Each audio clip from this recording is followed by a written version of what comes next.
3, 2, 1.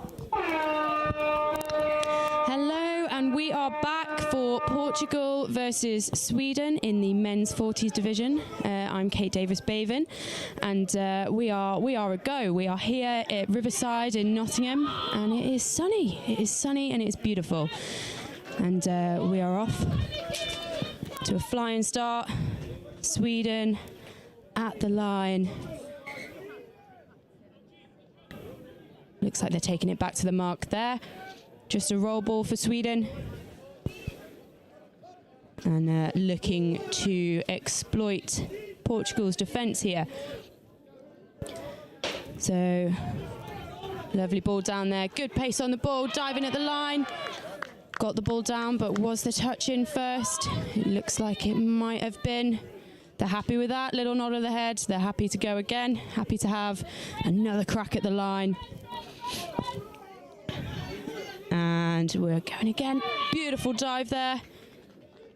Referee looking to the sideline, saying it's fifth touch there. That's okay. We're taking it back again. And we are looking to create something here. Ball down there, unfortunately, and it's in the right place. In the right place. So for those of you who are new to touch, you know, tactically, you want to make sure that you're killing the ball on that sixth touch as far away as possible from the from your opposition sub box, which is exactly what Sweden have done there. So good game management moving forward. Bringing it back there for an infringement, and Sweden have got another go at the line. Almost from their halfway line, so might be looking to execute a little bit of a tap-off move here.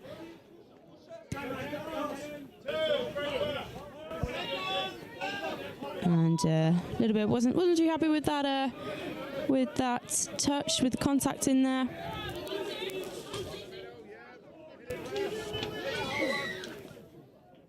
And again, just snake hips, looking for those gaps. But they're bringing it back. It is Portugal's ball, and they are going to be driving up out of their half. Lovely defence there. Just the Sweden's winger coming in there. Getting those fresh legs on for Portugal in this men's 40s game. That's unfortunate there. And again, Portugal have given Sweden that ball on the line, on their halfway. And I think this might be a promising attacking opportunity for Sweden.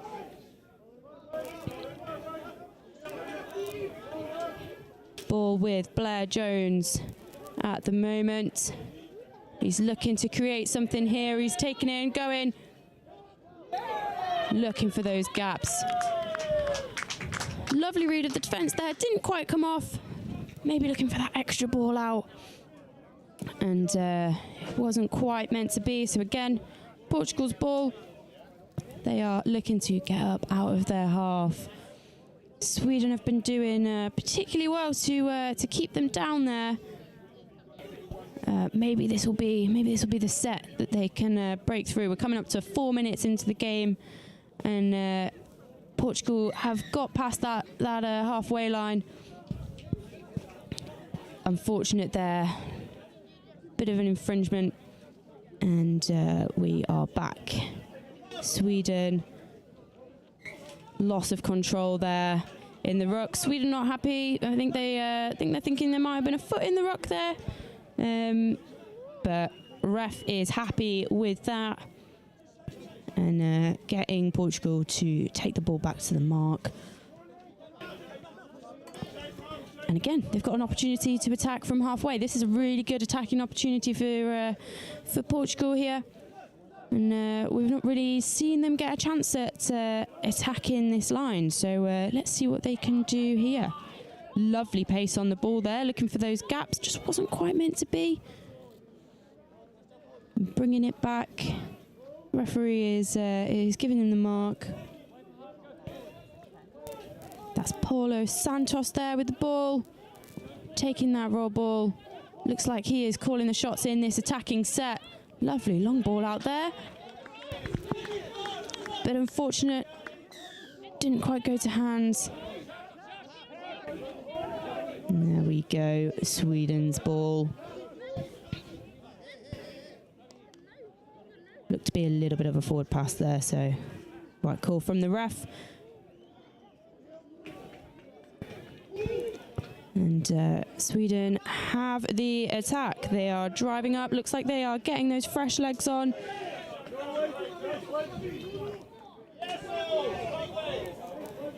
And here come the reinforcements. Steaming onto the pitch. We've got a half there. So again, those of you new to touch rugby, similar in like rugby union, you have a scrum half, whereas in touch rugby, anyone can be the half, and if you get touched with the ball as half, that's a turnover. So that's why you will see, as Portugal are here, picking up the ball, and they want to hand that off as soon as they can, really, so they don't get touched and get that turnover. So it's really important when you're, particularly when you're driving up like Portugal are now, to have a half right there and passing off. Lovely driving set from Portugal there, but unfortunately it's just getting pulled back for an infringement again. Some small errors, some silly mistakes, sort of costing Portugal here, giving Sweden that opportunity to drive up. We're going a little bit laterally here. Unfortunately, ball down there. I think they're just going to give the touch, take the roll. Good call. And Sweden have the attack, trying to get Portugal on the back foot, looking for those gaps.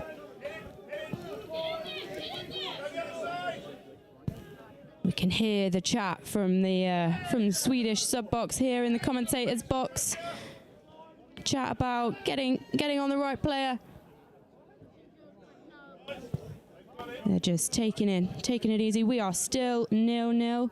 7 minutes in to this first half of the game. Sweden looking to change that right now.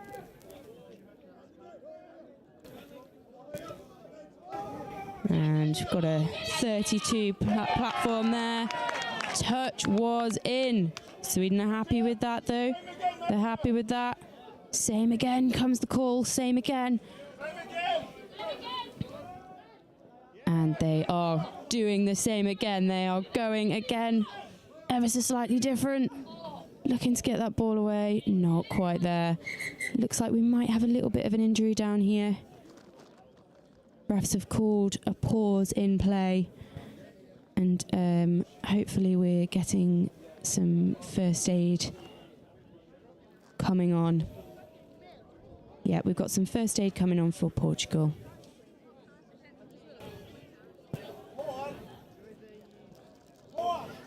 That is Ricardo Silva. Looks like he's getting up. He's walking off. That is good to see. He's happy to stay on. So resetting, Portugal have the ball. They are working up. Absolutely lovely bit of pace there. Oh, that is unfortunate. Just a ball down there. Looking for the pass. It wasn't quite there. So Sweden have the turnover, and they are looking to exploit that.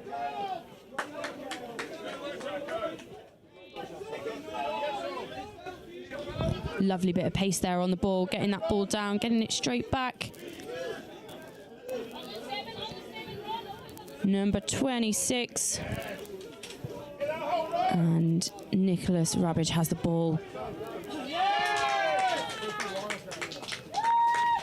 Bit of conferring with the refs there, but it is looking like our first try of the game is for Sweden. Lovely. That is Blair Jones getting that ball there, getting over the line. Absolutely lovely finish there, and they love it. So that is our first score. First score of this half, first score of the game. Score is Portugal 0, Sweden 1. Now, have Portugal got a response for that? We will see. We will see shortly.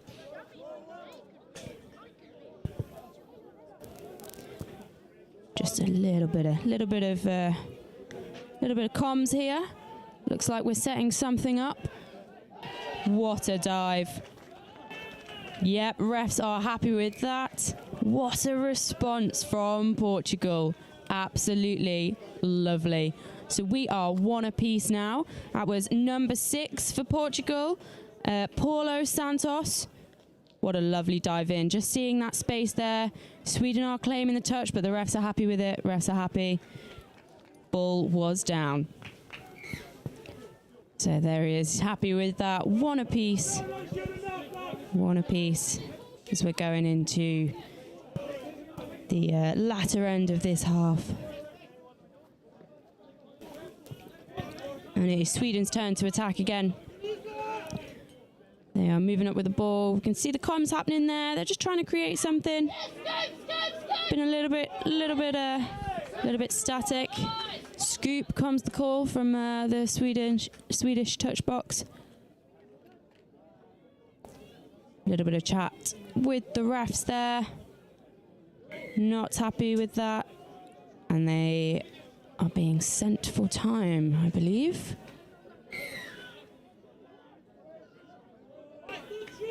So Sweden really looking to exploit this now. They are 6 on 5. It is an opportunity they do not want to miss.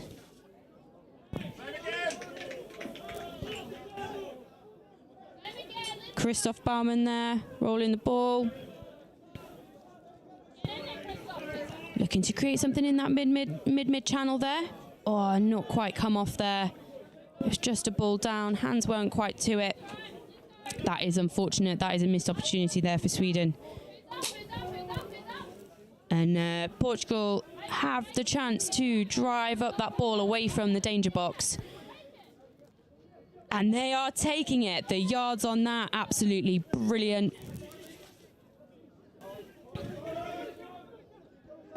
And they are coming on with an absolute injection of pace there.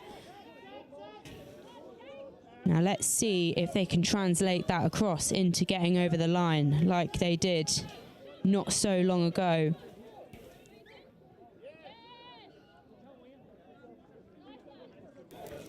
Unfortunate there. Again, we were talking earlier about the commentator's curse.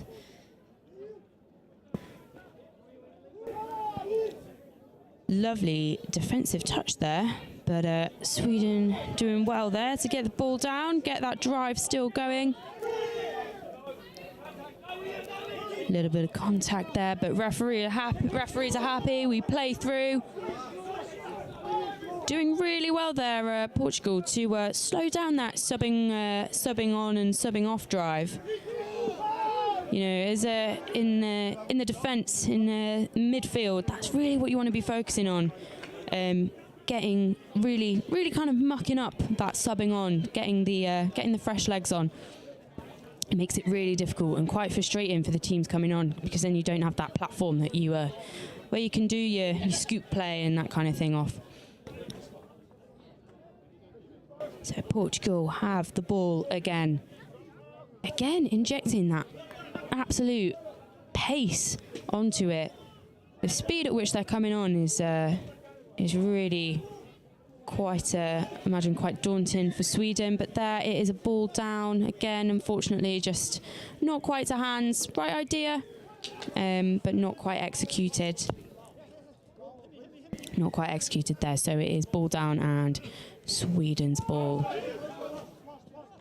Looked like a little bit of loss of control there, and yep, it has been called. And we have Lee John Moulton. He was rolling the ball there to start with, and now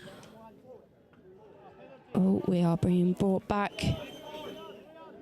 Unfortunate there for Portugal. Just some mistakes that are slightly costing them, and Sweden are really looking to inject that same level of pace that Portugal have been coming on the pitch. Potentially a little bit too much pace. It has cost them, and again, it's a turnover Portugal's ball. Now we will see whether they're going to look to go direct or look to get those fresh legs on. Looking at their positioning. It's looking like they are wanting to work to their box. They're sticking to their processes, and they're getting those fresh legs on. They know it works. They know it gets that Swedish team on the back foot. We'll see if it translates across into a score again.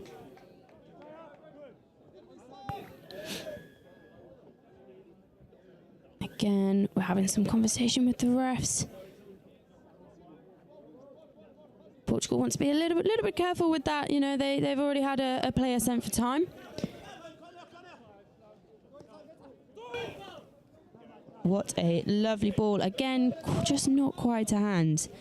But again, the right idea, but well defended by Sweden there, and they've got an opportunity to regain control of this game and get back up the pitch where they want to be.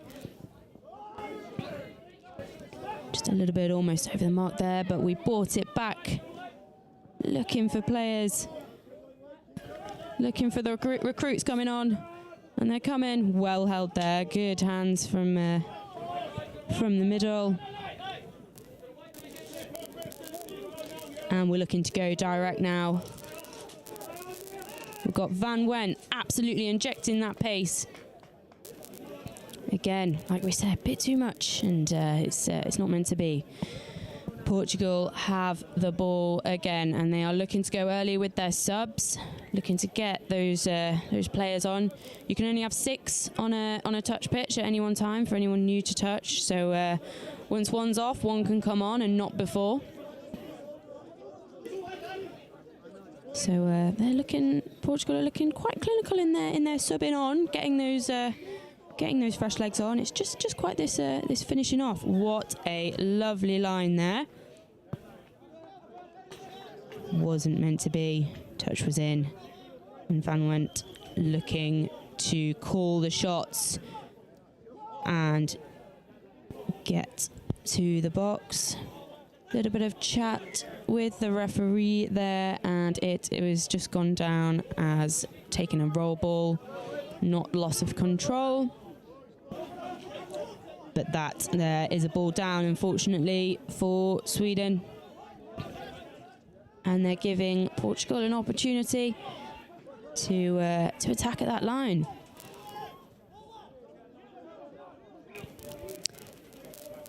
There we go. Got Francisco Gama in the middle there, helping call the shots. Ball down there, and he's there on the wing. And that is not a score there. Some talking here about where the mark is, and it's a penalty to Sweden. And they are looking to go direct. Well, they've got some subs coming off now. Not quite looking as slick as Portugal in terms of getting on and getting off in terms of the pace. But they've got the recruits on now. Lovely 32 set up there, looking for hands. That is unfortunate. So Portugal there just getting a hand into the ball, not catching it, and that's a knockdown. So that means it's 6 again for Sweden. Should be a roll ball, not a tap, and it's not a penalty. It's just a fresh set of 6. And they are looking to exploit that.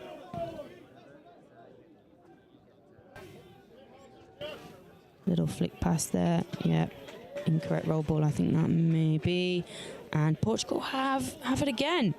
So we'll get to see this lovely flowing subbing on and subbing off that they have. That pace coming onto the ball, and the support they've got coming on. That's straightening up. Absolutely flying. And again, we've got Paulo Santos on again. Ball in hand. He has been calling the shots, it seems.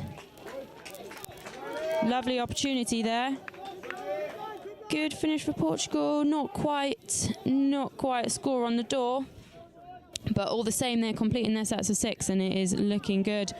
Oh, an intercept there from Nuno V. Carvalho. Those long arms just reaching up to pluck that ball out the sky.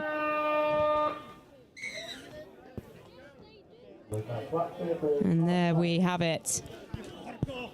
It's a ball down try scored there. So we end the half as Portugal 2, Sweden 1. What a first half, and so we're looking over at the Portugal's box at the moment. They're having a bit of a rest, having a bit of a sit down, bit of a team talk. They'll be happy with that, you know, that intercept moving forward into half time.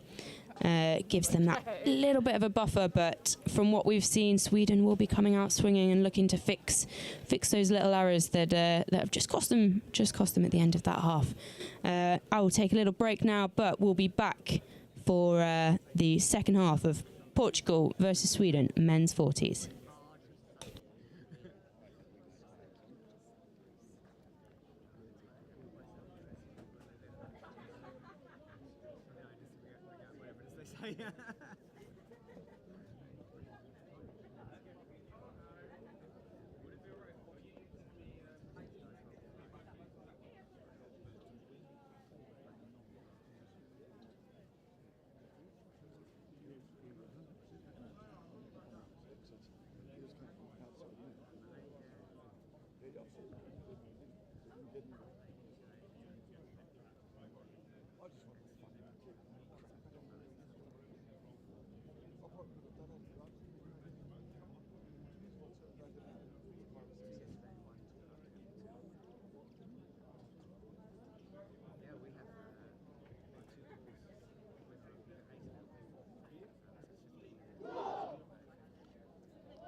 Officials, 3 minutes, 3 minutes.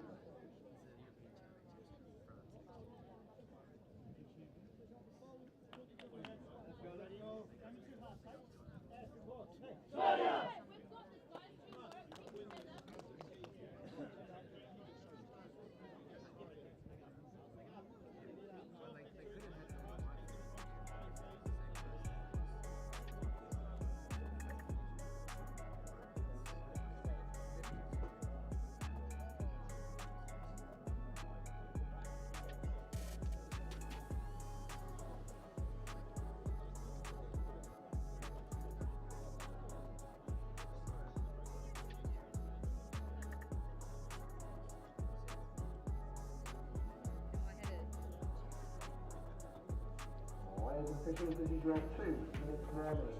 2 minutes till the second half.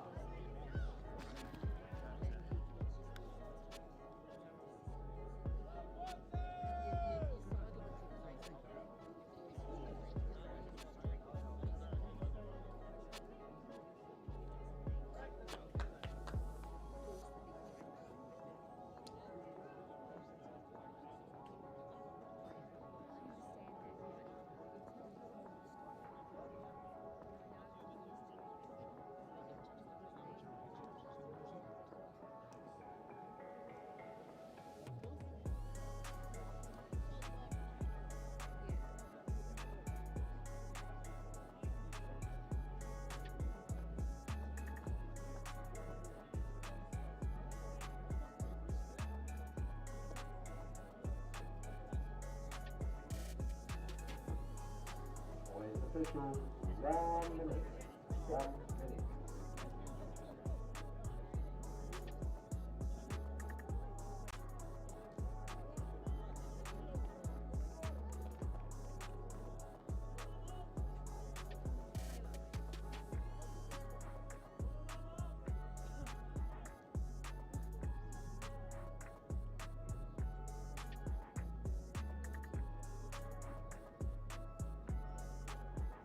Officials, 30 seconds.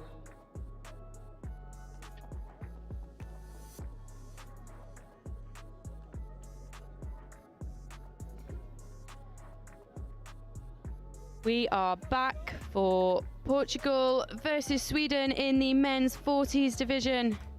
And we've just received our 30-second warning. Stand by. And We are now standing by. Portugal have the tap for this second half.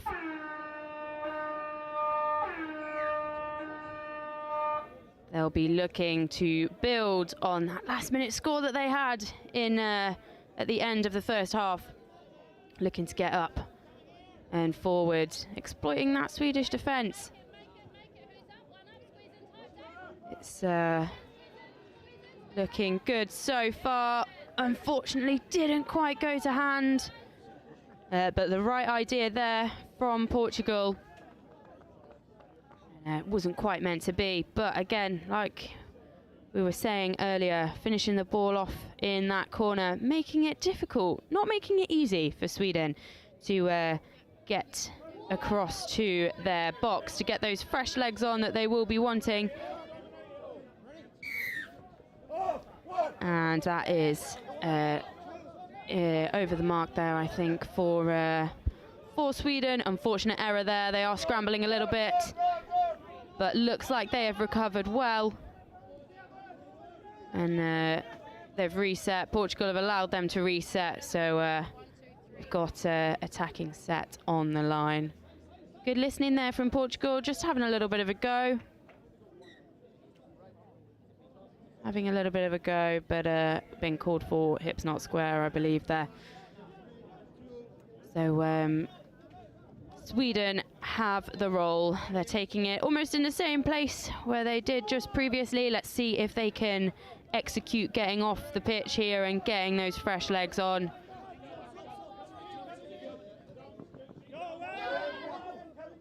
Lovely roll ball there. Quick jump across into the sub box. Portugal's defence looking really good, quite midfield. They're managing to slow down this this Sweden men's 40s team. They're camping out on their halfway line at the moment. Portugal not giving it to them easy, which I'm sure they would appreciate. Again, Portugal ball in hand. Paulo Santos with the ball again, looking to have a quick rest in the sub box. Gaps are appearing in Sweden's defence there, but the refs are happy that the touch was in. Portugal looking to regroup here, and got Brilliante looking to create something here. Ball in hand, little pass, diving pass almost, and it does look like it might be a Sweden ball here. Again, turnover in almost exactly the same place, looking to go forward. Lovely, lovely getting of yards there. Just having to bring it back. So again, those of you that are new to touch, maybe watching it for the first time, where you are touched, you have got to roll the ball in that same position. So that's why you may see people sort of backtracking after they've sort of run past where they've been touched. Gotta slow down a little bit before you get that ball down. Portugal looking for the ball here. A little bit of conversation being had, but no, Sweden are staying in possession, and they have an attack at the line. Good field position here for Sweden. They'll want to be exploiting this and capitalising on it, because they are, as we can see, trailing by one from that last-minute intercept from Portugal. Unfortunately, though, oh no, it looks like we are going again. Van Went and David Osler here, looking to call the shots in the middle.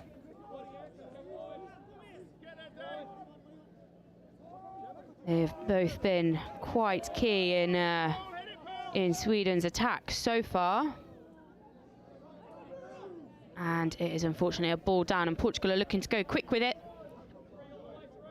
As we have seen, seems to be their game plan, just that injection of speed, of pace.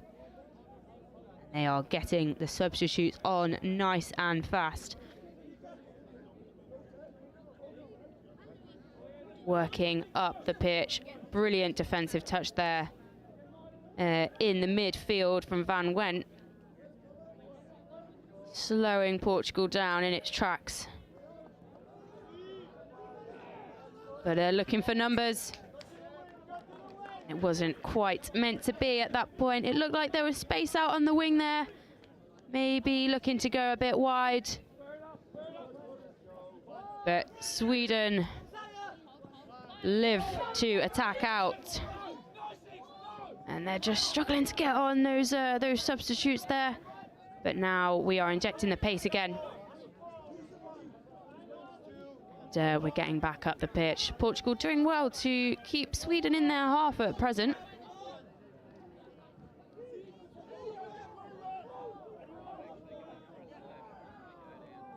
And, it looks like it's a ball down there in the corner. Bit of conversation being had again. And Portugal recycling those subs nice and quick. Like we were saying earlier, it seems to be quite a key part of their game plan to really inject that pace coming on. And we've not really seen either team try and go direct at this point, but with the pace that they're coming on, Portugal in particular, it's potentially not really necessary at present. They are getting up there, but can they complete it when they do? Handing off there, looking to go on the right side here. No, and it is Sweden's ball. They are taking it quickly. And making sure they're getting a half there with them. Couple subbing off, getting those fresh legs on. This is looking a better drive than last set for Sweden.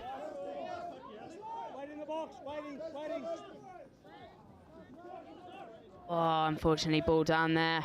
Putting the body on the line to get the ball there, but it wasn't quite meant to be.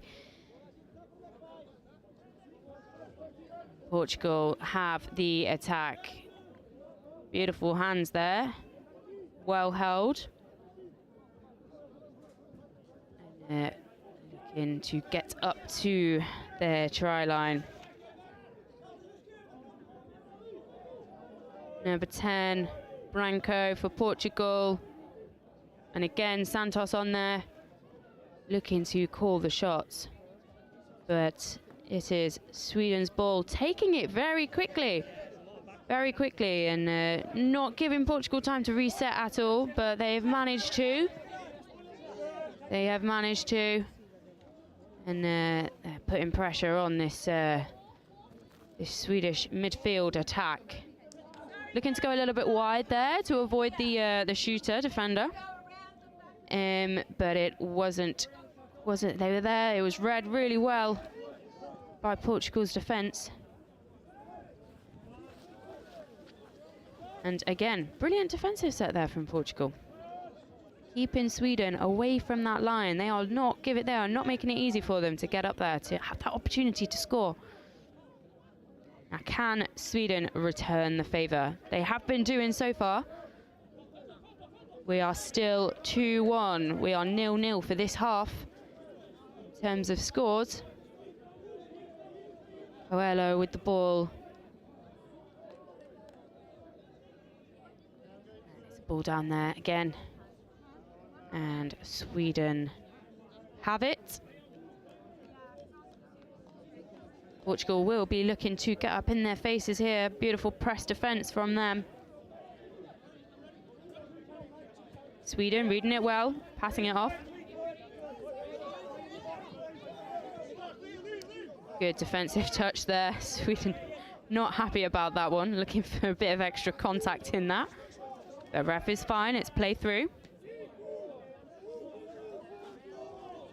Got Blair Jones with the ball now for Sweden, with Nicholas Rabic looking to call the shots, the two of them in mid-mid.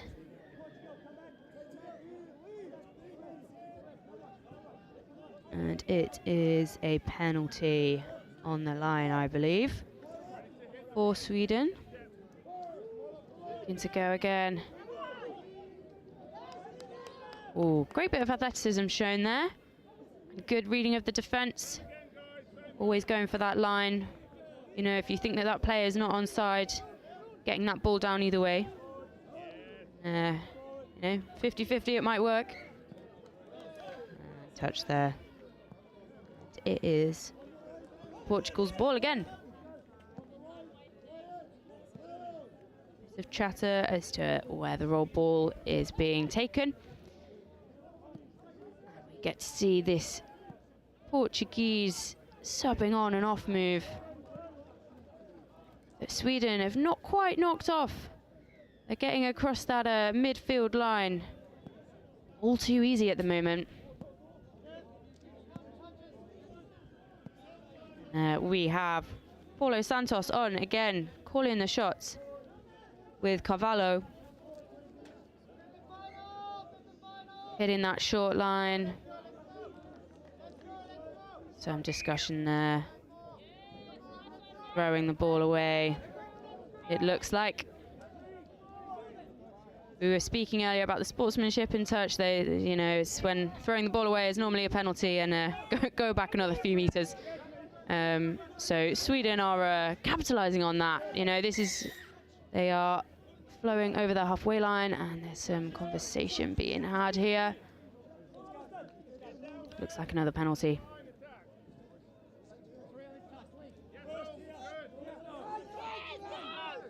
Portugal getting a little bit caught in the touches there. I think they're getting a little bit caught offside. That may have been what the penalty was for. If you're offside, you cannot make that touch, and if you do, it is a penalty. Lovely attempt at the line there from Sweden. Touch has been called. But they are going again. That was 6th touch, and it is a turnover. Portugal taking it fast, as we have seen. Just missed by the couple of the shooting defenders from Sweden, looking to go around the outside. Lovely bit of running there, giving Portugal time to get their replacements on. Lovely midfield touch there from Sweden. That was Brewer, Sweden, number 13.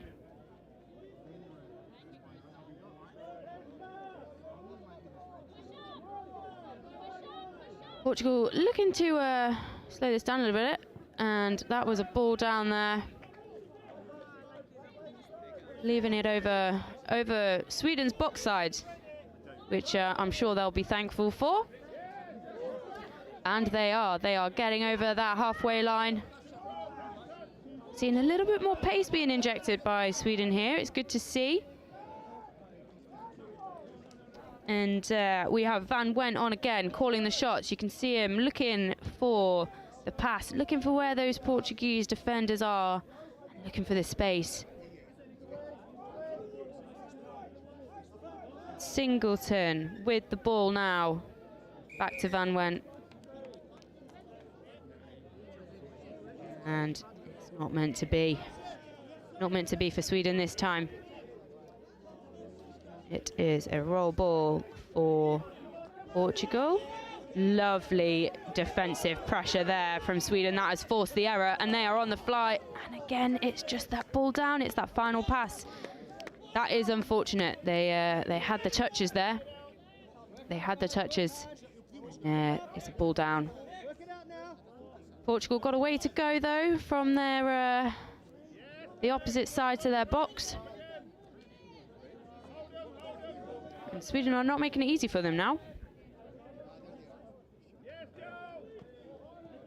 Lovely defensive pressure from the far side wing there.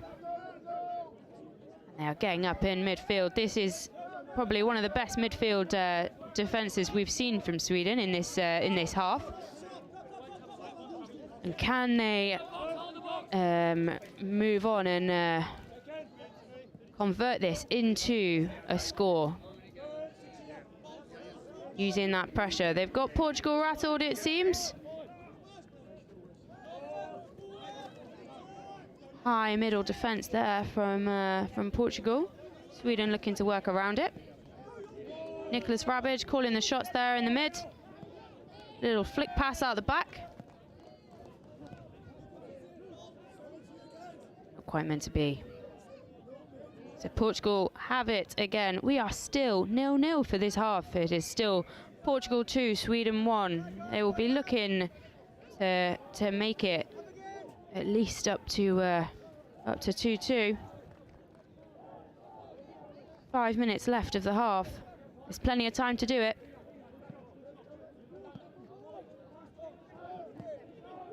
Portugal with that injection of pace.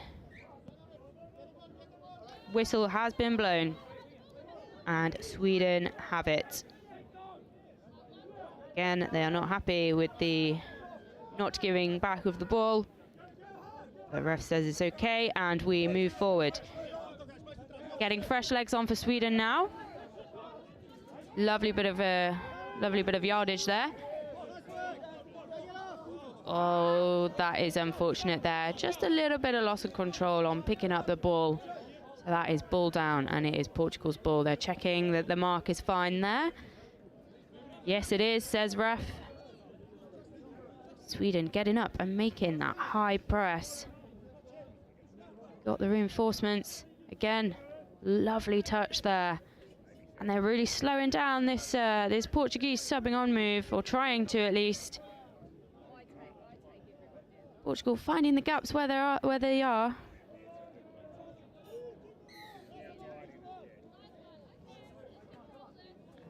It is Sweden's ball.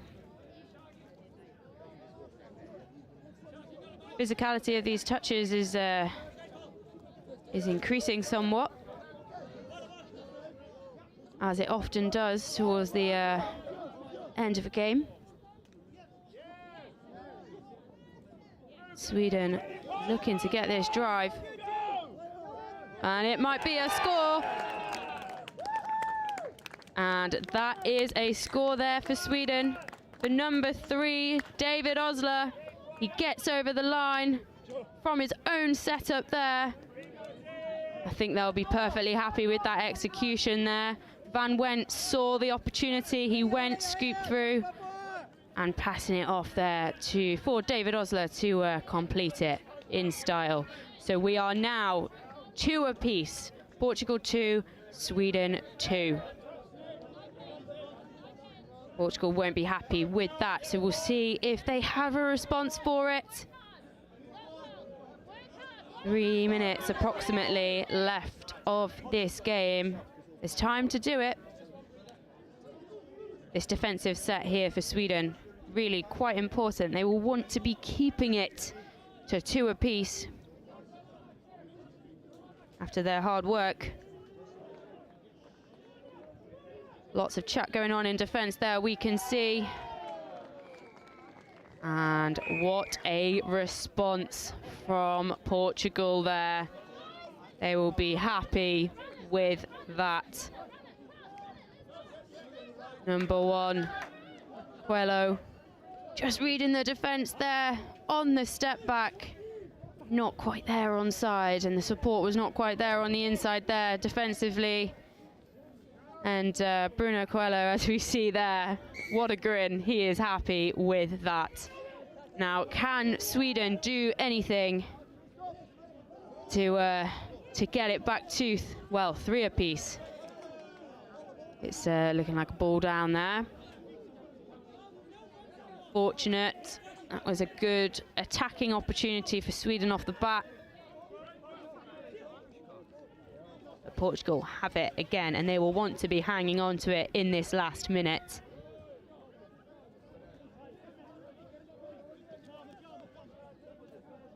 Looking to go forward. As we've seen, they're slightly slowing down the pace here. This is not quite the subbing on move that we've been seeing, but no doubt that is somewhat tactical to run the clock down. But we've got a try at the line anyway. Go. And touch was in, ref says. Can Sweden do anything to get this back? They're going for fresh legs on. Portugal working hard in that midfield. And like we were saying earlier, just backtracking a little bit, making sure that they're putting that ball down and they don't get pinged for being over the mark. And that is the sound of the final klaxon. Can Sweden pull it back? It looks like they can't. But there has been a bit of an injury there. Have we got... I think we might have some physios coming on. And we're still playing. This is last play. So unless Sweden get an intercept here, it's not meant to be.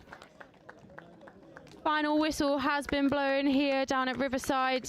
Sunny Riverside now. And Portugal 3, Sweden 2. A brilliant game for both teams. Very close at times. But Portugal had it in the bag just towards the end there. And Sweden couldn't quite bring it back. But it's a long tournament, lots to build on for both teams. And moving forward, you can see them all shaking hands there now. And we will be back for the next games. We've got Ireland, England for the men's 45 division on this pitch. And we will see you then for the next game of the Touch World Cup 2024 at Riverside.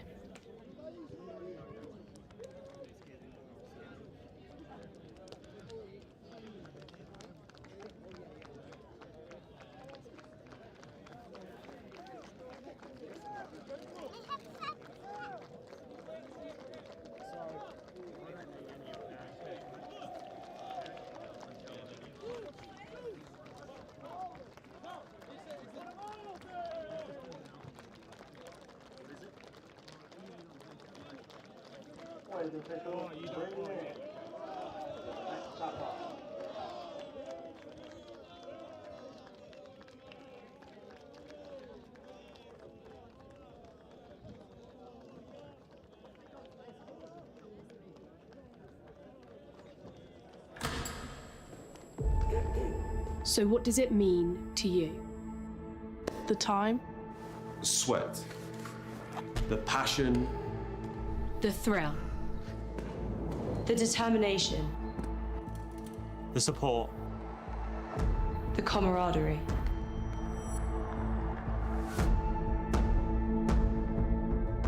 But it's so much more than that. We're playing for something bigger. You ready?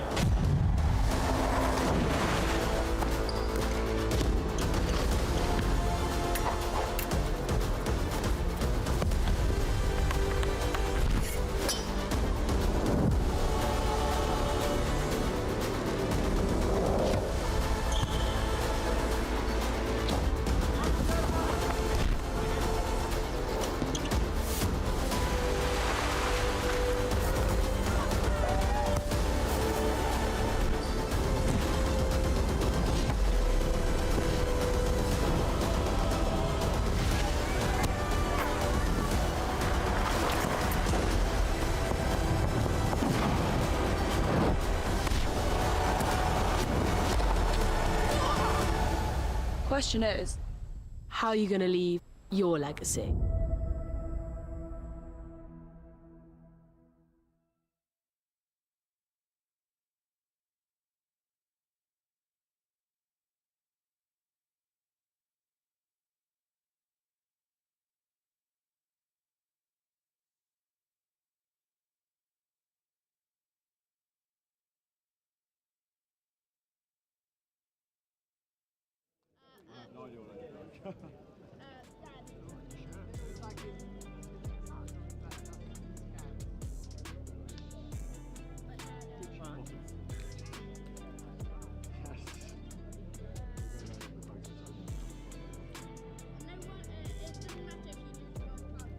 Players official, 30 seconds. 30 seconds. Yes, I think people have been avoiding me for this exchange.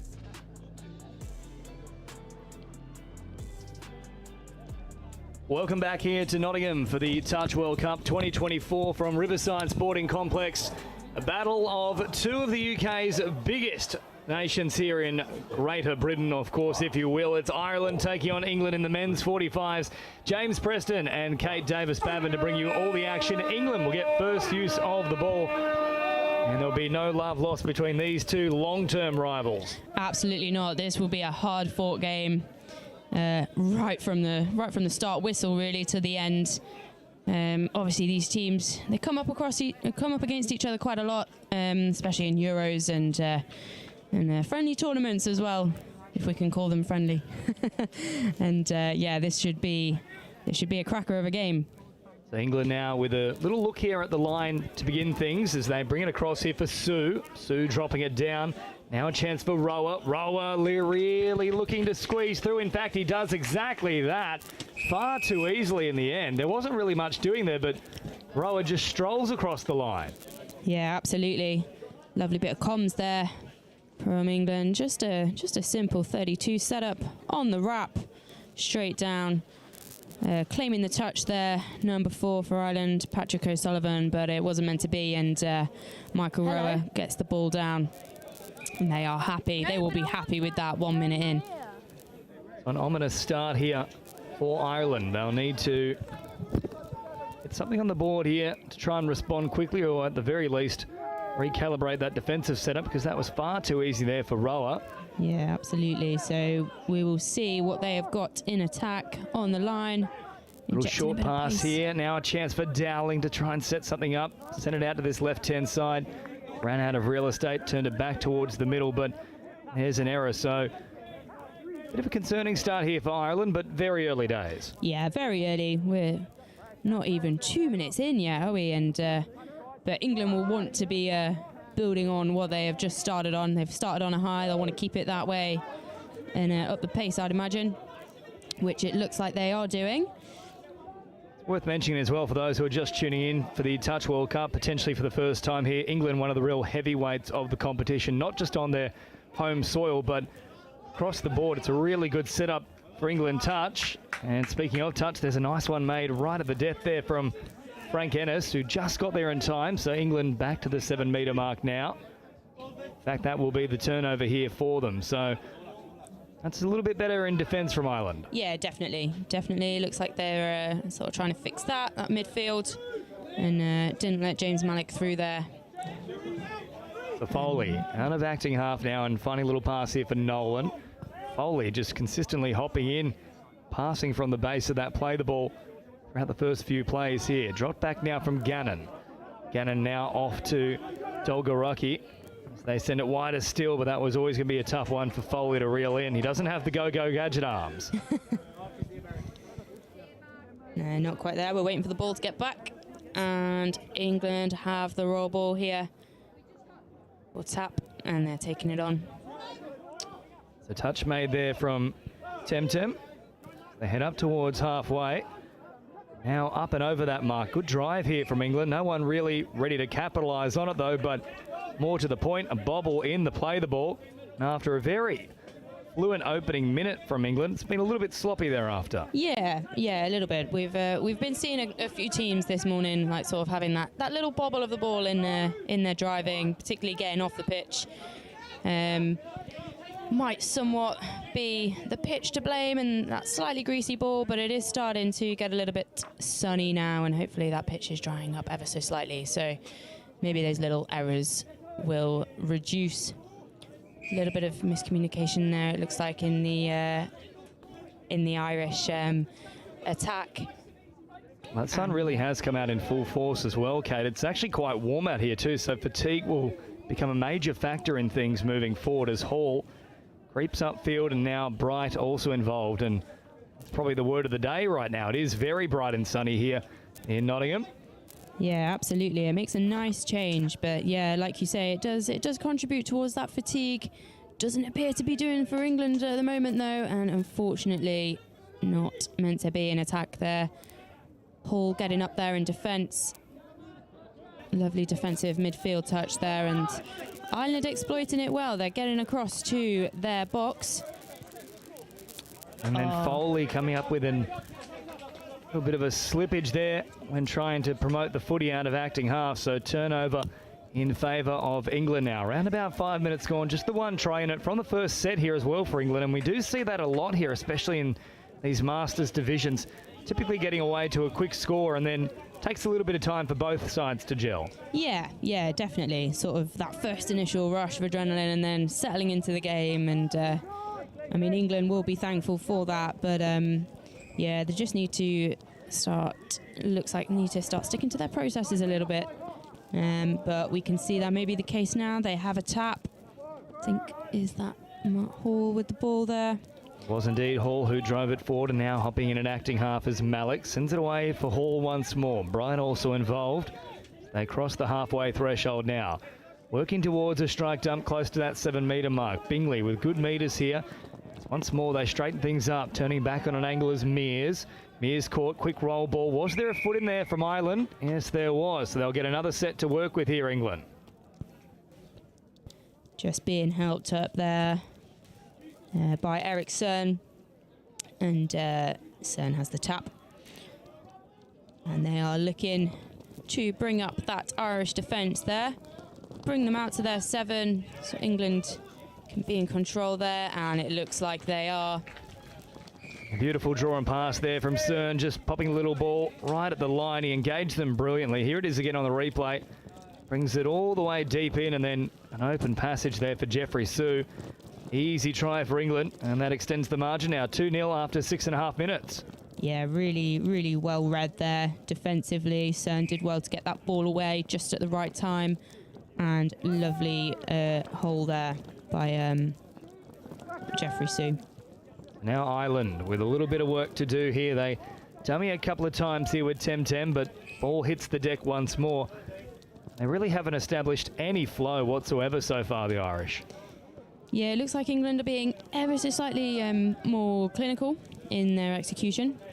I say that as the commentator's curse strikes again. I do apologise. It is ball down there for England as they're attempting to get fresh legs on, and Ireland have an attempt at the line here. The Nolan will now bring it forward and then rolls it back here for Temtem. Dolgoricki. More having a little look at the line here. They'll just slow it down momentarily through Nolan. Nolan picking up once more. Dolgoricki again. Oh, popping a pass right into the arms of England. There's a fair bit to sort through here for the referees, though. There was contact, I thought, potentially with the ball in flight, which would have gone the way of Ireland, but that one might have just landed into the arms of England first and then the contact made. Yeah, looks like they're happy with it, and we are playing on. England have another opportunity now to get out their half. So up towards halfway, England go now. They've enjoyed the better of the field position, and in all honesty, the only chances of the match so far have come the way of the English. Ireland really haven't had a look at the line so far, but this might be a turning point for them with 8 minutes gone. And they finally get a little bit of momentum here. They need to just drive straight. They've been very lateral at times here, the Irish. Yeah, they have, and that can really sort of affect your momentum coming onto the pitch. It makes it quite easy to defend as well, sort of sliding across, and England do seem to be reading that. But saying that, it looks like they're getting a bit more depth on the ball here, and they've got up into a good attacking position Ireland have here. Much better from the Irish, as now they can really have a little crack at the line. Diving from distance there was O'Sullivan, but turned away. Probably the best set of the match so far, though, for the Irish. Yeah, absolutely. They'll be happy with that. Finishing down there, completing their sixes is really key, and they've done so with an attack at the line. So hopefully that gives them a little bit more of a boost going into their next attacking set. England boosting forward now as well, as they have this one out in two hands. Scooped up one-handed, though, from Malik, who then sends it out to this left-hand side. Change of the emphasis and also change of pace. It burns them all. Lovely work there from James Mears, who wears a third try here for England. Absolutely lovely bit of pace there from England. Really well read. You can see those defenders just coming in, and James Mears is just there on that outside line. He knows where he's going. He knows where that line is, and he's confident in that running line, and that's a lovely score there for England. I know it's early days here, Kate, but Ireland probably need to be the next to score already. Yeah, they'll be wanting to, definitely. Just need to clean up a couple of things, but like we saw in their last attacking set, I mean, they were getting up there, and they're potentially just relaxing into the game a little bit, and looks like they're looking to exploit that English defence now. Referee is getting involved there. He's the 7th Irish player in that attacking set. Well, they might need his input in a moment here as well for the Irish. It's not quite going right there. Ennis tried the one-arm flinger, if you will, out of the catapult, which is pretty fitting given we are in Nottingham. Of course, there used to be a big castle there up on the hill. Yeah, it's still there now. It's still there. It's Minus the catapult, of course. Minus the catapult, yes. Probably for the best. Depends. If you keep acting up, I might have to fling you out. Foley now pops a little pass back towards the middle. Scoops it up once more. Drops it short here. For the run of Nolan. Nolan still floating around this midfield section here as Gannon also gets involved, and now Dolgoruki is also around there. He sends it back towards the middle once more for Nolan. So Nolan hopping in and acting half. Dolgoruki sweeping around, all a little bobble and then trying to get to ground. Had he taken that cleanly, they were backpedaling there, England. Yeah, definitely. It was well held there, well held. A little bit of a bobble, like you say. But yeah, Ireland looking like they're creating more opportunities for themselves. Starting to look a little bit more dangerous on the line, and England having to work a little bit harder to keep them from getting over and getting their first score of the game. Very flat ball there from the English, more than flat. They'll come back for it. Eagle eyes here from the officials. And a turnover once more for Ireland, but they need to start converting this good field position into points. English have given them a few opportunities to get downfield, but it's falling apart at the 7. We'll see if they can turn that around in this set, as a nice bit of footwork here brings them up over halfway. Now Foley charging forward. Two-handed touch made there from England as into the action comes Temtem once more, bouncing around. Good bit of speed about his work, and moving away now is O'Sullivan. O'Sullivan still scything through them. He thought he was clear to go on, but back to the mark. He'll play it now on the last here for the Irish with a static start. As a result, O'Sullivan really not looking to do too much here with the ball. Simply flings it away for Irwin, who somehow keeps it alive. Now Foley once more runs out of room. A bit of hot potato here at the moment for the Irish. And in the end, they'll simply kill it right up along the sideline. Yeah, a little bit there. Don't really want to lose too much of their yards that they've made, and they've managed not to too much. They've killed the ball in the right area there, so England got to work hard to get across to their box. But they are making it look quite seamless at present. Taking it back up the wing there, and really injecting pace coming onto the pitch here. Nice driving set here for the English, as now Lecornu sends it out for this left-hand side. They'll pop it away, ball over the top. Oh, there was a chance to just fling it wide immediately there into the arms of Lloyd Hook, who was waiting for it on this wing, but good read from the Irish, and they jammed in. Yeah, definitely. It did look like Matt Hall was trying to get that ball away there. You could see him kind of looking around for it, but it wasn't meant to be. So good defensive set for Ireland there. That's one of the times that England perhaps needed to be Fiji. If there's one thing the Fijians are good at, it's the very creative bat-ons, if you will. Yeah, absolutely. Absolutely. What a joy to watch the Fijian team. With it's that a very different style of touch football at many times, isn't it? Yeah, absolutely. Sort of that open play and just really, like we were talking about, like heads-up touch. It's really nice to watch. Around about 13 and a half gone here. England scored from the opening set. They've kept on the pressure ever since. 3 tries to nil here as they head up towards halfway. The Irish have done a reasonable job getting down the other end of the field. They just can't seem to get across the line, though, as now England wind through the gears and then pop a little pass back on the inside here for Rower, who's already got 1 try. And turning against the grain. Great hands there from Cerny once more. The touch is made here from Ireland. No, they pulled away right at the last moment. Cerny, as a result, can link up out wide. Ireland get across in time and make the touch. 1 more here to see off, and they are set nicely out to this right-hand side if they do want to try and swing it this way. Instead, Cerny will pop out the flick pass, and that's when you know that there's no other options left. Yep, definitely. It was well read in attack there from Cern, sort of looking to, the touch wasn't made, and he did just carry on and initiated the touch on his terms there. But yeah, not quite meant to be that final pass. But Ireland have the drive coming on now. They're looking to go forward, just injecting that extra bit of pace coming on. Looks like they have their plan and they are sticking to it. Here is Nolan at pace as well with Dolgoruki just on his outside, and the ball goes to ground. Then an awkward one there too for Dolgoruki. He actually stepped on the ball. It was just rolling on the ground. Yeah. And a little bit of a limp there too for Dolgaraki, so hopefully he'll be okay moving forward. But we start to approach this half-time siren as we see Dolgaraki getting back towards the middle of the field. For the Irish, they probably need to be a little bit more creative down in that final set. Yeah, absolutely. I think just executing a little bit. I mean, this English defence, especially on the line, is looking strong. They've managed to keep him out. That was an excellent defensive midfield touch there from Ireland. Last one now here for England, building nicely. They're all hitting the marks at the right time. Running out of a bit of room here, though, is Hook, who sends it back towards the middle. And England certainly not dying wondering here when they do get down this end of the field, but there's one area that Ireland have been pretty good in. It's that scramble defence. Yeah, absolutely. I mean, England are forcing them to make decisions, but they're managing to sort of slide across quite well, and the comms is there, so they're managing to keep them out for the time being. Now O'Sullivan dropping it back and picked up here on the run from Irwin. Sullivan once again on the last now for Ireland, and this is a little bit of a strike dump, and as a result, O'Sullivan had a look out wide, but it's probably one other area they need to execute a little bit better is getting that nice quick play the ball into the last. Yeah, definitely, and like we were saying about England sort of forcing Ireland to make those decisions, Ireland need to sort of, I think they're letting England off the hook a little bit in terms of like defensively.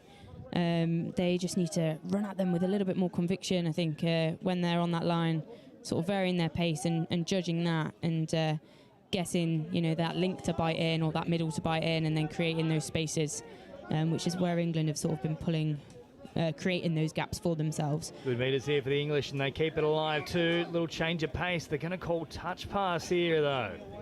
So just fractionally late on the release. What is required to occur though for the turnover, and still it's been a while that we've been locked at 3-0 here for the English. Yeah, definitely, and England they'll be quite happy sitting at this for the half, but it looks like they've got another attack at the line now, so they'll be hoping to convert that into a 4-0 lead. So it looks like they're going a little bit wide here, looking to spread that Irish defence, which they are doing so effectively. And we've got Matt Hall there on the ball again.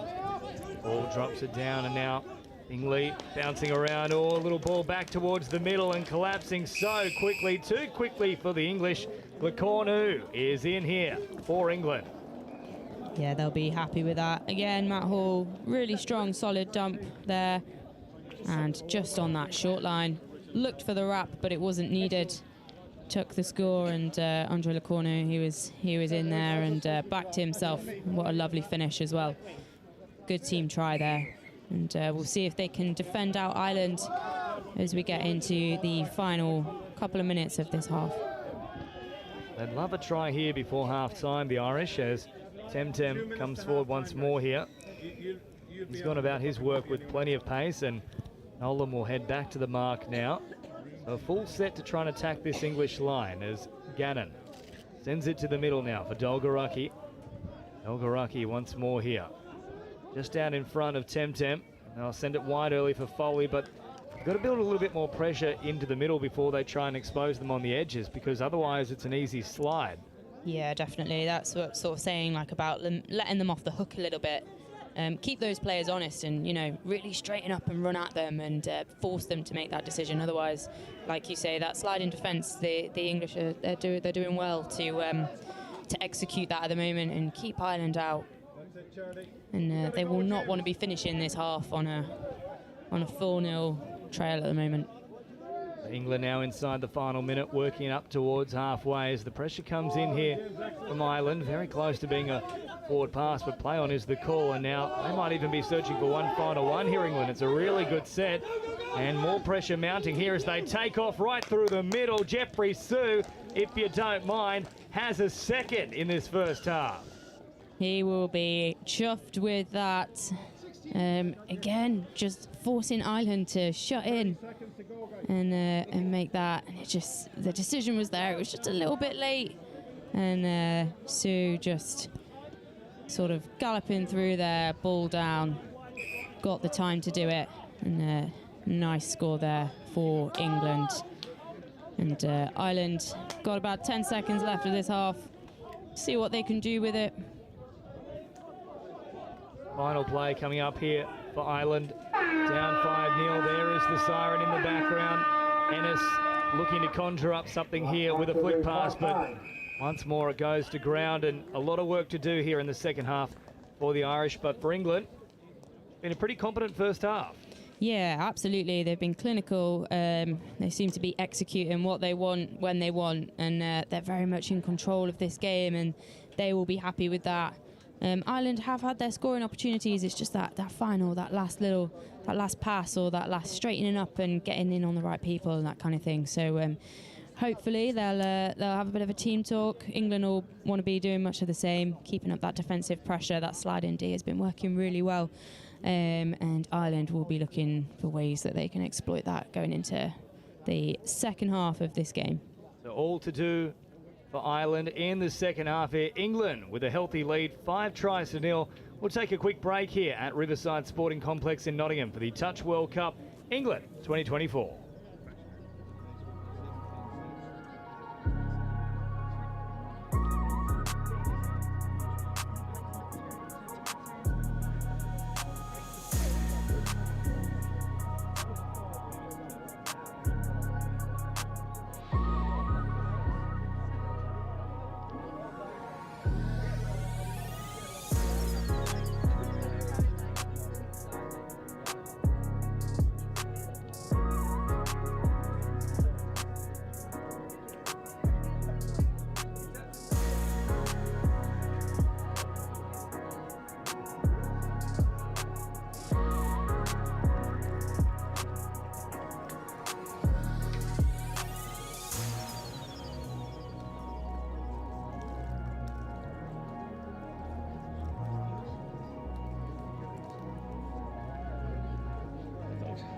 What is the official? 3 minutes.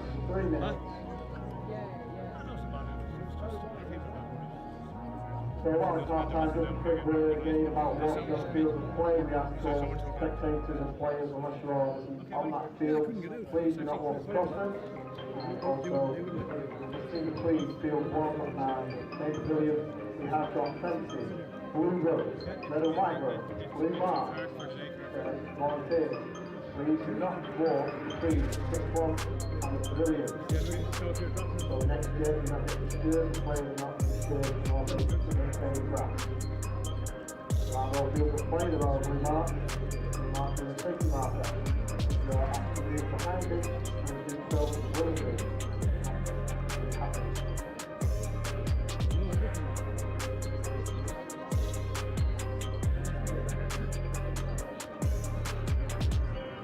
Closing officials, closing officials. 2-minute warning, 2 minutes.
Closing officials are head for 30 seconds of warning. Closing officials, 30 seconds.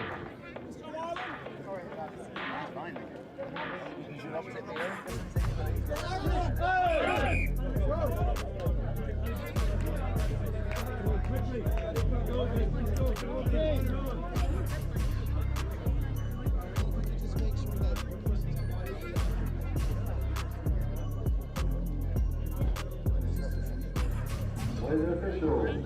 Stand by.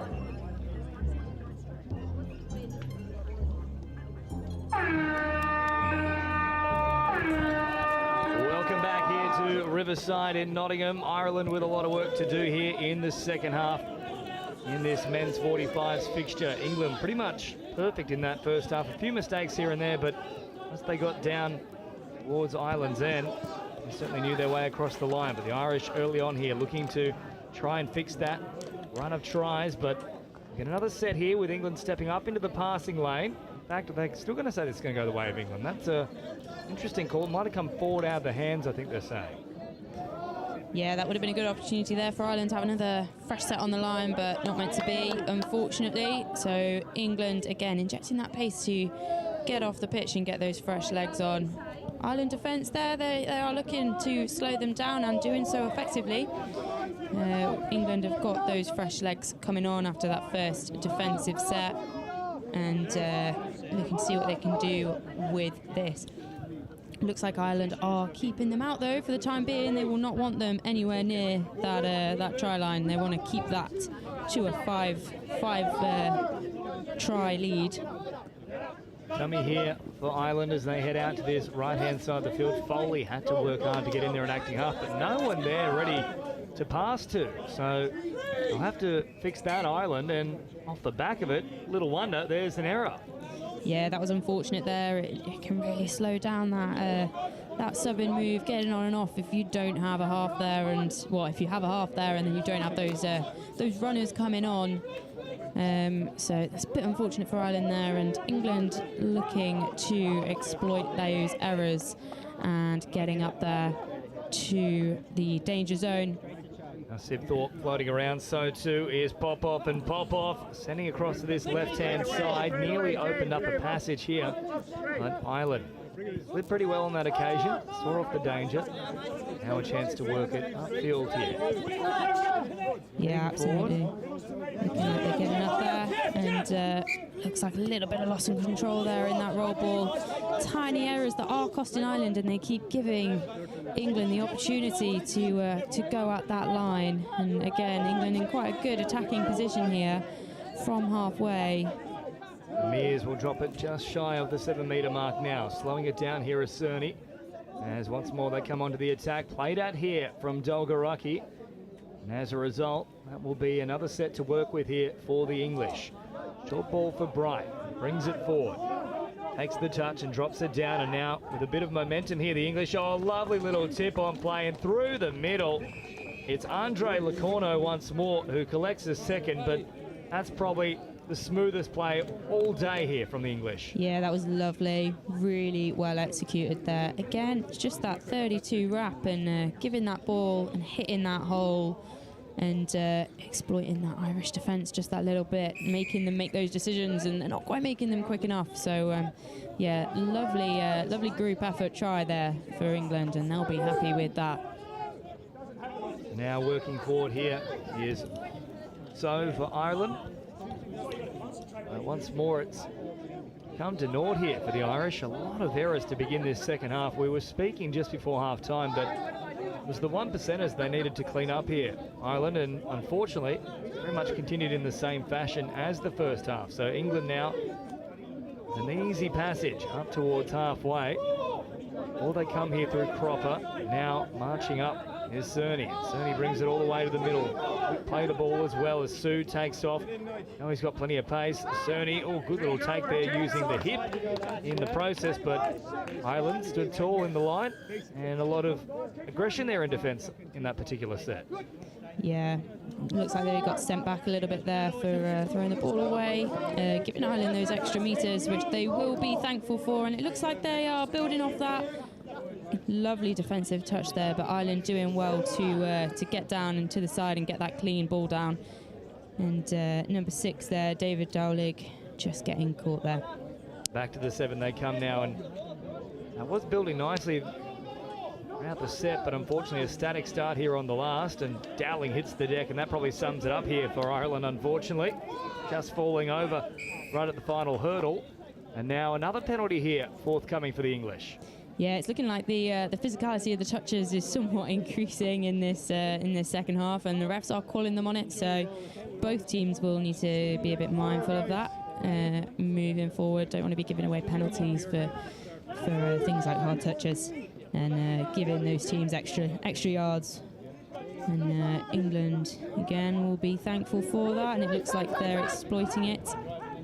Cornu out of acting half now. Another opportunity here for England. They send it wide early through Lecornu. Back off that left foot comes Sibthorpe, and then Sibthorpe somehow opens up a passage. They all stood still. It's like they were stuck in the mud here. Now, it has been raining at Riverside, but I can assure you, it's not that bad.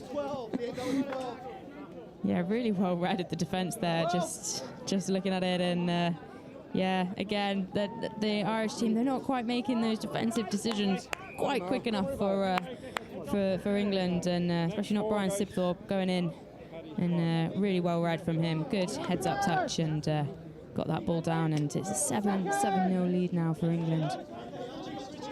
Now Ireland with a couple of dummies heading out towards this right-hand side. They'd love to get something on the board here because you need to build from some sort of foundation, and there isn't one at the moment as Nolan shifts it here for Dolgaraki.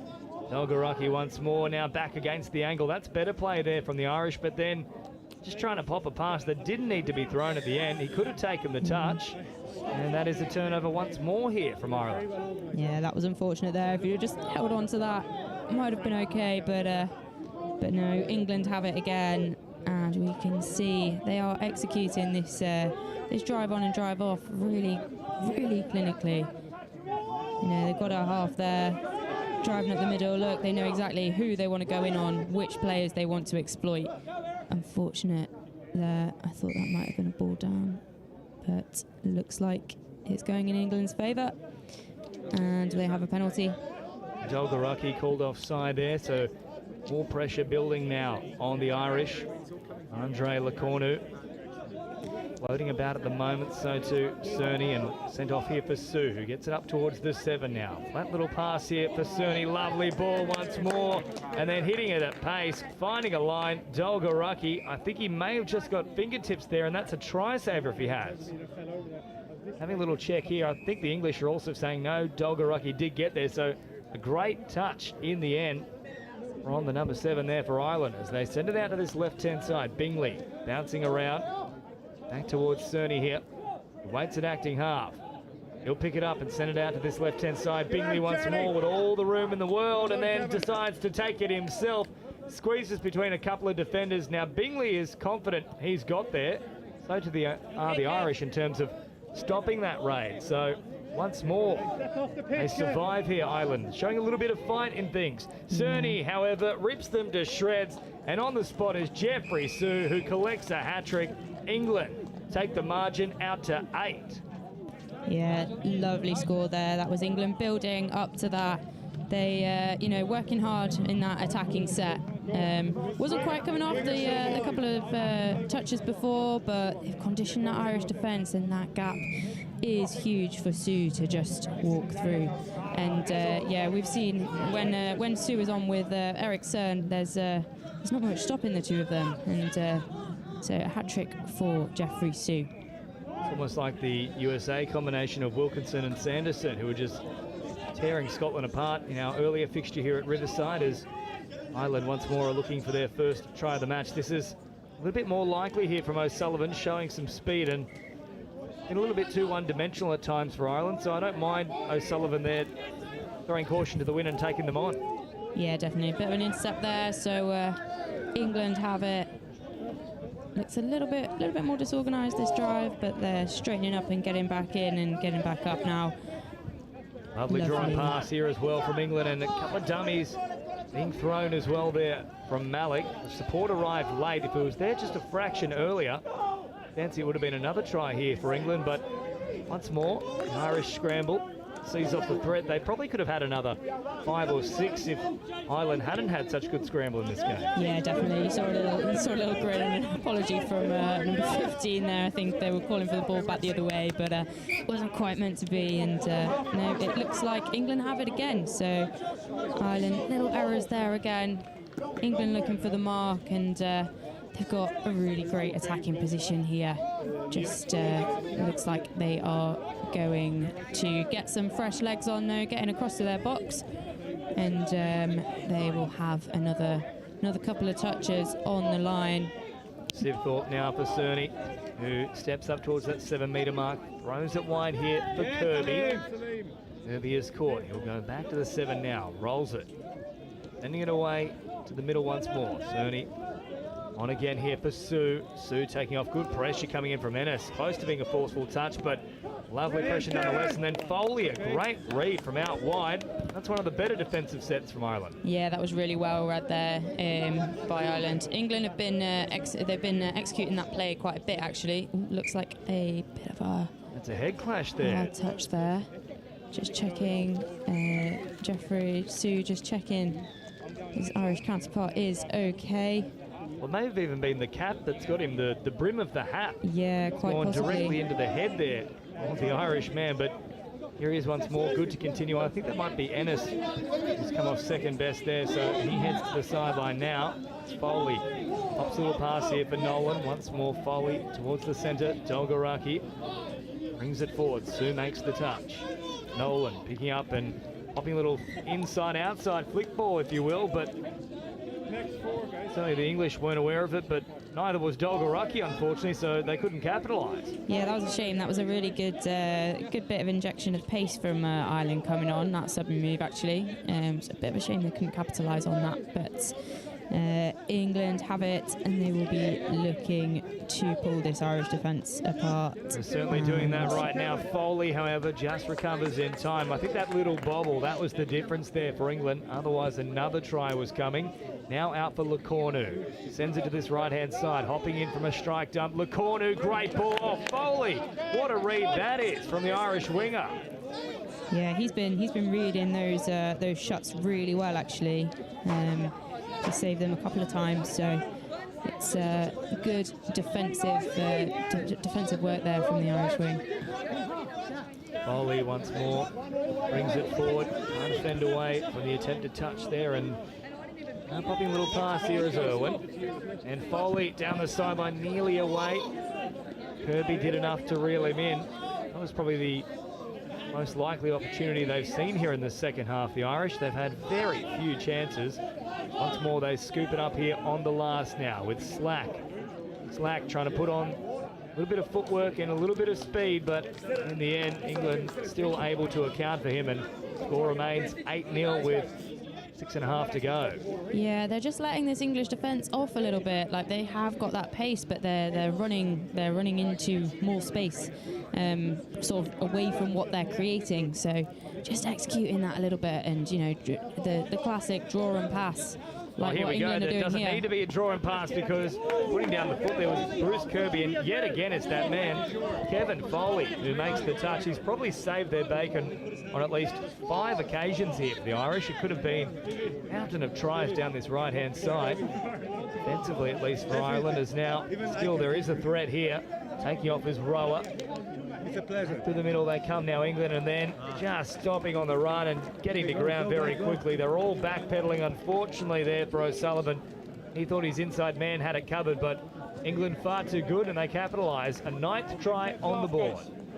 Yeah, that's unfortunate. I mean, defensively, for the last few minutes at least, Ireland have been really keeping England out. They've been throwing everything at them, and they have been keeping them out. But yeah, just a little bit reaching for the touch, not quite there on that one. But yeah, referee is happy with that, and Jean-Francois Popov, he is the one to go over the line, as we can see there in the sub box. England will be very happy and very comfortable with this lead. Innes floating a long ball, but Sibthorpe read it beautifully, stepped up and took the intercept. Love to see him go the length of the field. You don't see it too often here. Yeah, no. In the men's 45s. I think he thought better of it and thought, I'll take that role. Well, he was thinking of the hamstring as he was catching that ball. Wanted it in one piece. As now it comes down to this left-hand side for Sue, who then turns it back towards the right. Now straightening up on things. Last one here for England as Lecornu comes forward. Oh, Lecornu burns them on the outside. Finds support in the form of Mears. And Mears is having a field day out there, but Lecornu, what a second half from him. Yeah, they're happy with that. Look at that. Just reading it again. It's a bit of a foot race there, and then the Irish link just, not quite there to knock off that defensive touch. And yeah, lovely score there for James Mears. Again, really good just heads-up touch. It's not a specific move that they're sort of planning. It's just players playing off each other and bouncing off what each other are doing. And hopefully Ireland will be able to have some response to that. Looking like they're coming up the line with some serious pace right now. Well, Nolan with a little bobble, still able to keep his mitts on the footy though, but only as far as the defence of Malik, who makes the touch. And now it's just a whole heap of pain here, unfortunately, for the Irish. 10 tries to nil. They've tried hard, but just coming unstuck in that final 7.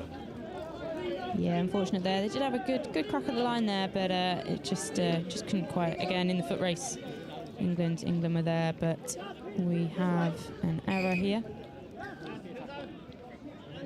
Approaching the final 4 minutes here, Ireland, and Dolgaraki brings it forward. I'd love to see them get across the line. I'm a big fan of the consolation try, Kate. Yeah, absolutely. No, it'd be good to see them get a score, because they have been coming to this English defence. They've not been making it easy for them. They're making them work. Just need to just execute that ever so slightly. Well, that was a golden opportunity there with O'Sullivan, who took off out of acting half, and had he had a few supporters out on that right-hand edge, there was a big gap there for Ireland. Yeah, maybe it's just a little bit of a case of comms in it a bit more. The wing is always in a really good position to see what's in front of the play. So maybe just getting a bit more vocal and telling those mids and links what to do a little bit more. Like, it can be difficult when you're in it to see what's going off on the outside. So just getting a bit more vocal and playing off each other a bit more. See the roll on as well that England have in this particular set. So what we have to talk about with that up and in defensive pressure is hitting the line quickly and then jamming back out. But just constant backpedaling there for Ireland. Yeah, unfortunately so. England pressurising them in the midfield as well. I mean, not giving them anything really, not letting them get off to get those fresh legs on. And we're looking for players at this point. He's looking for a half. That's Temtem. Now Ennis bringing forward, drops it down. One-handed scoop here for Ireland. Nothing really doing as of yet, though. It's a little bit too slow here to cause too many concerns for the English. That's a better draw and pass, but once more easily marking up there. James Mears makes the touch, and touch pass will be called. There is the turnover. So 2.5 to go. England firing a little bit of a warning shot to the rest of the men's 45s competition here. Yeah, absolutely. They're definitely making a statement with this game. And I mean, in these final 3 minutes, really for England, their main focus, at least from a coaching perspective, will be to keep it to nil. They've been playing. They've really dominated this game to let in a sort of last minute, consolation try. They won't be happy with that, so they'll want to keep this energy going. And it can be difficult as well when you have this kind of lead. You can take your foot off the gas a little bit, and that's not what you need to be doing. So England looking to add though to that tally. They'd like 11 on the board as it's slowed down here from Jean-Francois Popov. Now to that right-hand side once more for the run here of Malik. Malik draw and pass, beautifully worked. And Bruce Kirby, all he has to do is catch it and put it down. He won't score an easier try. And England once more tear apart the Irish defence. Yeah, absolutely lovely score there. Again, just looking up, the Irish wing, number 15, James McCall, has just come in, and the English are just exploiting that, and Bruce Kirby just safe hands on the wing there and straight in. Interesting as well for the English, these 11 tries, the bulk of them have been on that right-hand defensive edge for Ireland. And the funny one, because Kevin Foley's been outstanding on that edge for Ireland in defence, but that certainly has been the main area they've looked to attack here. Yeah. So 40 seconds to go here. And Ireland get across the line. One final chance here. Dolgaraki popping a little pass over the top, basketball style. And once more, England see it off. So that should be it. The clean sheet looks like it's going to be occurring here for England. Yeah, they will absolutely be happy with that. They should be happy with this performance. And again, they're still not letting Ireland off the hook. They are coming out with them with some pace in these final few seconds of the game, waiting for that klaxon to go. They're staying clinical. They're executing it. You can see they have their set plan in their play. Here they go now. Oh, they don't even need to use the numbers. A beautiful dummy here from Mears, who collects a hat-trick. Well, he has been in fine touch in this one, and it brings up the dirty dozen here for England. Yeah, what a lovely finish there. They'll be happy with that. Not only have they kept it to a clean sheet, but just that last minute try as well, just on the board. And yeah, Ireland will got some things to learn from in that game, but yeah, definitely they were looking dangerous at times against. They didn't make it easy for England. You know, there could have been quite a few more scores there, and like you say, the defensive effort, especially on the wing there, was really quite strong. We talk about 40-minute performance here, 5-0 at half-time for England, but they went on with the job, adding an extra 7 on the second side of things. So full time here. Big victory for the home nation. England over Ireland, 12 points to 0. And up next, we've got a real ripping contest for you. It's the two big guns themselves, Australia doing battle with New Zealand. The women's 40s division up next at 12:20. We'll take a quick break here. All the action just around the corner for the Touch World Cup England 2024.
I love Nottingham, the home of Robin Hood.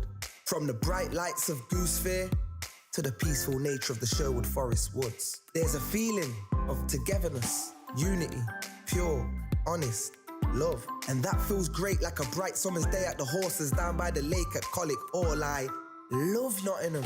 The River Trent, the embankment, the Nottingham Carnival, different cultures dancing. The diversity, just walking down Columbus Street on a Saturday. The two lions in the square stand tall with pride. And when the markets in town come alive, it gives me life. Listen, as the council house clock chimes, and depending on how many times, lets you know the time. I've been to concerts at the Motorpoint Arena, and I've been to concerts at the Nottingham Caves. I've been here all my life and I'm still amazed by this place. I love Nottingham. Sometimes I stare at Hockley's graffiti colourful walls, and sometimes I gaze at the deers running round Woollerton Hall. Supreme thrills, from chilling up at Greens Mill or up at that castle on the hill. Nottingham, I love you, and I always will. Visit Nottingham today.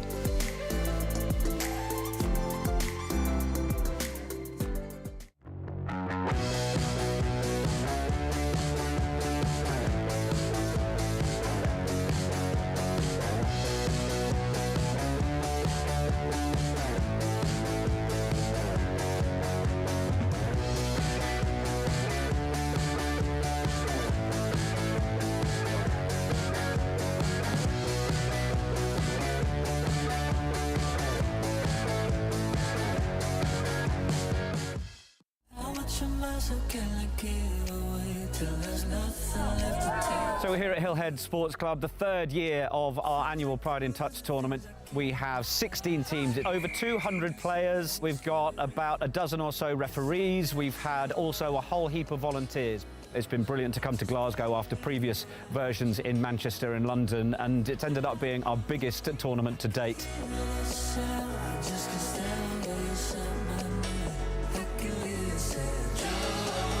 Get a lot of curious players that want to try out touch rugby for the first time, so they might be a bit nervous, but I think they come down. Welcome back here to Nottingham, Riverside Sports Complex. It's the women's 40 division, the two heavyweights going head-to-head here, New Zealand and Australia. New Zealand will get first use of the ball here, James Preston and Kate Davis-Babin, to bring you all the action as the Kiwis march upfield here through Ellis, but immediately turning it over and inviting Australia with the first real opportunity to put on an attacking play. Yeah, absolutely. Australia will have a response to this, so it will be interesting to see what they come up with. They're going direct. Looking Straight drive here from the Aussies as they pick it up, and Scooter now all the way through. Here's a good opportunity already for the Emus, and they find a little bit of space. Haddon puts down the afterburners, and Rendell on the spot there in support. Lovely work from the Australians. Yeah, absolutely. Look at that, just playing heads up, looking for the support. She knows it's there. And ball down there. Lovely finish from Kerry Rendell there. Number 12 for Australia. Their first opportunity, quite literally, 3 plays deep for Australia. That's all it took.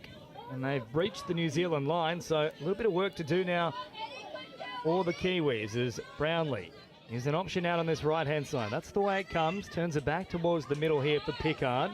Pickard finding the support of Watene. Now Pickard again takes off. Flings it out to that left-hand side, but a great read there from Dominique Barlow. And the pressure mounts, and the ball hits the deck.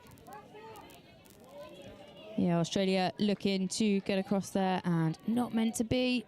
Bit of an error there, and New Zealand have the ball back. And they've got an opportunity at the line here, so let's see if they can make use of it and make it one apiece. So now Parker for Pickard. And setting towards the middle of the field. Once more here for Pickard, who's directing traffic at the moment. Bradley also here in support. Now straightens up for New Zealand. Towards the middle once again they come, popping a little pass. Very deep into the line. Still a couple of plays up their sleeves here, New Zealand. As crabbing across field is Brownlee. Turns it back on the inside here for Parker. Parker waiting there at acting half. Now hits Pickard at pace, and Pickard taking off, running at who she believed was an offside marker, but the Emus did enough and got back to the line, made the touch. Yeah, looking like they're trying to get their early subs off there. Australia going direct and across to the box, but keeping that pace on. And rolling off into the subs box there.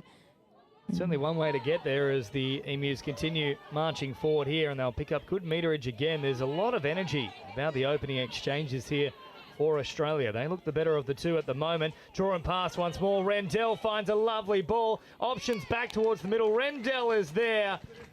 Outstanding stuff. Hartley summed up the situation nicely, but that's all down to the woman who scored the try. Rendell has a double. Absolutely. Yeah, look at that. Just going on the outside. Sees that the wing has come over to her, and Rendell is there in support. Lovely try.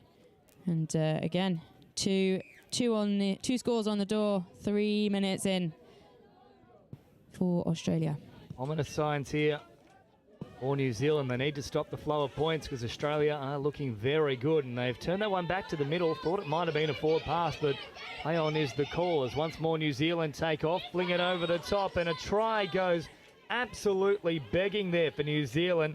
Junkie was on the spot, but unfortunately, all comes spewing out, but it might have been a touch pass back towards the middle anyway here. So Australia up 2-0 early on here in the Women's 40s division for the Touch World Cup 2024.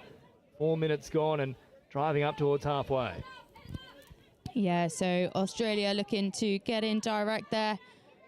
Again, looking to build off. I mean, the last couple of attacking sets they've scored or nearly scored off. So, you know, that lovely flowing pace of play getting that ball down. Looks like there might be been a little bit of an error there. And it is New Zealand's ball. So good defence there from New Zealand, but they've got the attack out. Looks like they might be looking to work to their box at the moment. Getting that ball down. And Australia not making it easy for them. And they're pushing up a very high press here, the Aussies, and they've got a result off the back of it. So they'll start this set inside New Zealand's territory. Let's roll back here on play number 0, if you will, from Knight.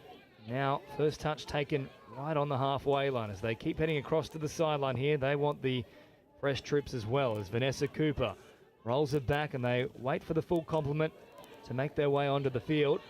Options out on this left-hand side, but stopping on the run there was Michelle Evans. Now worked here for Shaw. Evans taking off once more, picked up. Shaw at first receiver on this left-hand side. They've got them stripped for numbers. They'll pop it back to the middle here.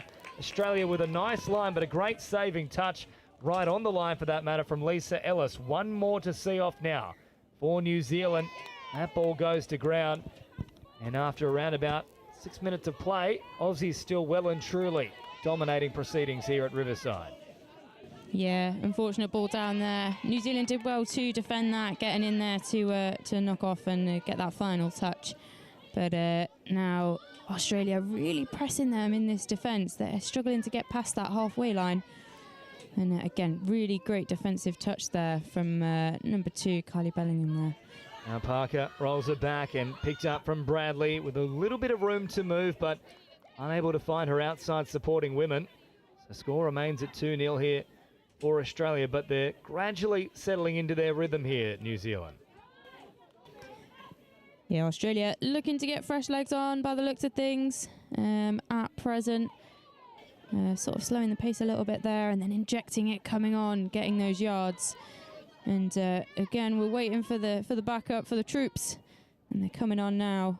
So now look for them to start that little raid here, Australia. They click into a new gear. Rendell once more is tearing New Zealand to shreds. Another beautiful pass out for Hartley. And this is an exhibition here from Australia. Yeah, absolutely. And particularly there, you know, from Rendell, like she's established herself as a bit of a playmaker in this game. And we are only 7 minutes in, but lovely score there for Vanessa Cooper. Well read and well finished as well. Yeah, she's actually switched all the way out to this left-hand side. Initially, I thought that might have been Hartley, but Cooper all over the field at the moment. Her previous run was on the right wing. Now she's come back out on the left. So a versatile player here, Vanessa Cooper, as New Zealand nearly have that one hit the deck. Shepherd, though, able to reel it back in. Now receives it once more. Out of acting half, Shepherd taking off, draw and pass. This is working nicely for New Zealand. Again, it falls apart right at the death, but there's a little bit of life there for New Zealand. Yeah, absolutely. It's just unfortunate there. It's just a bit of a ball down, but it was the right decision to make. And, you know, they're looking there, they're creating those opportunities. It's just executing them in that final pass. Oh, here comes Australia now, though. Great footwork, and away she goes. It's Donovan trying to hold here. They're all chasing her. Still alive at the moment here for Donovan. So 8 minutes gone, and they're looking to at least halve the clock, if you will. Try every 2 minutes. As it's popped out to this right-hand side, I thought there might have been fingertips to it there from New Zealand. Referees agree. So a full set now that they need to hold on for. Only 10 metres away. They'll bring it up to the 7 now. Playing it quickly. Here's a chance for Galetto. Out it comes for Haddon. She set up the first try. Sends it back to the middle here. Haddon, out of acting half, takes off once again. Haddon, bring it right to the line. Lovely pass. I think they've done enough there through Yong. Yong makes the touch, does she? No, they've awarded it. Yeah, lovely score there. Really well read by Haddon. Just sets it up there. You can see she's calling the shots. Picks it up. She's looking, and then gives that lovely ball out there. And, yeah, not quite there on the wing for getting that defensive touch in New Zealand, unfortunately. So 4-0 to Australia. They'll be happy with that. Very close run thing there for New Zealand. Just inches away from getting that touch there for Yong. But another one on the board now for the Aussies. It's 4-0. Closing in on that quarter way point of this match as it's picked up here from Amiria. Now they'll send it wide this time. Oh, good cover here from Cooper, who's just scored for Australia. Now saves a try. So she really has been absolutely everywhere, as New Zealand still have a few plays up their sleeves here. They'll bring it back to the middle now, dropping it down. Waiting for it is Emery. Emery sends it to this right-hand side and then looking to switch the emphasis and open up a little passage there, but just in between the link and the winger. Yeah, Australia looking to get those yards, to get fresh legs on at the moment again, and really pushing that. Inside, drops it down now just shy of the 7. Floating over again, but once more, Vanessa Cooper reads it with relative ease and she's got enough speed as well to get out there very quickly. Yeah, absolutely. I mean, I thought she was still on this other side wing. I thought she'd got around there really quickly. But yeah, like you say, massively versatile player by the looks of things, and reading that defence absolutely spot on. We are also in a location where a little bit of Harry Potter has been filmed, so maybe apparitions happening here and quite being possibly able to jump from one side of the field to the other. Maybe that's the secret. So Australia now driving forward once more. Little dummy comes out here from Knight. Knight, still going through them. Knight has fooled them all. Dummies left, right and centre. More than a pacifier store. And she goes over here for the Aussies. Absolutely lovely score there. So well read. She just keeps going. No, she hasn't been touched, and backs herself and goes. And what a lovely score there. Knew the wing was there for her, but she didn't need it. She was in and she was down. Well, with more efforts like that for Knight, she might well end up with a knighthood. That was outstanding for the Aussies. 6 tries to nil now with only 8 minutes left in this first half. So they're going at a try every 2 minutes. If that keeps up, we're looking at a 20-0 scoreline here. And I don't think anyone would have predicted that coming into this game. No, absolutely not. Absolutely not. And, well, we'll see what New Zealand managed to do on the line here.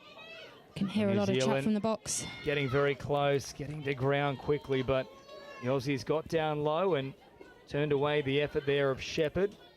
So Shepherd will go back to this 7-metre mark now. Towards the middle they come, New Zealand, slowing things down, but they really needed to speed it up. It was, of course, the last play, and really that's quite easy pickings there for the Aussies. Yeah, definitely. They defended that with relative ease. Looked quite relaxed, and again, just sticking to their processes. They're getting those fresh legs on. They've got a half there, right there, and then they've got the legs coming on. Now straight drive and dropping it down very quickly here. The Aussies building nicely in this set. A rise for Evans, turns it back towards that right-hand side and then drops it down. Also in the middle there is Shaw, but Evans takes it herself, finds Shaw, juggles, somehow nearly catches the hat in the process as well, but unfortunately the hat goes down and the try goes begging. Yeah, that one was unfortunate. Thought she just held on to that then, but not quite. But again, she's back, minus the hat, putting quite a lot of pressure on Indy there. And New Zealand being called back there to take the roll, and good pressure here from the Australia defence. That's unfortunate. Just sort of the momentum is getting killed a little bit there. Not initiating that touch, but unfortunate errors there, and ball down for New Zealand. And Australia have got another crack at the line from about halfway. Looks like they're getting on some more reinforcements. And we've got Randall. She is on the pitch, as we know. She is dangerous. And that won't be, that's not great for New Zealand. She's off now, but got more reinforcements coming on. Michelle Evans, and ball down, unfortunately, there for Australia. New Zealand live to drive out and get some fresh legs on. That's pretty much the first time we've seen it go wrong here for Australia in the opening 15 minutes. A little bit unaware of their surroundings there. They couldn't quite get the players in the right positions on the field with that subset. And also a little bit muddled once they then tried to take off and head forward. As New Zealand do exactly that now with Parker out on this right-hand side. The ball comes out. I think that could be potentially a mutual infringement there, but yes, it will be called a mutual infringement. I thought there was a little bit of a ill ball security, if you will, there from New Zealand, but a hand also thereabouts. So good call from the officials as they send it out wide. And it's just not building correctly here for New Zealand. You've got to be hitting that strike dump on the last play. Yeah, definitely. Just not quite coming off. Like, they're hitting the holes, but Australia are reading it really quite well. It's just going to be a bit of a matter of adapting to that strong line defence that they've got going. Managing to slow down Australia in their drive on, but again, they're just injecting that extra bit of pace, and getting them on the back foot ever so slightly, as we've seen. So we've got Haddon. Oh, the draw and pass once more here for the Aussies. The pass never came, but certainly attracted the attention of a couple of New Zealand defenders. Had she slipped the ball there, Ryan, there was plenty of space out wide for Australia. Yeah, absolutely. Finishing it in the right place, though. Again, not making it easy for New Zealand. That flood defence coming up from the Aussies. It's making it difficult for them to get up and off and get those fresh legs on. They have at least stopped the flow of points in momentarily, New Zealand, as now they take off, and stepping up in the passing lane there was Haddon. That was played at, so another full set to work with here for New Zealand, and the best field position they've had in a little bit of time now is Janke sends it out towards the middle here. Further promoted from Shepherd, and then hops in an acting half on the follow-up. Meters on offer now. Atane. Or Shepherd, that one's just gone to ground. It was a little bit behind her. It was a tough one to take, but they didn't need to rush there, New Zealand. They had another 3 plays up their sleeve. Yeah, definitely. They had the touches there, but it could be a little bit of wanting to get that score on the door before the end of the first half, just rushing it ever so slightly. But Australia do have it back now, and they're going to be looking to make it 7-0. Shaw brings it forward. Evans out of acting half, and Evans left and right, floating it over the top. Oh, New Zealand was standing there waiting for it, and then a big collision there too from Kylie Bellingham, who was ringing a few bells in the ears there of New Zealand after that contact. Yeah, definitely, that was a big hit actually. But managed to keep hold of the ball, and New Zealand are attacking out again, looking a little bit more slick at the moment, getting those players back on. Only momentarily there, though. They really didn't get the subset quite right at all. Yeah, the coming off was looking good, but just not quite got the support to get the ball away coming on, unfortunately. Going a bit more laterally, and it's not meant to be. Final touch there, and Australia going again. Well, in the end, that's probably the poorest set New Zealand have had in this opening 18 minutes, especially that last play. They literally lost ground, so they'll need to recalibrate a fair few things at half-time if they have any chance of mounting a comeback. But Australia in frighteningly good touch here as it's brought forward from Hartley. Now a little short pass provided here for Galetto.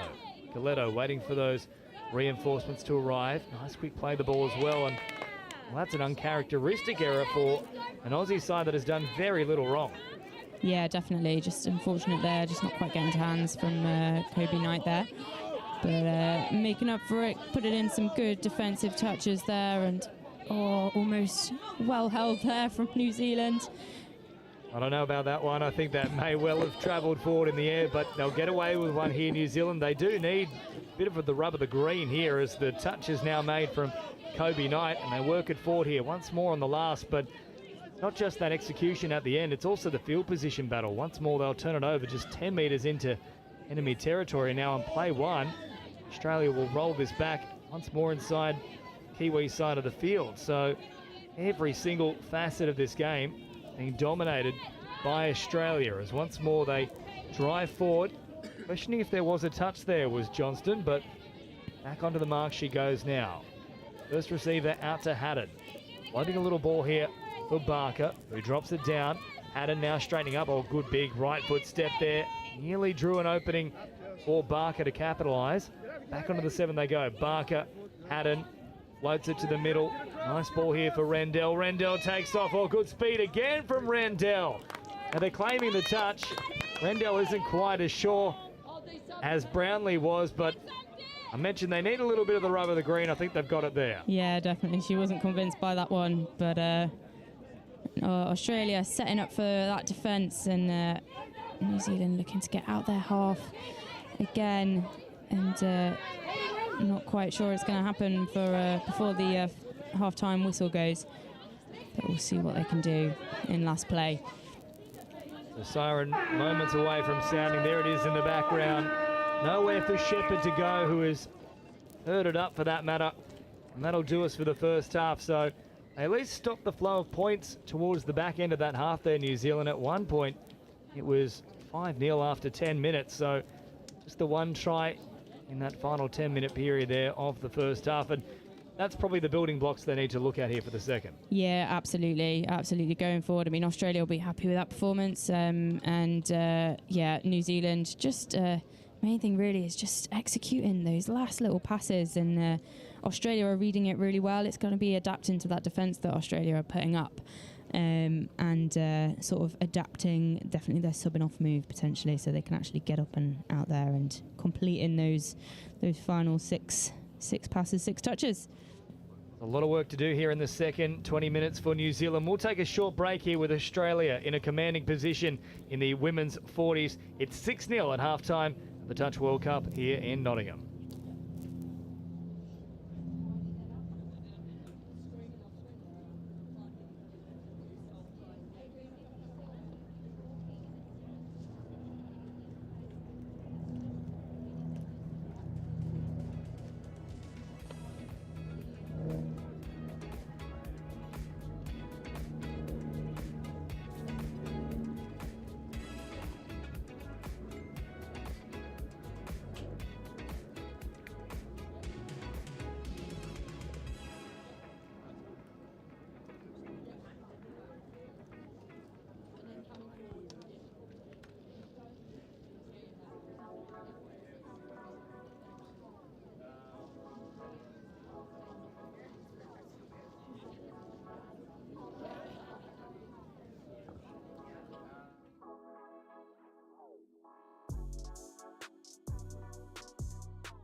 So what does it mean to you? The time? The sweat, the passion, The thrill? The determination. The support. The camaraderie.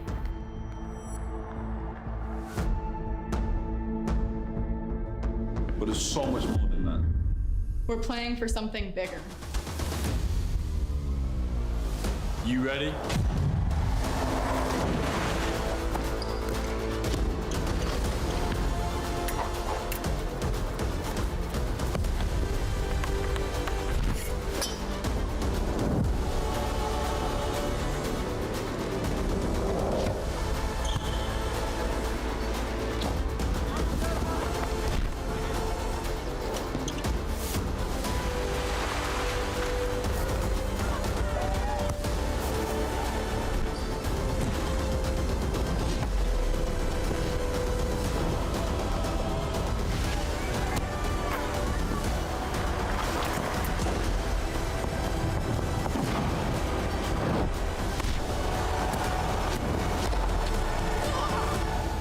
Question is, how are you going to leave your legacy?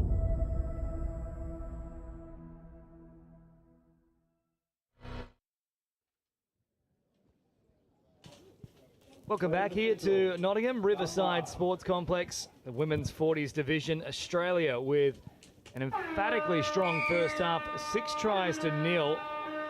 But at one point it was 5-0 after 10 minutes. So New Zealand at least were able to stop the flow of points toward the back end of that first half, but still a lot needs to be corrected in the second. Kate Davis-Baven. Yeah, absolutely. So Australia, we can see here, they're looking to go at the line again. And got Kobe Knight there, just getting caught short. But they're looking to pull that New Zealand defence out. Made a touch on the link there and going back insides against the grain. And a good New Zealand defence there. They kept them out, and they'll be happy with that. First 60 seconds going in. So that's a little bit of an improvement there for New Zealand as now they head out towards this left-hand side, trying to get those fresh players back onto the field in Australia. As a result, trying to camp them in and prevent them from getting out. But nice little change of emphasis there just to pick up some extra metres, but that one's gone forward off the return. So it was building nicely, that set there. The first 2 touches were looking good. Yeah, definitely. Bit unfortunate there, bit of an unforced error, but Australia no doubt going to capitalise off that. Just a little bit of chat there to check that it's being tapped in the right place. And Australia will have another crack at the line. Now brought forward here from Barker. Sends it out towards that left-hand side of the field. Haddon drops it down. Her and Rendell have been 2 most dangerous players on the field thus far. And here is Kerry Haddon once more. Shows it a couple of times, drops it off, and now she'll head toward the sideline. Michelle Evans replacing her in the middle. They're looking for a little bit of a strike dump here, Australia. They might not need it in the end. They backed away and then took off with a change of pace. Nearly fooled them all. Last one now coming up here for the Aussies. Evans floats it to Shaw, and then much better pressure there from New Zealand. Yeah, absolutely. They really forced that error there. That was a good defensive set yet again, and forcing those errors that we didn't really see too much from Australia in the first 20 minutes of this game. But New Zealand looking dangerous here, rolling on. And again, it's being pulled back for a bit of an error there. Looked like it might have been an over the mark, which is unfortunate. So Australia have it again. And moving forward. So better signs here, though, for the Kiwis in the opening couple of minutes here in the second half. At least they've been able to march upfield a little bit more ease thus far. But Australia once more on the attack as Evans comes forward. Running at pace, trying to squeeze through the line. Also had the support there of Ryan. In the end, didn't utilise her. So rolled back here. Now for Ryan. Under pressure is Shaw. This is the last one now. A bit of a static start here for Australia. Evans back against the grain. Floats it here for Shaw. And once more, an error here for Australia. Yeah, again, New Zealand just looking, they're getting up in their faces a little bit more. It's a slightly different line defence to what we were seeing in the first half. So it's probably something they've talked about at half time, and here we are coming on again. So now New Zealand up into enemy territory. And now continue heading out to that right-hand side of the field. Turns it back here for Tane, who drops it down, and then little collision there with Shepherd. Still alive, though, for New Zealand, who have got a lot more life in them inside this opening 3.5 of the second half. So if we segment it off, since that 10-minute mark, just the 1 try to Australia. Yeah, absolutely. And they'll be looking to inject that little bit of pace and zest that they had in in those first 5 minutes, no doubt. Going forward now, just a little bit of loss of comms there, I think, by the looks of things. The Aussies, another uncharacteristic error here to start this second half, and now New Zealand march upfield here, try and apply a little bit more pressure and work towards their first score of the match. Ihaka throws it out here for Junkie. Junkie now drops it down. Ihaka, Brownlee, waiting for those fresh troops to come onto the field, and now they've got the full complement as Blair rolls it back. Finally, they've got a strike dump to work with here, New Zealand, as Emery sends it out wide. It is building here for New Zealand, and there it is, the first real strike dump on the 7. Ends up in points, and Janki is on the board.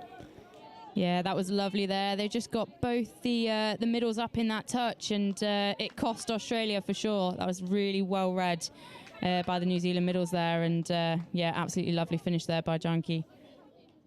Well, anything is possible here. A lot of time still on the clock, and since the turn of the break, it has been the better of the play with New Zealand, and of course now since that 10-minute mark, it's actually 1 try apiece. Yeah, absolutely, and they'll be looking to keep that energy up, and hopefully this will carry them forward into the rest of this half. Now a short little pass here for Barker. Barker then back out to that left-hand side, receives it once more, rolls it quickly. A little bit of a flow here for Australia. Knight then sent it out for Haddon, but Haddon was well marked. Popping over the top. Oh, there's a chance for an intercept there for New Zealand.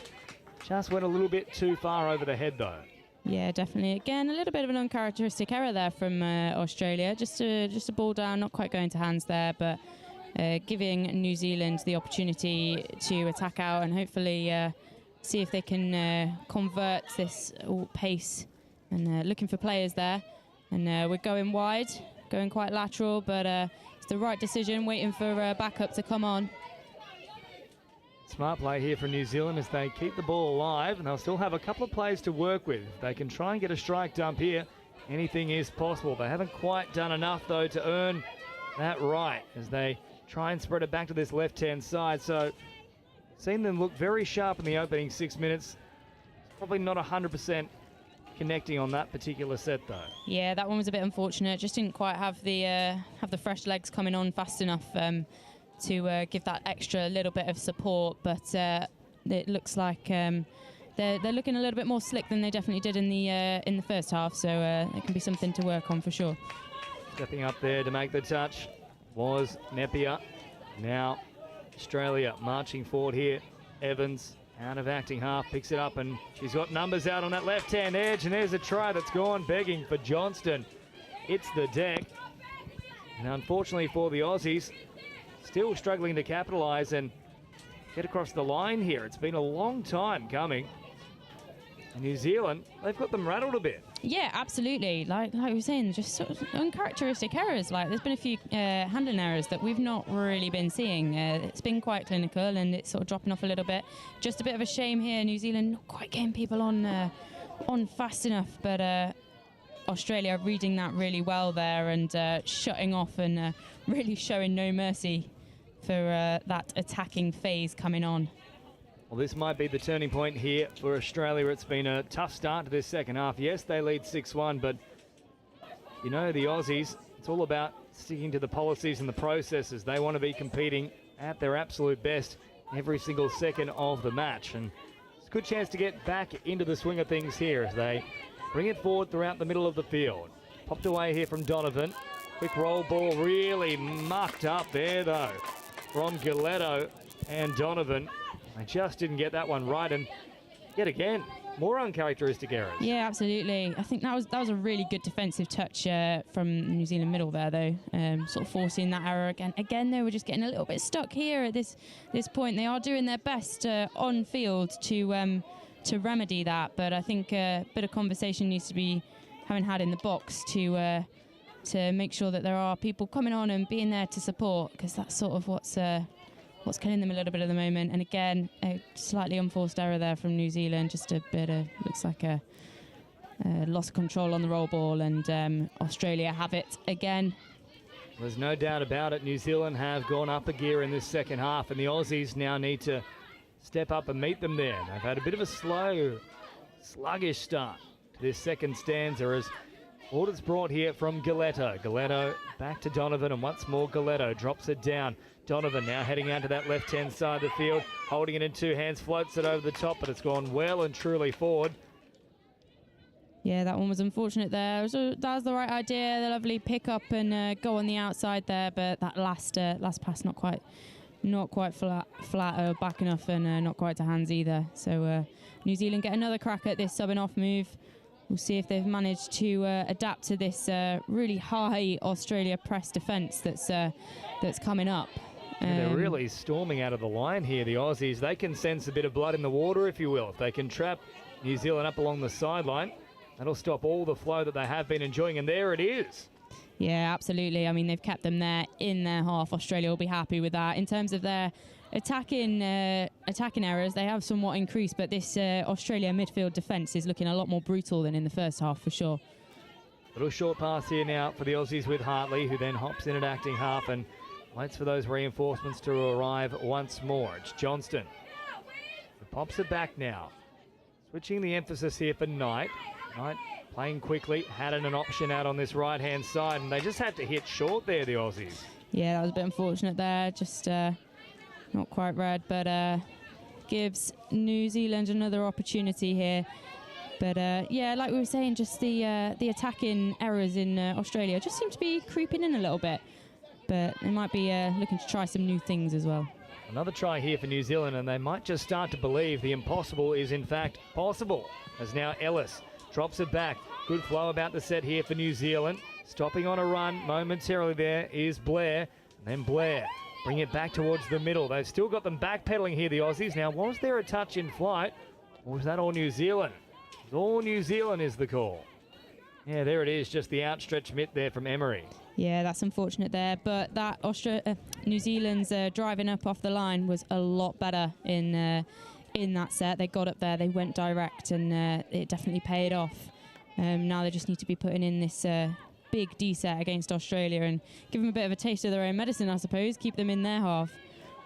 Doing a decent job of it at the moment. Amiria heavily involved defensively so far in this set, is now nice little cycle back through the middle here from the Aussies, and a quick pick up and scoot. Here they go through Evans. Evans still out of acting half. She wanted to play through all the penalty, but in the end, it was a good work there from Tyann Blair, who did enough to get back the required distance. Yeah, absolutely, absolutely, and it means they're not starting off their try line like they have been doing for most of their sets, really, coming out, and hopefully that gives them that extra little bit of yardage and gets them up to that line and getting a bit more time to get the fresh legs on, as we can see coming across now. New Zealand will pick it up here, around about 20 metres away from the Australian line. 6-1 the score. Another try here would give them enough time to still launch that comeback, but it needs to happen pretty quickly. Parker sends it out wide here. And Janki, who has gone across the line here for New Zealand already, won't get a chance to add to her tally so far today. Yeah, that was a better attacking set for New Zealand. Again, finishing it off in the far corner, making Australia work for it, but they are overcoming that defence a little bit. They're getting across there. I think New Zealand are letting them off the hook ever so slightly, and putting in a hard touch there on the midfield. So Australia now up over halfway. Little dummy comes in here from Galetto, and Galetto now finding some space here for Donovan, who takes off. They just got there in time. Nicole Pickard with a very important touch. Yeah, absolutely. And again, this means they're not attacking, getting over to their box from their try line. And it's giving them that extra little bit of boost, as we can see. Looks like an extra little bit of pace there. Australia seem to be letting them run at them a little bit more than what they have been doing. It's a bit more passive here from the Aussies, as it comes out wide now to Janki once more, who rolls it back very quickly. And now for Tane. Tane drops it down. Shepherd takes off, one-handed scoop. Now there's an opportunity building here for New Zealand. Popping a pass over the top. It doesn't quite get there in time. And the Aussies were swarming all over at the moment. Yeah, that was really well defended by the Aussies. As you well know, when it gets into a scoop and they're running around like a headless chicken in the back, it can be a bit chaotic, but they read that really well and kept New Zealand from scoring. But again, New Zealand creating that opportunity for themselves, which is good to see.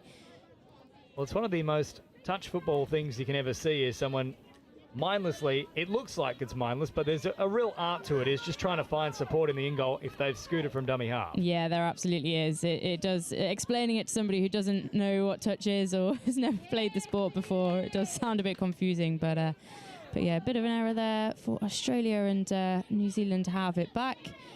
And they're going direct again, I think, almost to overcome this really high, aggressive Australia defence.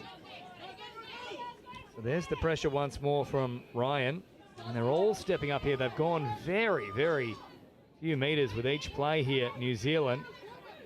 And they're still struggling to get up towards halfway. They've been much better with their rucking sets throughout this second half. But that's a real testament to the Australian pressure on that occasion. And how about the referee there with some soccer skills? I know this is the Touch World Cup, but I'll tell you what, might have come straight from the Euros there with the football. Oh, we've got an Australia drop ball there. Bit of loss of control on the floor, and then New Zealand are having it back. And got another crack at the line here. Got Brownlee, ball in hand at the moment. She's been looking dangerous on the ball, with Parker as well. She seems to be in there in the middle, calling the shots at the moment. Now Bradley crabbing across to this right-hand side of the field. Caught about 10 to 15 shy of the try line. She wanted another set of 6 there, Bradley, but not forthcoming from the officials as Pickard slows it down. Bradley now on the last. Once more a static start here for New Zealand. Might simply be a case of trying to kill it well and truly away from the Aussie box, and I think they're going to run out of time here, the Kiwis, but much better showing in the second half. Yeah, absolutely. And like you say, it's a little bit about game management here. Like, they don't want to be giving Australia those opportunities. So anything they can do, it might be a little bit too late for them to make up that difference in scoreline, but anything they can do to keep it from growing is definitely worthwhile doing. So, which it looks like they are doing, like keeping Australia to their half at the moment, not giving them too much of a platform to work with, which is positive for New Zealand, definitely. Shaw now for Evans, and then Evans wide is still there for Bellingham. But the blueprint's there for New Zealand. They've changed things at the break, and since the break, well, it's 1 try apiece. Yeah, absolutely. And, you'd be happy with that if you're in the sub-box for sure. Like, the scoreline does look quite drastic, but like you say, it's for the second half, it's definitely a different showing for sure. I should say there, not 1 try apiece. It is 1 try to nil in the second half for New Zealand. And since that 10-minute mark, so all 26 minutes of play, it's only been the 2 scores, 1 to Australia, 1 to New Zealand. So something tweaked midway through that first half, and they at least got the defensive aspect right as Australia work up towards halfway with around about 3 minutes remaining. Rendell popping a little past. We haven't seen too much of her in the second half. Yeah, no, definitely not. It's they're working up, maybe trying some new things in the Australia attacking setup. Looks like they're looking for the ball, looking for hands away there, but it wasn't quite meant to be. Waiting for some more fresh legs to come on. We've got Kelly Ryan on for Australia, and unfortunately it's ball down there, and New Zealand have it back. And New Zealand now looking away from their own end, looking for support, but very lateral at the moment. Been a real poignant effort here to try and get those replacements onto the field, but you see Australia just hammering down and trying to trap them in there. You'd like to see them maybe spread it a bit more. Yeah, it's so difficult. It's testament to Australia's defence there, really. Like that two-man, two-woman piston coming up and really putting that high pressure on New Zealand. It makes it incredibly difficult to do anything but go lateral, and then obviously that sort of kills your momentum, and it's giving Australia an opportunity there. Looks like the touch was in, so it's not a try at this point. It's Lisa Ellis who made it there on Kobe Knight, who goes back to the 7. Still a couple of plays for Australia to work with. Now it's the last here as they try and click into another gear. A bit of pace this time from Ryan, and she is able to squeeze through, and finally Australia have their first try of the second half. Yeah, they will be happy with that. But like we were saying, a bit of a change of the pace for Australia. There's some attacking errors, but that was a lovely score there. Just looking up, New Zealand didn't quite read that defensively, and Kelly Ryan gets over the line there. So I think Australia obviously would be quite happy with a big result against their biggest opposition, but for New Zealand, they know what to do moving forward here. They figured out the Aussies at the break. Yeah, absolutely. And you can see that, and it has made a difference. There's just going to be, a little bit of adapting from that, but like we say, it is a long tournament, and they've definitely got things to work on, and you can see it working. You can see it working with New Zealand. They are adapting to it. It's just a bit of a shame they were chasing sort of that five score lead. But again, killing it in that corner. So Australia have got a little bit more work to do. And getting up and sort of returning the favour with that high press defence there. That was a lovely defensive touch there from number 14, Emma Parker, for New Zealand. And a good holding on of the ball there from Randall. And that's unfortunate there, a bit of a ball down. So now New Zealand have an attack at the line. The final chance here for New Zealand to put on another try and at least try and claim a win here in the second half. This will be the last play. Not looking at anything particularly strenuous at the moment here as it's popped up from Tane, and that'll do us at Riverside Sporting Complex. The battle of the heavyweights. A comprehensive victory here for Australia, but a lot of learnings for both sides. For the Aussies, They just need to keep doing what they're doing here, and for New Zealand it's a case of they'll take away this second 20-minute period and try and work from there. Yeah, absolutely. And you could see they came out of that half-time and they'd obviously made those changes. Australia were good at adapting to them. But yeah, New Zealand definitely looking like a bit of a more cohesive side in that second 20 minutes for sure. And but Australia hung on in there and definitely kept their comfortable lead for sure. So big win here for the Aussies over their Tasman rivals, New Zealand. 7 tries to 1. Quality performance in the women's 40s. We'll head to the men's 40s next year for the Touch World Cup 2024. It's another strong rivalry. No love lost between these two nations. France and England take on one another, and Simon Whitten will play his 100th Test match, and it'll be a great moment for him. So don't go too far. All the action coming your way very shortly, right here at the Touch World Cup for England 2024.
Hello, we are back for France versus England in the men's 50s division. I'm Kate Davis-Baven and I've got with me Alice Summers here taking a break from her England Women's Open analysis, joining me today. Yeah, it's going well and the women are doing really, really strongly, but I'm excited to see this game, hey? Yeah, you made a trip down to Riverside, haven't you? Sunny Riverside in Nottingham. We've got our 30-second warning here. Big shout out to England #1. Simon Whitten. It is his 100th Test cap today, so we'll be keeping an eye on him for this game. What a moment for him, as you probably saw on the tunnel that people put out for him. Must mean a lot. So France have tap off and should be a good game. Obviously, like we said, no love lost between these two nations. Yeah, 100 cap, that should bring some experience with him. So hope to see what he can build from this game. Yeah, absolutely. And France starting off strong, getting up there. They'll be wanting to put a score on the door in this first set, won't they, Alice? 100%. Someone to watch out for. That number 6 in that orange cap looking dangerous. Absolutely. Outstretched arm there. Looks like there was a touch in there, though. Wasn't quite meant to be. Taking it back to the 7. England's defence just staying tight there, keeping France out. But France still won the strike play. Oh, was that a trick play I just saw? I think it might have been. It unfortunately didn't quite come off for them, though. It is looks like a ball down there for France. And England men's 50s have it, and they will be looking to get up to the other end of the pitch.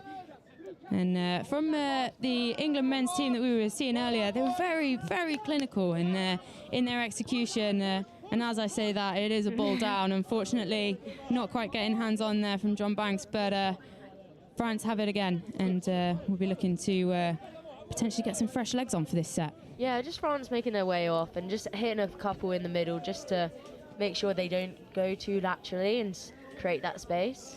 Yeah, we were saying it is difficult as well when people are playing a particularly high press midfield defence to do anything but go laterally, and but it really does screw up your momentum a little bit, doesn't it? And but it looks like France have adapted to that, and they are getting up. And it's a ball down there, unfortunately. Looking really strong here from the England's defence. It hasn't seemed like any team's got past them yet from this French side, and same with the French defence. It's quite hard to get any momentum going, but number 7 on the ball here for England, 15 running with momentum. It's going really well. Yeah, definitely. They're looking to get up there, and this is our 100th cap, Simon Whitten, getting the ball down there, and they're looking for, and that's unfortunate there. It's an incredible ball, I think, looking at that, and France have it back. Yeah, France just looking to drive off here, a couple in the middle, and then get some fresh legs on. Yeah, absolutely. And as you well know, after you've had that defensive set in the midfield, you do want to be getting off and getting those fresh legs and just injecting that extra little bit of pace onto the ball. That's when it's so critical to get those fresh legs on.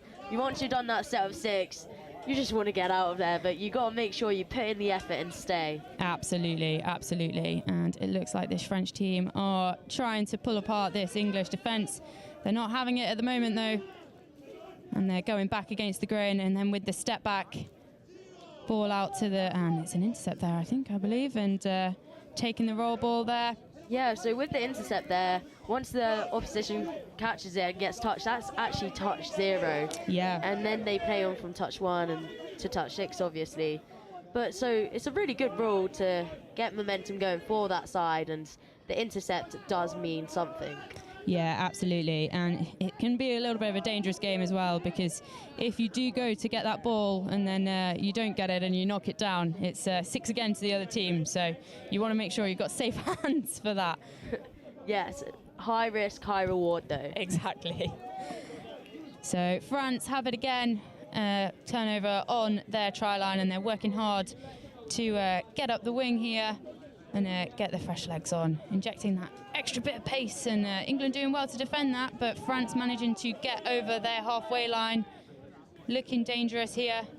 Yeah, France with just that bit more of change of pace, maybe more depth. Yeah. And it's really good to see from them, because nice to build, but still evens, and no scores on the doors just yet.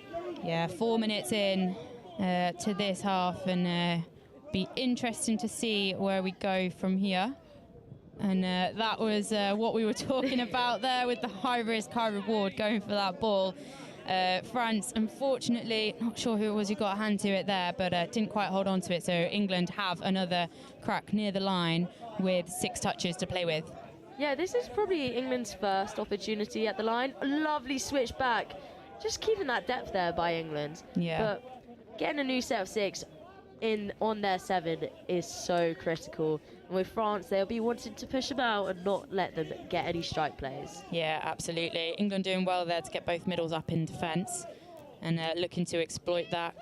Got the Lee Thompson there, looking to roll the ball in the middle there, calling the shots. You can see him bringing the French middles up, and John Banks there. And lovely score there on the outsides. That is Sol Phoenix on the wing. Beautiful bit of work in the middles there. And then look, just brilliant heads up touch. Got the ball there out to the far wing, and England will be happy with that score. England will be delighted with that score. That long ball looked amazing, and a great take to finish in that right-hand corner.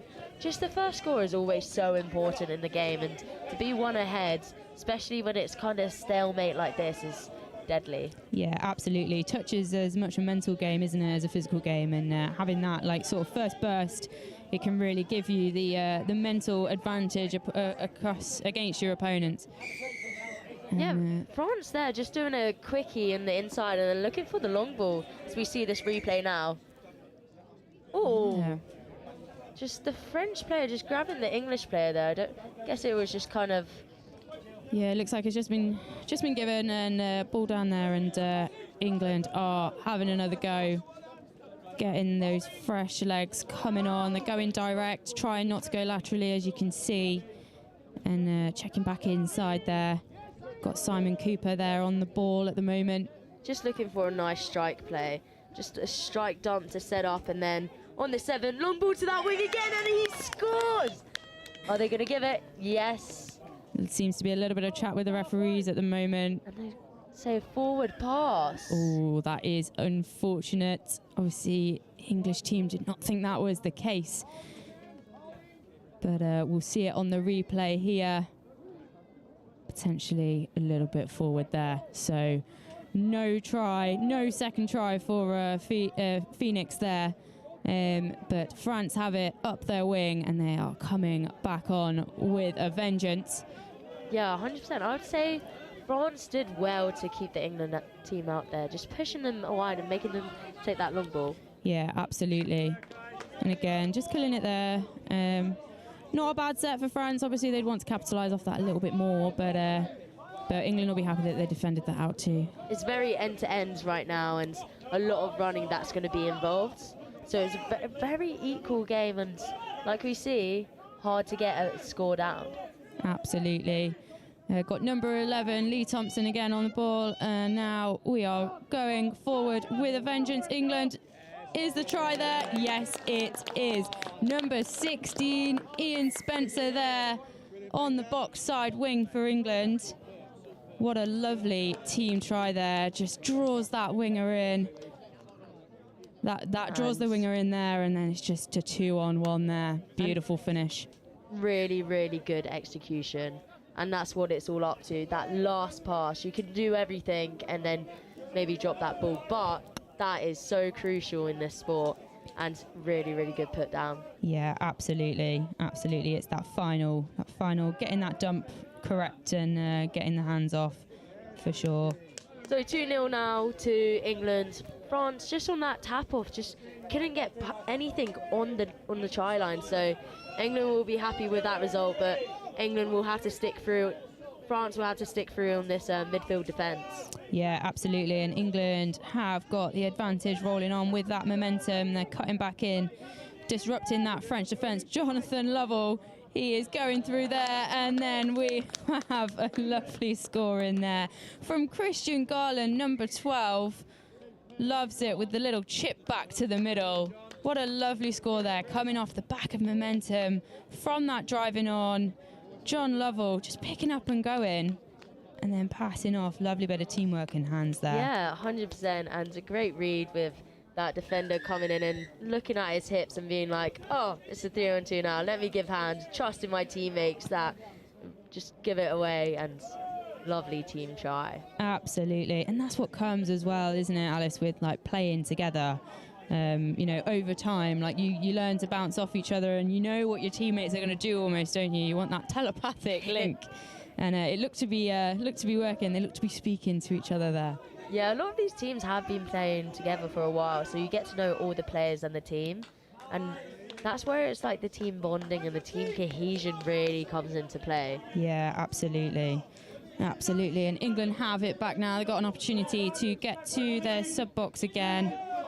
And really getting France on the back foot actually quite a lot in their in this subbing on move, going a little bit laterally here and cutting back in again. Yeah, they're quite quick to half, this England team, and that is so crucial in any sport.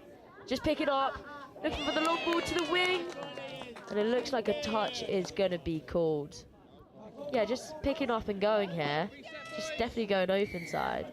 Yeah, absolutely. Yeah. Lovely ball, just wasn't quite, the touch was in there, wasn't quite down soon enough. That's unfortunate, but France defend it out, and they are looking to go a little bit more direct actually at the moment. Yeah, it was a great read by the French winger defender, because just being able to release that early and your teammates to tell you to go that far is really, really crucial. Yeah, absolutely. And wing is a really technical position, isn't it, for defence in touch, like knowing when to read, knowing when to come in, knowing when to shut and help your link out, and knowing when to stay out. It can be, it's a bit of a minefield. It can be 50-50 sometimes, can't it? 100%. And as we can see here, this game is very, very tactical, and any game you play opens to this, right? So they need to be on it and know when to snipe, like you're saying. Yeah, absolutely, absolutely. So England looking to control the pace a little bit here in attack, and that is unfortunate. Just a little bit of a handling error there, picking up off the ground. But France have got it back, and they're looking to go across to their box to get fresh legs on again. Yeah, just a couple errors we have seen lately, and that's where it all comes down. Giving you those forced penalties from the opposition, or even unforced, is what makes you get those extra meters and can take the game away. Yeah, absolutely. It can be the difference. Like something as small as, just a little bit of handling error, like it can make the difference. And here we go. France steaming through. Are they going to give it? I think they may well be. And again, lovely score there from number 7, Desgrange. And ball is down there, and that is France 1, England 3. They'll be happy with that, won't they, Alice? 100%. Getting a score on the doors is lovely to see, especially with time to go. And lovely little mid play. It was a scoop and then step back and then given into that other mid. It's just so lovely. Yeah, absolutely. But England here on the attack, just looking for the line there with a long arm to the dive. Yeah, they're looking to make a statement there, aren't they, England? And it has been given. What a response to that. Looks like we're going to get the replay here, reaching for that line. Great score. Yeah, lovely score there. England will be happy with that. Bit of a response to the French score, and now France have another crack at the line from their halfway, from their tap-off move. England really looking to get up in their faces, though, and make life difficult for them. And they have done. Yeah, just seen a forced area from France. Just England putting on that pressure, and that's what gave the penalty away. Yeah, absolutely. Absolutely. Like we were saying, those unforced errors, they can make the difference. And, so we've got England steaming up the pitch again. Number 4 there, Simon Cooper. Oh, that's a hand in there. It's going to be a new set of 6, which England will be super happy with. Just going to probably test out France a bit more of their defence and see if there's any cracking points. Yeah, absolutely. I mean, getting a repeat set of 6 on the line is you're always thankful for that. You're always dreaming. Exactly. France will not be dreaming right now. They might be puffing. Lovely. Trying at the line there, but they've got the touches. They can have a go and go again. Yeah, that was just Christian Garland with that perfect dive to technique. Just getting down low and sliding that ball on. It's lovely. So Simon Cooper's come into half here. And John Lovell looking to coordinate the English team a bit there. Again, it's a hand in. Just that link again as well, just stepping up and trying to whack down that ball or maybe get the intercept. Yeah, absolutely. I mean, England won't be too disappointed with that. They got that 6 again, but that is unfortunate there. How important is it just to get through those 6 touches, especially when you're at the line? Yeah, absolutely. So important. You don't want to be throwing away that long ball unless it's really, really on. I mean, we were speaking about how underfoot today is, it's been raining for the last couple of days here at Nottingham, and it's a bit damp underground, and it makes it a bit difficult to keep hold of that ball. So if you can go for that score in the middle and condition those middles a little bit, that's really your first port of call. But seems to be working okay for England now at the moment anyway. They've got a penalty gone their way. And time to get some fresh legs on for them. They're at their halfway currently. France trying to keep them there. Yeah, just England driving up the pitch now. Really, really good wrap on play. He's given the ball, and the winger is going to get his 2nd try of the day. Yeah, absolutely. He'll love that. Fantastic read of where the bodies are. So three on two, and then just executed perfectly by England. Yeah, that was a lovely score there. And Ian Spencer will be happy with that. 2 scores on the door for him. And Definitely, as you can hopefully see there, a hat trick on the doors. I'm sure he would not. He would not be offended by that. And but France, will they have a response to it? Looks like they're directing traffic in the middle there. We've got Macard there, ball in hand now. Yeah, just France kind of playing with England, trying to get as many bodies up, and that's so important, especially when you're trying to get the offside player on. Yeah, absolutely. You want to sort of have that midfield in disarray. Oh, that was a cheeky ball between the legs. No look pass there. Didn't quite come off maybe the way that France wanted it to. But no doubt England have the ball back again and will be looking to get some good yards in. Definitely with those trick plays. Looking to be on that highlight reel, right? Absolutely. Get them on 7 touch. I mean, when they come through, they do look good. So we've got number 12 there, Christian Garland, directing traffic about. And we've gone down there. And it is France's ball. France penalty, and just getting those meters up. A really good field position right now, and really driving at the England defence. Just can't seem to get up and put some pressure on them. Yeah, no, definitely. They're looking to, they're definitely playing around with England a bit, like you say. Got Bardo there, putting in the footwork. Diving on the short side. England's player claiming the touch, and it is given. Yep, that was a good touch there. And England are taking it as a penalty to England. And looking a little bit slower to get off than what they have. Lovely ball there, but whistle has been blown. Forward pass. So France in England's territory, and really good field position. Let's see if they can capitalise on this. Yeah, this is the position that you do want to be. You know, you've got the time and the space and the touches to set something up here. So France don't need to rush in this instance. They can work to get the right players up that they want to dump on and work out who they want to attack. Yeah, so, looking like a mid play there. Going short side. France going to get a penalty for forward pass on the rock. That is a shame. It's those unforced errors, really. I mean, England defence is looking strong, but I think that's just a little bit of an error from France. Sort of let England off the hook a little bit there on their line defence. Yeah, and saving England energy. Absolutely, and they will be thankful for that. Nearly about a minute left of this half now, so England will be looking to keep controlling the pace of the game. Got 13 coming on. Great bit of pace there from Adrian Riggs. And that is unfortunate. It's a turnover there. Adrian Riggs is a great player. Played with him at my club, so lovely to see him out here. That is brilliant, isn't it? Yeah. It's always nice to see people that you've played with like succeeding, especially on the international stage. And England have been so good at that with the international stage, getting so many people out and so many teams. Absolutely. It's a great sign for touch in the future. And look at this from France. Oh, was the touch in? Yes, it was. Lovely bit of running there from the French number 8 there, and then across to number 2, Jean Nopin, and almost gets it down, but England defence was just too quick. Yeah, great touch. Oh, just the hooter going, and it's going to be last touch until he's caught. It's going to be ball down.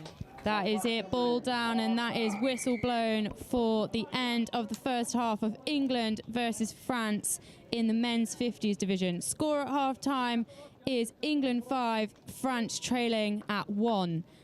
We'll take a little quick break now, and we will see you for the second half for England versus France.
We are back for the France versus England men's 50s game down at Riverside. And I've still got Alice Summers with me, co-commentating. And what are we looking forward to most in this half, Alice?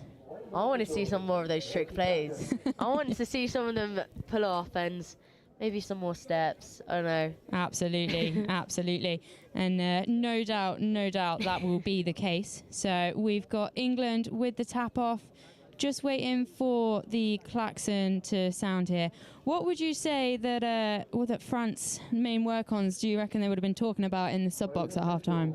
Yeah, I would say France just needs to be more energetic, maybe, and hunt. They wanna hunt for that touch, especially in defence.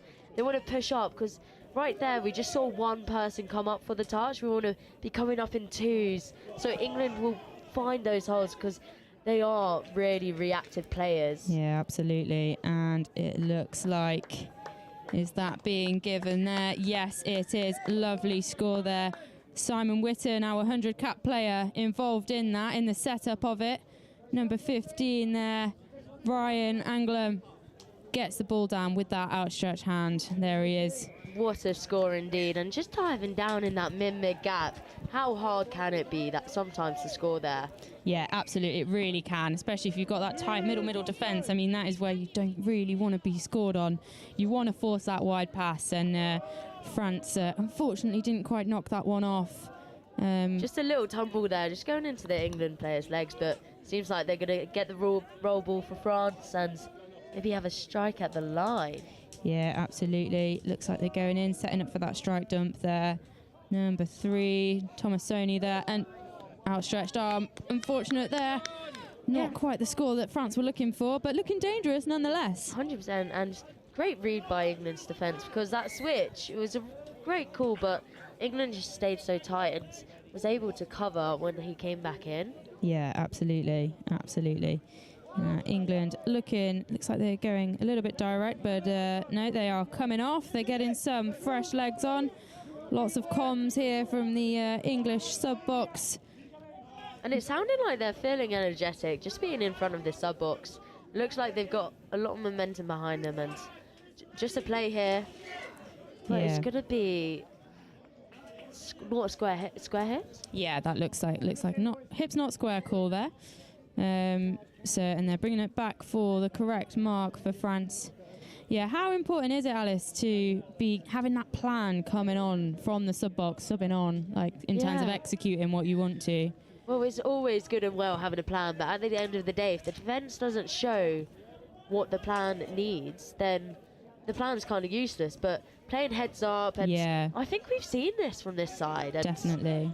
Looking about, but England's still on the ball here. They definitely have something in their pocket. Yeah, being able to adapt to what they're seeing in front of them. Got number 3, Christopher Davies on there. Fancies a go at the line. Not quite there yet. And directing traffic in the middle there.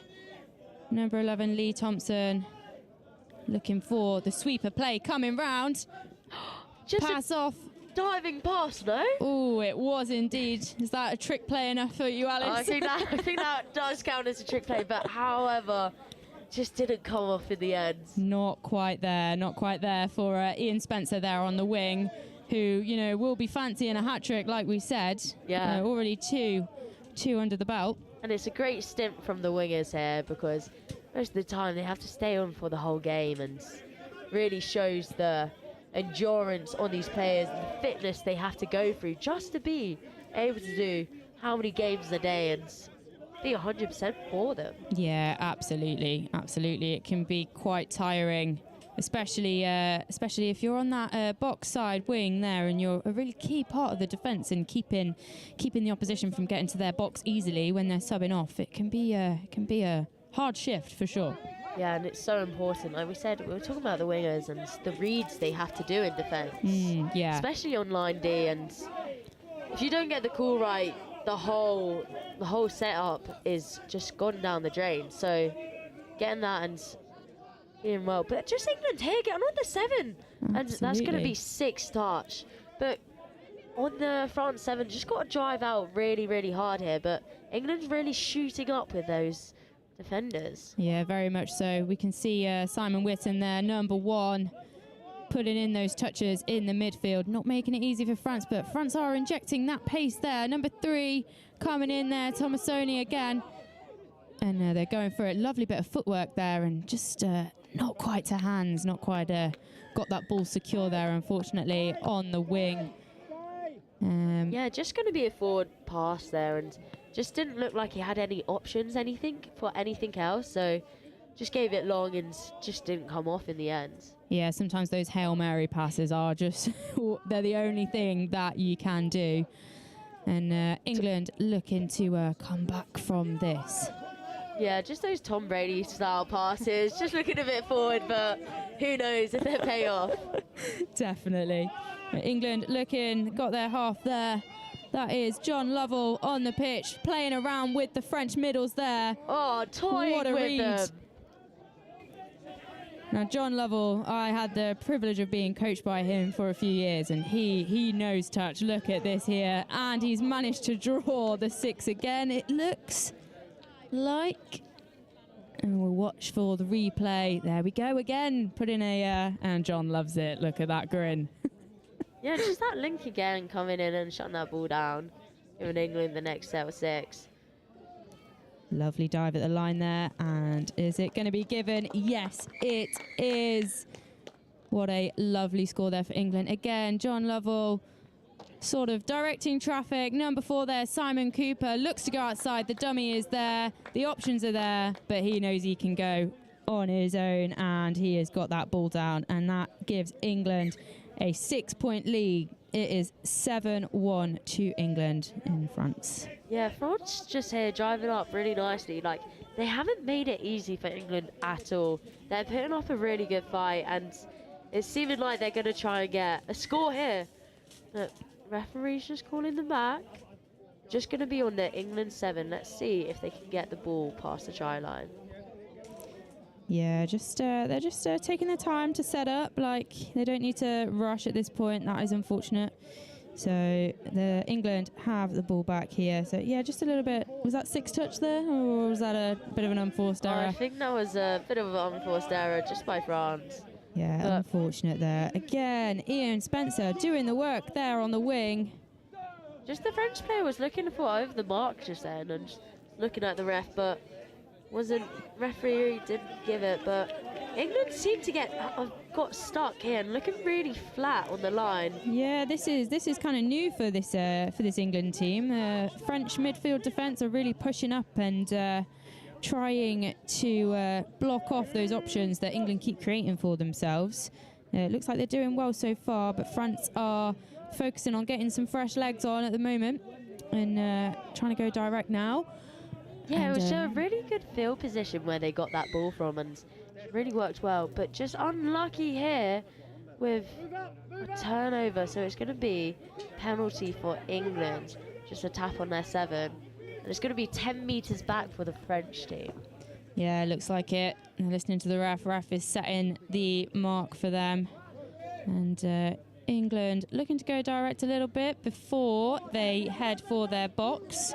Yeah, how crucial is it to get those couple more punches in before you go straight laterally to the box? Absolutely. It just gives you so much more momentum and keeps those middles honest as well in that midfield defence. And like we can see here, it's given England a really good platform to work for. Again, we nearly had the duo of John Lovell and Simon Cooper there, but it didn't quite come off in the end, but good all the same.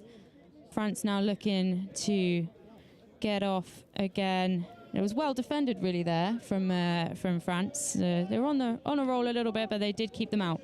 Yeah, just really good defence like you were saying, and getting up higher than what they were doing before, so really like to see it. Looks like the ref has hand up in the air before 5th touch, so they're just trying to play around, but England get the ball back. Probably going to be looking to get some more legs on. Yeah, definitely. France, number 9 there, just checking, hand up, checking his own side. And a bit of a rare unforced error there from England. Just ball down, and France looking to exploit that, going direct. Yeah, getting really good meters in, especially just coming onto the pitch here. So Eric Fortunel there at half, and he's working his way back out to link, getting into position there by the looks of things. And I think he just fooled the cameraman as well with that dummy. Because he fooled me. I think he fooled me as well. Look at this.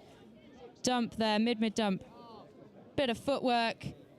And oh my goodness, he fools 3. He fools 3 on the pitch. 2 here. No, that was really, really lovely by France's number 6. And that is Sebastien Deshays there. Not Jeffrey Sue of England, but he is there. We can see him, and England have it back again. They are working their way up the pitch, and can they respond to that French score? Yes, they can. Sideline ref is happy with it. England are happy with it. What a lovely response there. And that is England's 100th cap player. What a score. He will be chuffed with that. Simon Whitten, look at him jogging off. Really, really happy. The whole team are happy for him there. And he makes it England's 8th score of this game with about 10 minutes to go of the game. Can France get back in it a little bit more? Yeah, and it's just lovely to see when he was coming off all the high fives from the team. And that's what makes the team just being so happy for one another. Yeah, absolutely, absolutely. And they'll know how much it means to him too. And yeah, that's one of the beauty of touch, really, isn't it? That team environment and just everyone sort of having each other's backs. And look at this lovely replay of it again. Finishing in style. Oh, congratulations, Simon Whitten. What an honour to score on your 100th test cap. Definitely won't forget this day. And England having it again. French defence looking quite aggressive actually in midfield. Is looking good. They've got England a little bit on the back foot here. They're trying to fix it. Yeah, just a little bit of confusion with someone getting to half, and great pressure by France. Yeah. Good field position just on their halfway, so they're going to be trying to drive that out and get to the line in a couple. Good step there, good footwork from the French number 14. And they're slowing it up a little bit, waiting for the reinforcements to come on here. Number 6, Sebastien Deshays. The danger man. He is involved yet again. And having a go at the line there. And, great touch by England. Great defence by keeping them out there. Just staying super tight. See what they can do. Yeah, absolutely. Looking to play around in the middle a little bit here. Setting up for a 32 platform. Has a go. Yeah, just looking for that mid gap. Looks like the referee is happy with it. And again, danger man he is. Danger man Deshays has got the ball down again. Yeah. What a lovely score. Great try and a great dive. Absolutely. And lovely setup really from the middles and the links there. That wasn't just a mid play. That was everyone, you know, the link staying out, keeping the link and the wing honest, and really having to force those middles, the English middles, to make decisions there. Yeah, just looking at the off-the-ball movement, it's so important, and it draws so many players out and creates that space for the ball player themselves. Yeah, absolutely. Absolutely. And looks like someone's down there. It's gonna be French ball just on their own 7 here. England's having to step back 7, and France just driving it up through the mids here, giving it wide. Lovely defensive touch there from England 15, Ryan Anglin. And England really working hard to try and keep France, but the pace coming on from the French sub-box here is really looking quite good. And it's got England sort of turned inside out a little bit in that midfield. Yeah, they're becoming more explosive. Just trying to do out the back there, but I think it was on the last play, so who knows what they might come up with. They knew that you wanted a trick play, Alice. That is what it is, I'm convinced. And again, we've got Ian Spencer bossing it up that wing. And John Lovell getting that ball down. Got a little bit static here in the England attacking on sub-inset, but Jonathan Lovell picking up and going number 12. Wow. Sliding in there, but I'm not sure that is the... I didn't know if that was the try line from this angle, but it is. It is. Was that number 12, Christian Garland? Yes. Yes, and it was. It was a great pick up by England's number 9, and just explosive. Change of pace there, and then the switch. Just awesome to see. Absolutely, especially when you consider they were looking quite static in the midfield, and again, just it goes to show, doesn't it, what that change of pace can do, and potentially get people on the back foot, as it just has. And again, we've got the danger man on, and he is going for that line. And he has reached the line, but he hasn't made it. It looks like a touch is being called. Great defence from the England side, but still touches to go. Yeah, absolutely. So hopefully we'll see some more from him. Just looking like they want to do a counties there, and it looks like that's going to be 6 touch. So yeah, not quite come off there. Maybe there's a little bit of uncertainty on what the touch count was. It can get a bit difficult to keep track of. Sometimes it's only up to 6, but you know, when you're in the flow of the game, it can be difficult. So and we've got Ian Spencer again on this wing, getting those yards for England, really critical yards. And good dump there from number 11. And France working really hard, forcing England to go wide and quite lateral. But England making the best of it at present and going back against the grain, forcing the French to make a decision here and killing the ball there in the far corner, which is going to make it difficult for France getting back across. yeah, that was a good lot of momentum from England there, and just unlucky not to score the try. But France will be delighted not to concede there, and looking like they're just struggling now to get out of their own half. But fresh legs on, and it's going to be a penalty. So England will get the ball just for over the mark by France. That is unfortunate. It's just these little unforced errors, isn't it? And like we were saying, they can cost you. They can cost you scores. They can cost you a game. And it builds up. Absolutely. Like, discipline is so important in touch, and just fixing those. We always used to say, you know, you control the controllables. You control what you can control as part of the game. And here we go. France have got it back. And let's see what they can come up with. Yeah, and France have been in the steam of things so far, like 2 tries in a row in the second half, and it's looking really, really good. So, see what they can do. Just a heavy touch. Yeah, that looked like a heavy touch there from John Lovell, and he's taken that on the chin. And France they have another 6 to work with now. So this is a really critical point for France. They've got about 3 minutes left of the game, but it'd be nice for them to get this score. And have they? No, it doesn't look like it. Was that a forward? Might have been a forward pass. Yeah, on the rock. Yeah, so tap there for England. John Lovell getting the ball down. He's there to have it back, and there he does. Good defensive pressure there from France. Great read on just making them check off, because when you try and hit that play and they have no half around them, that's going to hold up the play. Absolutely. And being that defender it's kind of scary getting up there to make that touch, but when it pays off, it pays off. Yeah, absolutely. I think we can see the physicality of this game is increasing towards the final few minutes. And there we go, it is a turnover. France looking for the ball. They want it back. And just checking where the mark is there. So like we were saying earlier, and if you're new to touch, where you are touched, you have got to roll the ball in the position, in the place, the spot on the field that you were touched. So that's why you'll sometimes see people looking a little bit confused about where they need to put the ball. Yeah, when playing, I'm always pointing at the ground, and someone would be like, has she lost something? But no. Okay, France here just picking off on the scoop here, and it looking like they got some numbers on the outside. But look at this. Just lovely touch here, and that's going to be 6 touch. Really well defended by England, but some pace injected there by France. Absolutely, and we have seen elements of that, haven't we? Them coming on, and that has scrambled the England defence quite a bit at times. It just wasn't meant to be that time for them. Spencer again on the wing, just being that strong defensive presence.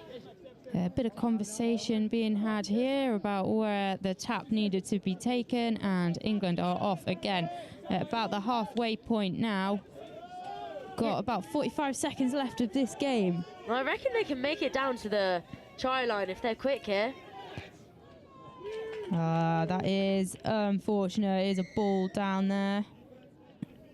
And what do you think will be going through England's head right now, Alice, like in these last 30 seconds? Last 30 seconds. They're probably a bit puffed out, and so would I. And they're probably just like, let's see this one out and not let France get the ball in. And France is probably on the attack, trying to go as quick as possible, and he's going down the wing, but it's going to get called up. Like we've seen, there's going to be another penalty, and it's quite high error rate, as we can see here. Yeah, I think for both teams as well, like there has been, you know, that's something that England will probably want to fix moving forward. And the klaxon has gone. We are on last play, and it is ball down there. Spencer couldn't quite get his hands on it. And final whistle has been blown of the game. England versus France. England 9, France 3 in the men's 50s division. I mean, what a game, Alice. I mean, I don't think the score really, you know, reflects how competitive it really was at times. Yeah, France put up a tough battle and would definitely want to see what they can do next and do throughout this tournament, but England looking really strong out there. Yeah, absolutely.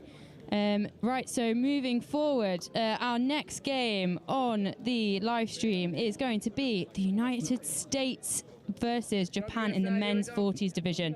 That's sure to be a good game, so stick around if you want to hear us talking about that one, and we will leave you with England, France, 9 to England and 3 to France in the men's 50s.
And I'm representing the HYDEX programme, which is one of the sponsors of the Touch Rugby World Cup.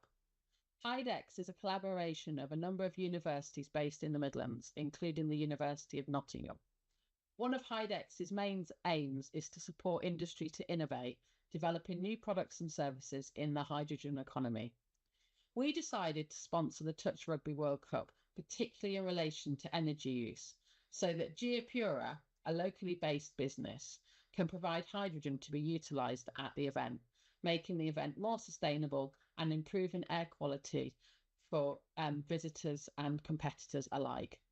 We hope this support will encourage others to look for more sustainable ways to run similar events in the future. Finally, just to say, we hope everyone that's involved in the event has a great time.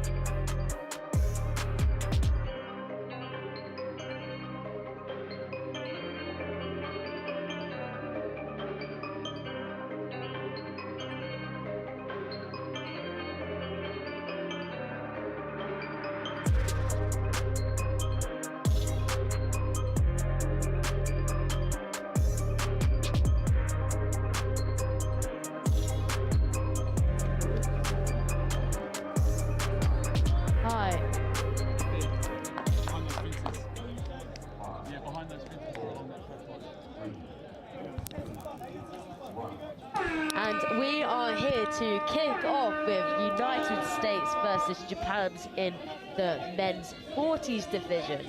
This will be a really intense, exciting game. And Kate joins me here. How are we feeling about it? Yeah, not bad. I mean, I always love watching Japan play. They are just so clinical across all their divisions, really, in terms of executing these moves. I mean, look here now, they're coming at the line. And yeah, it's sure to be a good game. And watching USA actually earlier, in one of the other seniors divisions, they're looking like a really strong competitor for this World Cup tournament. Yeah, they're also structured, and especially Japan. We've seen a couple of their opens teams play in Highfields, and they're so strong. And I expect nothing less from their men's 40s team, but just United States there with the long ball to the link. But Japan easily defending that out, and really nicely. Yeah, absolutely. Only 1 minute in, and it's already looking like quite an evenly matched game at this point. And good defensive press there from the USA, and it has gone in their favour. And they have another set on the line here. Just a bit of clarification from the ref as to where they want the ball. And number 13 there, Kevin Tracy for the US, who's there calling the shots. You can see him directing traffic. Telling everyone where to go and bossing it about, which is amazing to see, and it's going to be given. That is the first try of the day. What day? This game. of this. Well, you know, it's the first. Might be the first try of the day for this USA men's team. And what a lovely dive there from number 15, Kieran Mahoney. And what a lovely score on the door for the USA in this men's 40s game. He must be fast because he's wearing his hat backwards, so yeah, he can't fall off. You've got to be fast to wear your hat backwards in touch rugby for sure. I want to see if Japan can get a reply here. And what a lovely defensive shot there from the US winger. Really well read there. Like we were talking in the previous game, weren't we, Alice, about reading and defence on the wing especially, and it is so difficult, and it's so satisfying when you see that really hard shot and it pays off. Yeah, and he did that perfectly, I must say. And USA looking like they're getting a lot of injecting over the space here. Just picking up, just one of the Japanese players goes down, he's scooped through all the way, and it looks like it's going to be a try. Wow. Lovely. He was looking for that support, and it was there. And let's have a look at the replay here. Number 7, picking and going, looking left to right. Number 5, Ty Russell is there with the slide on the knees. What a lovely score for the USA. Yeah, a little bit of a celebration as well, sliding in and getting that ball down, hey? Absolutely. And as we can see, Ty Russell does have his hat facing forward, but he does seem pretty fast. Yeah, he does seem very fast, but most of these Japanese players have their hat backwards, so might be game on here. Absolutely. And let's see if they can have a reply to this. Lovely defensive touch there from the US middle. And looks like it's paid off. Yeah, it's going to be called hips, not square, so just a good touch in there from the USA to kind of throw that Japanese player off and just not be able to put the ball down. And the roll ball is so important, and to get it correct is vital for any team. Yeah, absolutely. The basics of a roll ball, I think they're really underrated. I think people get fixated a little bit on all the fancy stuff in touch, but if you're not getting that roll ball down and square and not getting a half there and a clean ball off the floor, it can make things difficult, and then you can't do all the fancy trick plays, can you, Alice? So it really does add up. But this is going to be another try for USA. What a lovely score there, and we can watch it on the replay here. Number 10 picking up and going, looking for options, and there it is. Number 11, Matthew Collins, is there. Japan claiming the touch, but it wasn't in, and yeah, he'll be happy with that. Yeah, just Brody McNabb just running about and trying to find that connection with Matthew Collins, and what a result in the end. Yeah, absolutely. How important now is it for Japan to get this reply? Yeah, I mean, like we were saying, touch is a mental game, isn't it? And they won't be happy. Well, we're about 5 minutes in now, and they'll want something to show for it. And because they're having a go at the line, USA they're defending well at the moment. And as I say that, I have called the touch there, so USA have got that back. I thought there was going to be an opportunity there for Japan. But like we see, Japan are having cracks at the line. It will come. Yeah, 100%. And they're giving it their all. They're not letting this US team have it easy. And it's looking really, really nice. It looks very structured in their attack, and they have a plan with what they want and game on. So hopefully we can see more throughout this game. Yeah, absolutely. Looking like a really nice flowing sub move coming on here for the USA. They're going really far wide. And are the numbers there? Oh, no, it's not being given. Yeah, great touch.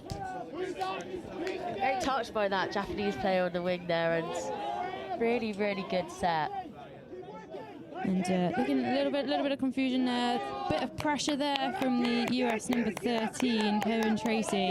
It does make it difficult, doesn't it? When you're looking for that handoff and you've not quite got players there, but you have got your opposition up in your face, it does make things difficult. Yeah, and that's where they try and get the forced errors in. And just a lovely drive here from the Japanese team, just going down the wing and looking like they're trying to get the 2-on-1 there, but that is going to be 6 touch. Yeah, absolutely. Just got caught there, and the US will have the roll ball. They've got a way to go to get to their box if they want to get fresh legs on, but they are working their way around. There's a good touch there by number 5, Hatta. Yeah, USA really good with getting the amount of players ready for their sub. And it's looking like they're coming really fresh on. Number 3 with injection of the pace just along the outside, and he's going. Will he make it the whole way? And he does! What a score! That was a lovely score there, and a lot of that has come off the back of that really flowing, attacking off, subbing off, and then coming back on. Like, that sub move is looking really slick for the USA. Like you're saying, they're good at getting players on and ready to go. Lovely score there for number 3, DeCastel. Yeah, just Japan there just needs that Lincoln wing just to step up higher with that other mid. So there's no corner to be able to run around. So it's an easy fix from Japan's defence, but let's see if they can still keep a hold of it. That's unfortunate there. A little bit of an error. It's being brought back. But yeah, just a ball down there for Japan. Unfortunately, not going to be replying at this point, but they are getting up in the USA's faces for this drive. Yeah, USA are looking really dangerous on the attack, I must say. Just maybe have an edge on this Japanese team. Yeah, they're looking really clinical. They're finishing things off. They look like they have a plan and they are sticking to it. Oh, little bit of a tumble there. And it's definitely bodies on the line for both teams, and I love to see that. Even the men's 40s, they're not scared. They're not putting it in the back. They're there to show. Absolutely not. Yeah, you're right. They are there. They're here to compete, and they will put everything on the line. And but we do have physios on hand for those that do need. But quite literally on the line. Hopefully the ball as well. Oh, that's an unfortunate ball down there. Number 12 for Japan.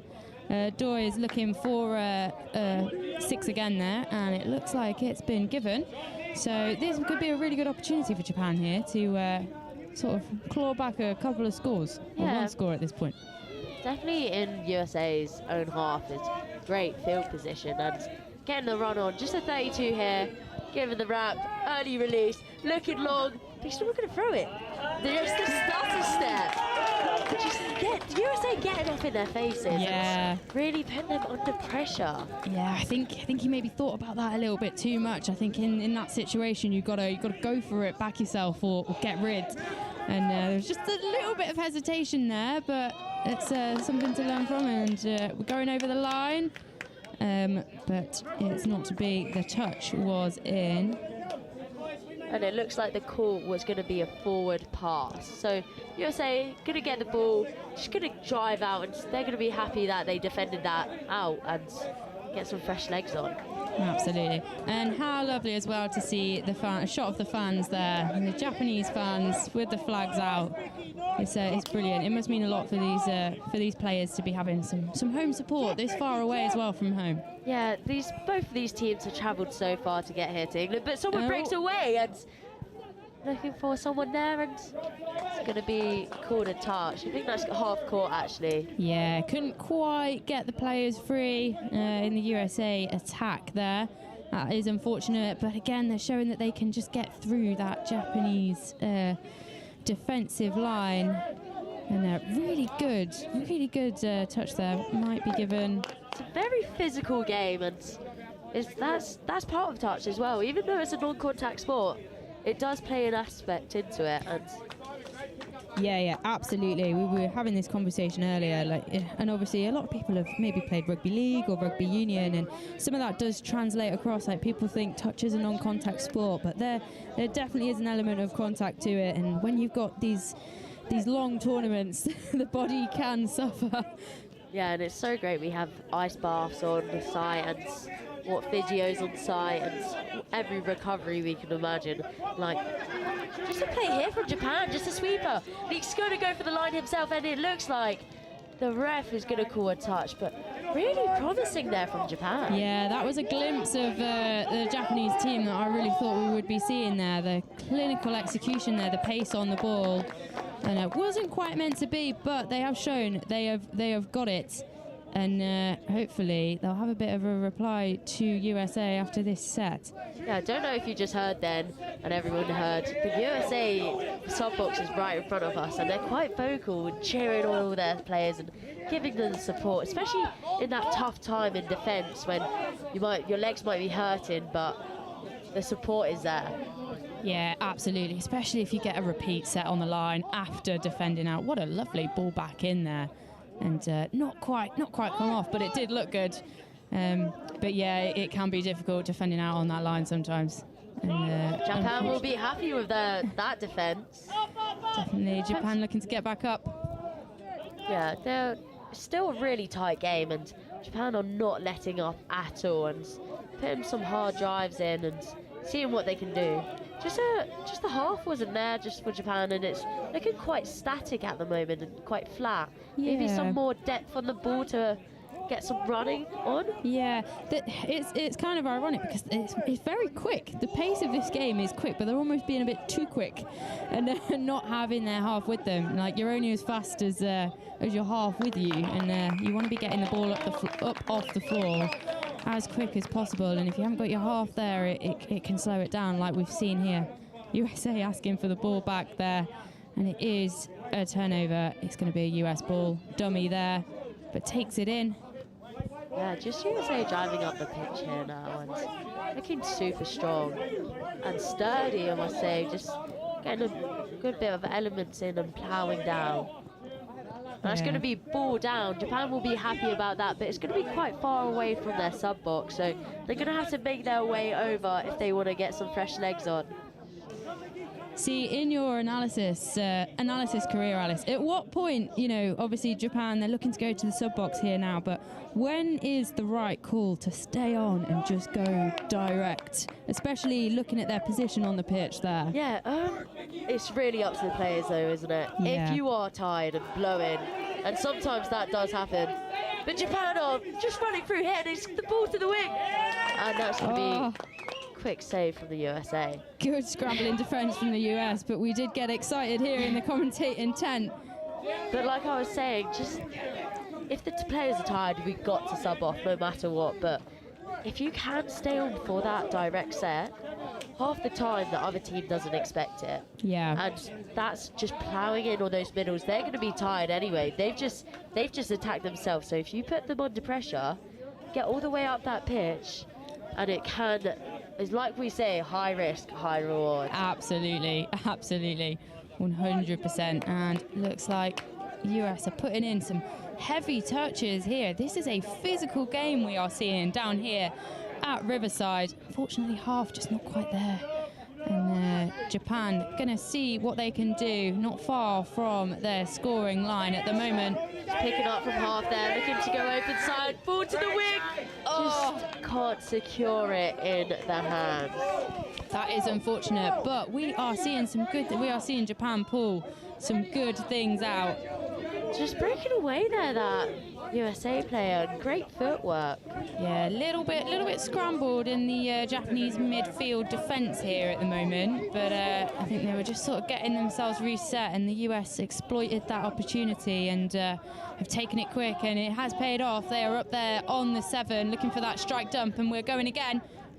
And are we in? Looks like the ref might be happy with that, and that is, I think, was it number 5? I think that was Ty Russell, and that will be his second try of this game. And a lovely little play, just skipping through and coming back with your other mid. Love to see it. Absolutely, and how important is it as well to be getting that strike dump where they got it, sort of on the 7. It really helps with that platform and really keeps those middles honest. It gives them quite a few meters to be going back and getting onside. And especially running back already, being in midfield defence, you're already tired. So just Japan, 3-on-2 here, had an opportunity to maybe get past the line, but just going to be a ball down, and USA back on the ball. Yeah, that's a bit of a shame there, but they did well to get up there and keep it up there. They're not making this easy for the USA. They are putting in some heavy touches on them, getting up out of their own half. But like we were saying, the US are really executing this subbing on move. They are being quite clinical with it, but they're also, they appear to be adapting really well to what they're seeing in front of them. Like here, we're seeing just an amazing bit of heads-up touch being played there. Unfortunately, didn't go to hands there, but what a read. Yeah, it's just, at the end of the day, it's the final execution, and they're able to read it and play off. So it ended in a 3-on-2, but it just went straight to the wing there, and the knife ball cross just went down to the floor. But if they're able to read it, that's what's going to pay off and make those final decisions. Yeah, and it is lovely when you see that really expansive touch happening. Like we were talking earlier about like Fiji, like teams like Fiji, just it's lovely to watch, and it's so cool, like those long balls coming out, and it's just so pretty. Yeah, in the opens category, Samoa was playing very expansive, and it was so nice to see. And maybe some bump balls, and Australia are amazing at it as well, and just getting around the back, some cuts, and this is promising to see. What a dive there. I think the touch was in, but lovely go at the line. And we're taking it back. So that was number 7 there, Mark Boca, hoping to get himself on the scoreboard. Yeah, USA just picking up here, looking to go open side, straight to the wing, but it's going to be forward pass. Did have to dive way in front of him to catch that ball, but a great take nonetheless. Yeah, absolutely brilliant take, but yeah, unfortunately, right idea, but not quite that final execution in terms of getting that ball away. It can be a difficult one to get, but yeah, good take there by the US wing, and Japan moving up and hoping to get themselves on the scoreboard with a couple minutes to go of this half. Thought he was going to get through that 33 gap then, but USA mids were able to recover really, really well, and just a couple minutes left, like we said, of this half, and just pulling through it, and it's very tiring, especially in this heat. It's picked up, so shout out to all those players out there making sure they stay hydrated, and just that's when it comes in though, those mistakes you're saying, giving away a penalty like that. Do you reckon it could be fatigue?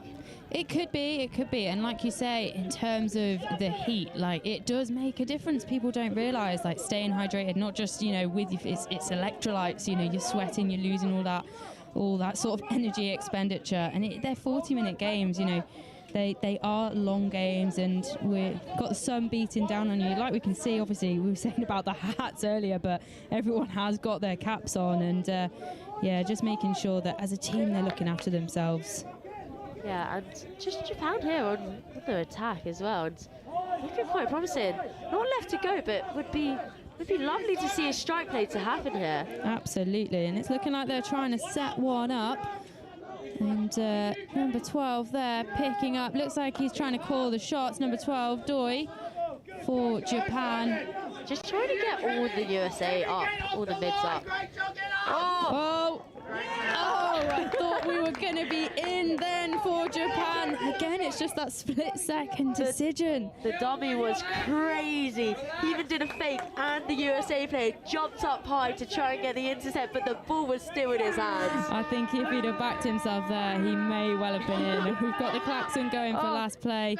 Can they do something with it? No, it's looking like they are blowing the whistle for half-time here at Riverside in this men's 40s game.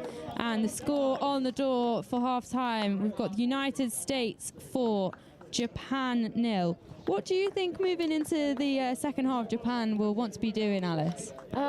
Honestly, their attack is looking really promising. It just hasn't paid off just yet. It's just been super critical on those last plays, and the space is there in the USA's defence, so it's just if they can take it or not. Yeah, absolutely. Well, we will see what they can pull out of the bag in the second half. We will take a short break now, but we will see you in a couple of minutes for the second half of this men's 40s game.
With officials 30 seconds.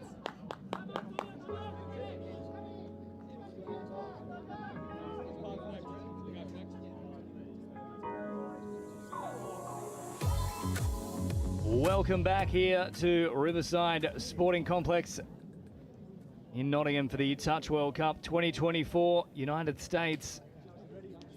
Terrific first half on the boys from the USA over Japan.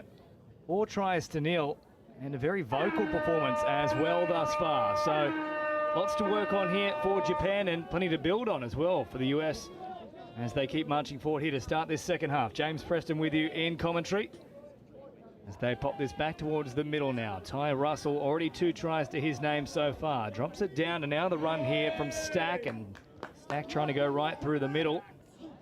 He'll be called back here to that 7-metre mark. Last one now for the US of A as they head out to this left-hand side and trying to open up a little bit of room. They've done so here for Stack, and then popping a pass back on the inside. Eventually arrives. It's still live here for the US, and now they've come up with something out of nothing. A chance building back on the angle, and it was working so promisingly, but the final pass goes to ground.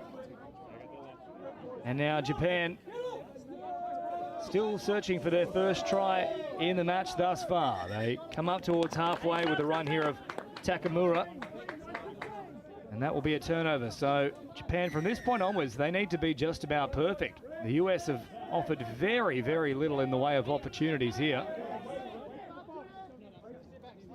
I can tell you now, they are pumped in the subs box too. A lot of communication, very vocal. US once more approaching on that line. Brought forward here from Boca. And now a lovely pass, pop back on the inside. Ty Russell collects a hat trick here for the United States. And they go from strength to strength and bring up a 5th try here. Lovely little draw and pass there from Kane Stack, and then Ty Russell collecting a 3rd try now. So they pick up where they left off. Japan now with an even bigger task to try and get themselves back into the contest here. Thrown away now for Miyachi. Short ball here for Doe. Now once more wrapping around. This time they've worked it nicely here, Japan. And they will get across the line here. Kurosu on the board here for the Asian powerhouses. Taking a long time to get across the line, but that's the blueprint now for Japan. Here it is again on the replay. Nice quick roll ball inside the 7. And then Yonezawa with a lovely ball out to Kurosu. And Japan on the board now, 5-1 in favour of the US. Mani waiting here at acting half and pops the little ball back towards the middle. Mani now drops it inside the 7 himself, and they'll take off here, the United States, and once more into the backfield, popping a little pass. Japan were on the spot, but they didn't get there in time. That should be another one here for the US of A. I'm going to say it's gone to ground though. Very close call there. Matthew Collins has already got 1 try. He was after a 2nd on that occasion.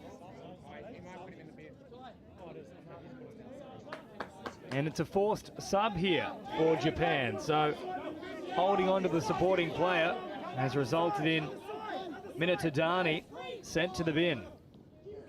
Momentarily, the US have an extra man coming back towards the middle. Good touch made there from Yamashita. And a little ball here for Tracy. Through the middle once more. They make the touch. Picked up and scooped here from Hobbs. Hobbs, a long ball. What a pass it is from Hobbs on the spot. And the United States of America, well, they'll be chanting USA in a moment. 6-1.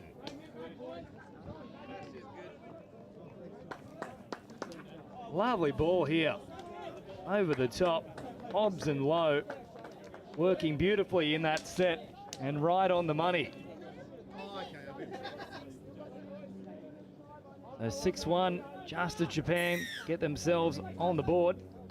Another try comes here.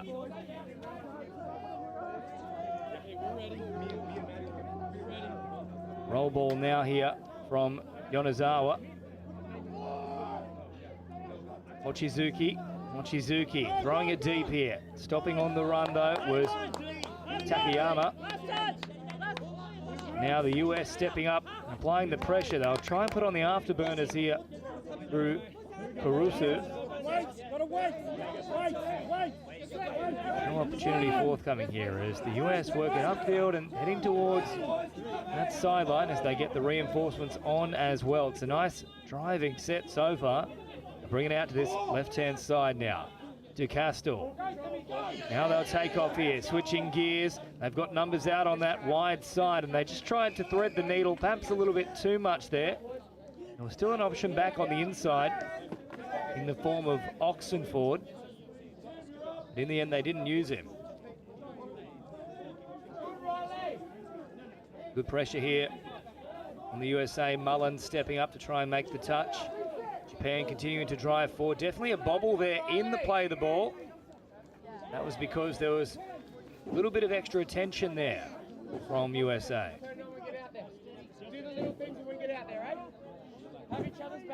26 minutes gone in this contest, 14 more to go here. Hope you're enjoying all the action as part of the Touch World Cup 2024. 5 years in the making. The previous World Cup back in 2019 in Malaysia, of course, interrupted by a couple of years we'd probably all rather forget with COVID floating about. As Miyachi brings it forward here. Now Yamashita laying it back. First receiver is Noi. Noi now sending it back to that right-hand side once more. They'll explode here through Yamashita, trying to squeeze through a gap. Good touch made in the end there from Riley Mullen. I think they'll call for a play through here and Japan have the try. So a little bit of discussion. We'll see it more clearly on the replay here. So Mullen is the man to watch. Does he ever get back the required distance? So there's the touch made. Running directly at Mullen. No, he doesn't get both feet behind the line. I'm not even sure he did make the touch in the end anyway. So Yamashita discovered a nice little line there. Ran directly at Mullen. So much better start to this second half here from Japan. 4-0 at the break. Now 6-2, so they've gone tit for tat here with the United States. The opening 7.5 minutes of this second half. Once more attacking down the short side here, the US, but turned away. Japan happy to wait, make the touch.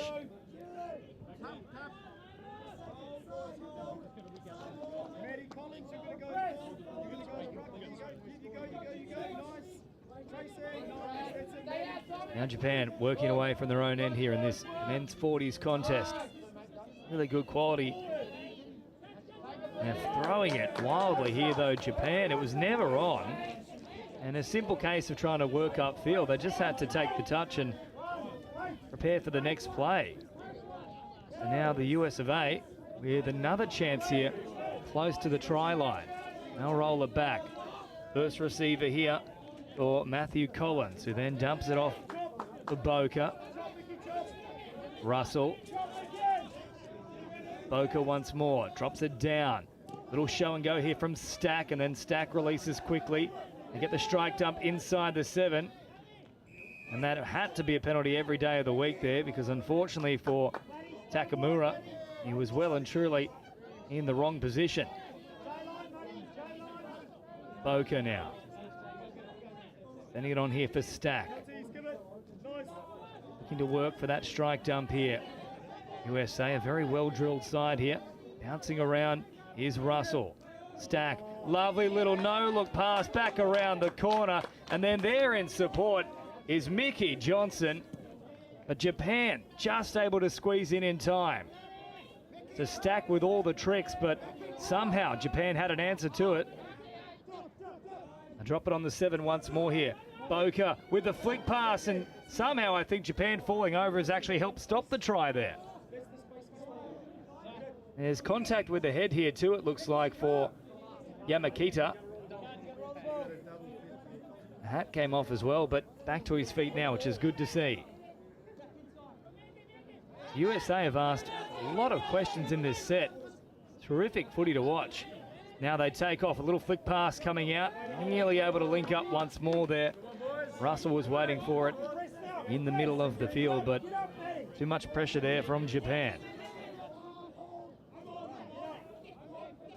So 10 away from their own line now, working it up towards that sub box. But USA jamming in hard here and not allowing any free passage whatsoever. Short pass provided now, and up towards halfway, or nearly an intercept there for the US of A, and play on is the call momentarily. Now the whistle goes. Otherwise, Minitadani was off. Back to the mark here, inside the final 10. It's not done with just yet.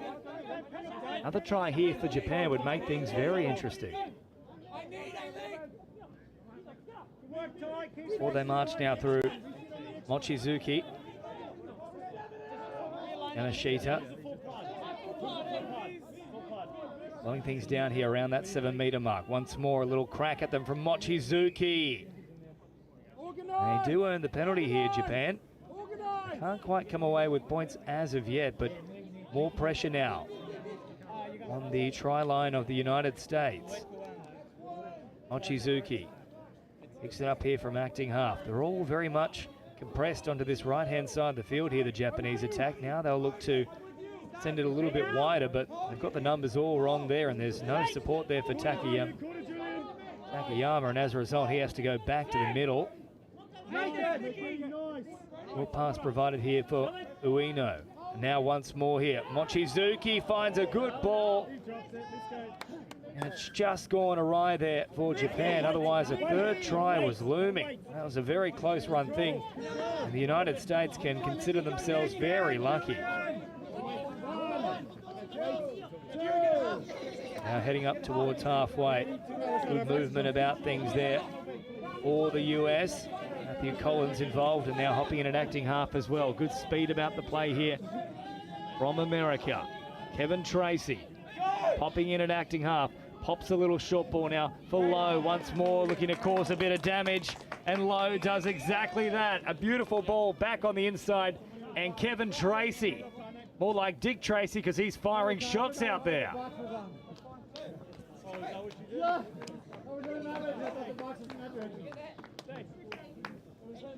So 7-2 here. And the US of A looking very strong in this one. Definitely emerging as a dark horse in this men's 40s competition. Japan, of course, one of the heavyweights of touch football across the globe, and they're being humbled here. They'll keep marching forward now through Hatta. Drops it on the inside for Miyachi. Miyachi about 10 metres away, and then Dewey. Dewey is forced backwards.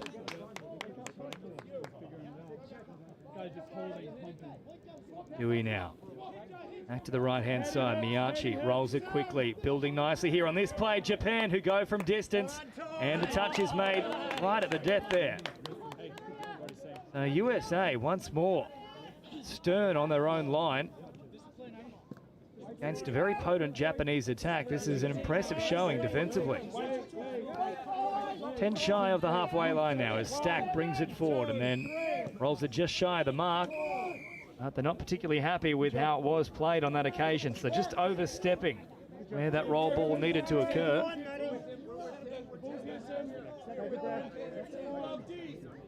Now Japan with around about 6.5 minutes remaining here. They need to come away with points if they have any hope of pulling this one out of the fire. Yamashita now, bring it forward. Good touch made there from Mullen. They're slow to get those reinforcements onto the pitch here, Japan. Needs to be a little bit more urgency given the context of the game here.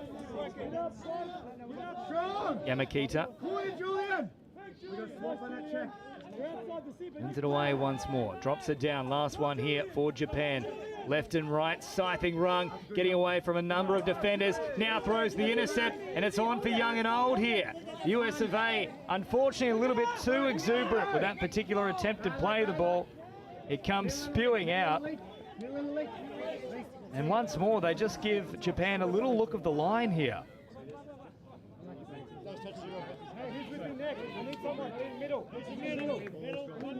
really is quite crucial that Japan come away with points off the back of this set.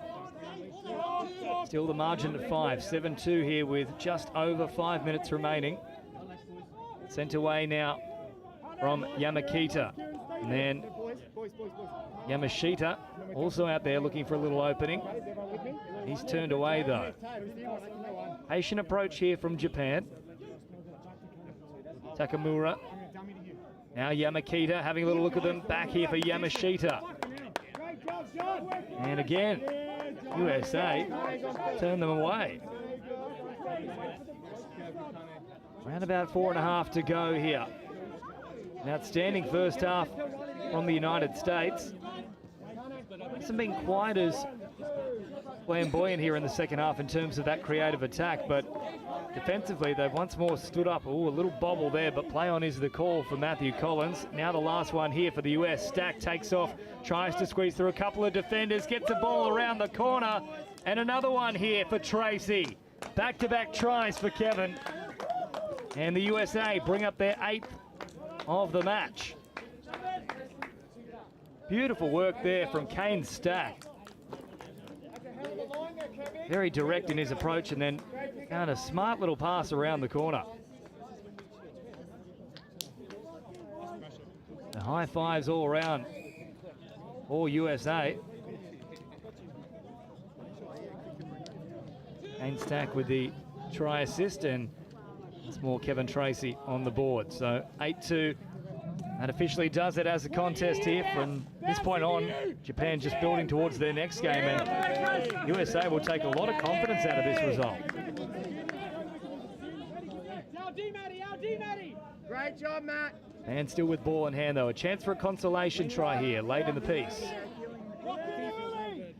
Restarted here from Mochizuki. Dropping it down, Mochizuki now. Once more hopping in and acting half. Numbers on both sides of the play the ball. They'll keep it out towards this right-hand side. Once more taking off, have a little crack at them, but well read there from Boca. Once more off to this right-hand side for Ueno. Ueno in an acting half and now floated across. Once more marking up well, out wide. There's just so much energy about this performance. A lot to like here from the United States. Nowhere for Japan to go. And Emoto. The only emoji off the back of that one will be a crying face, unfortunately, for Japan. Towards the middle they come here. In towards that subset. Rolling upfield with relative ease here. They've got a real momentum swing off the back of that defensive set now. The USA once more driving forward. Tracy drops it down. Last one once more within striking distance. Long ball over the top. Well marked on this occasion from Japan. Akira Emoto was there to make the touch. And inside the final 2 minutes now.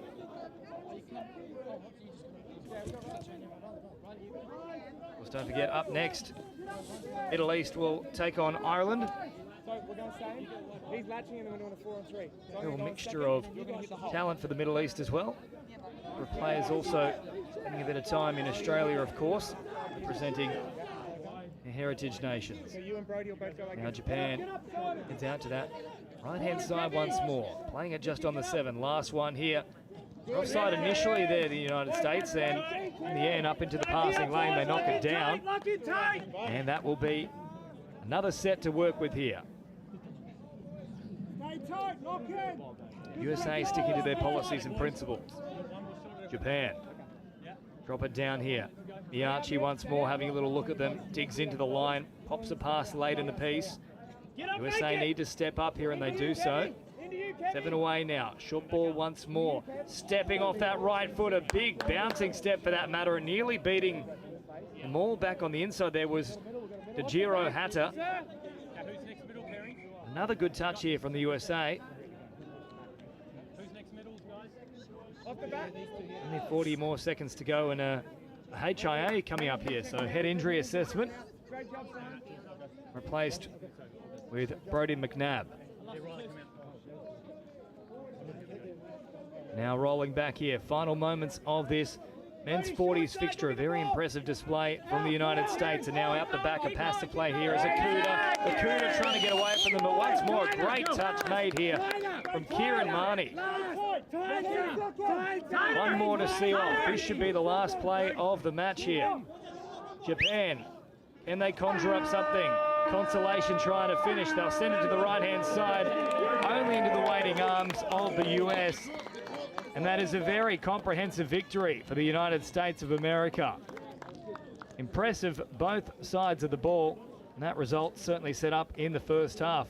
They took a 4-0 lead and they kept the foot on in the second half. Japan showed a little bit of fight in the early exchanges, but just too much class from the United States at full time here in the men's 40s division for the Touch World Cup 2024 in Nottingham. It is the USA 8 over Japan 2. Up next, the Middle East take on Ireland in the men's 45s.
I love Nottingham, the home of Robin Hood.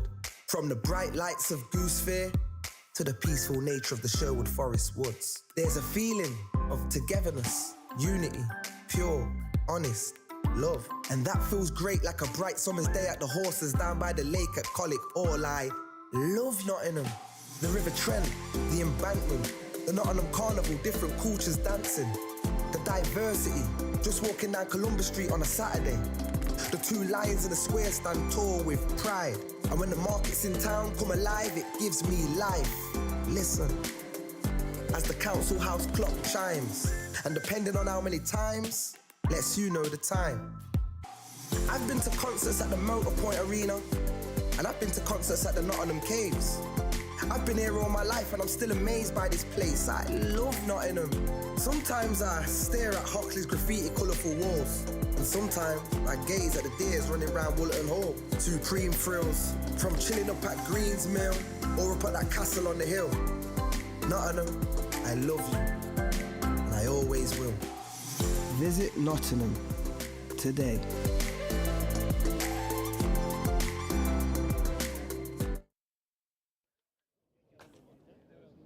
Welcome back here to Nottingham in sunny England. You don't get to say that too much, but certainly the sun is shining here for the men's 45 division between the Middle East and Ireland.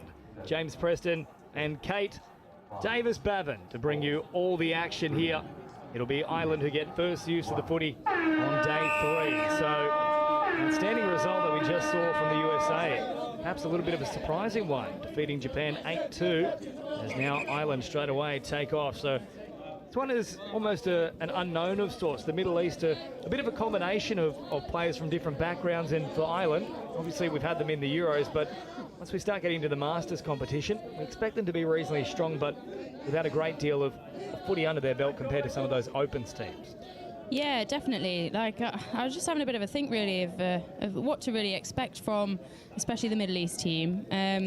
Like you say, Ireland competing at a very good level in the European champs, for sure. But it'll be interesting. I mean, I feel like this game could go either way, and we'll just have to see what their structure's like from both teams. Really, there's anything to play for. So Middle East now bringing it forward up towards halfway, and strong contact there. The ball came bouncing out. I thought that might have been called as a mutual infringement. We often see that pull that way.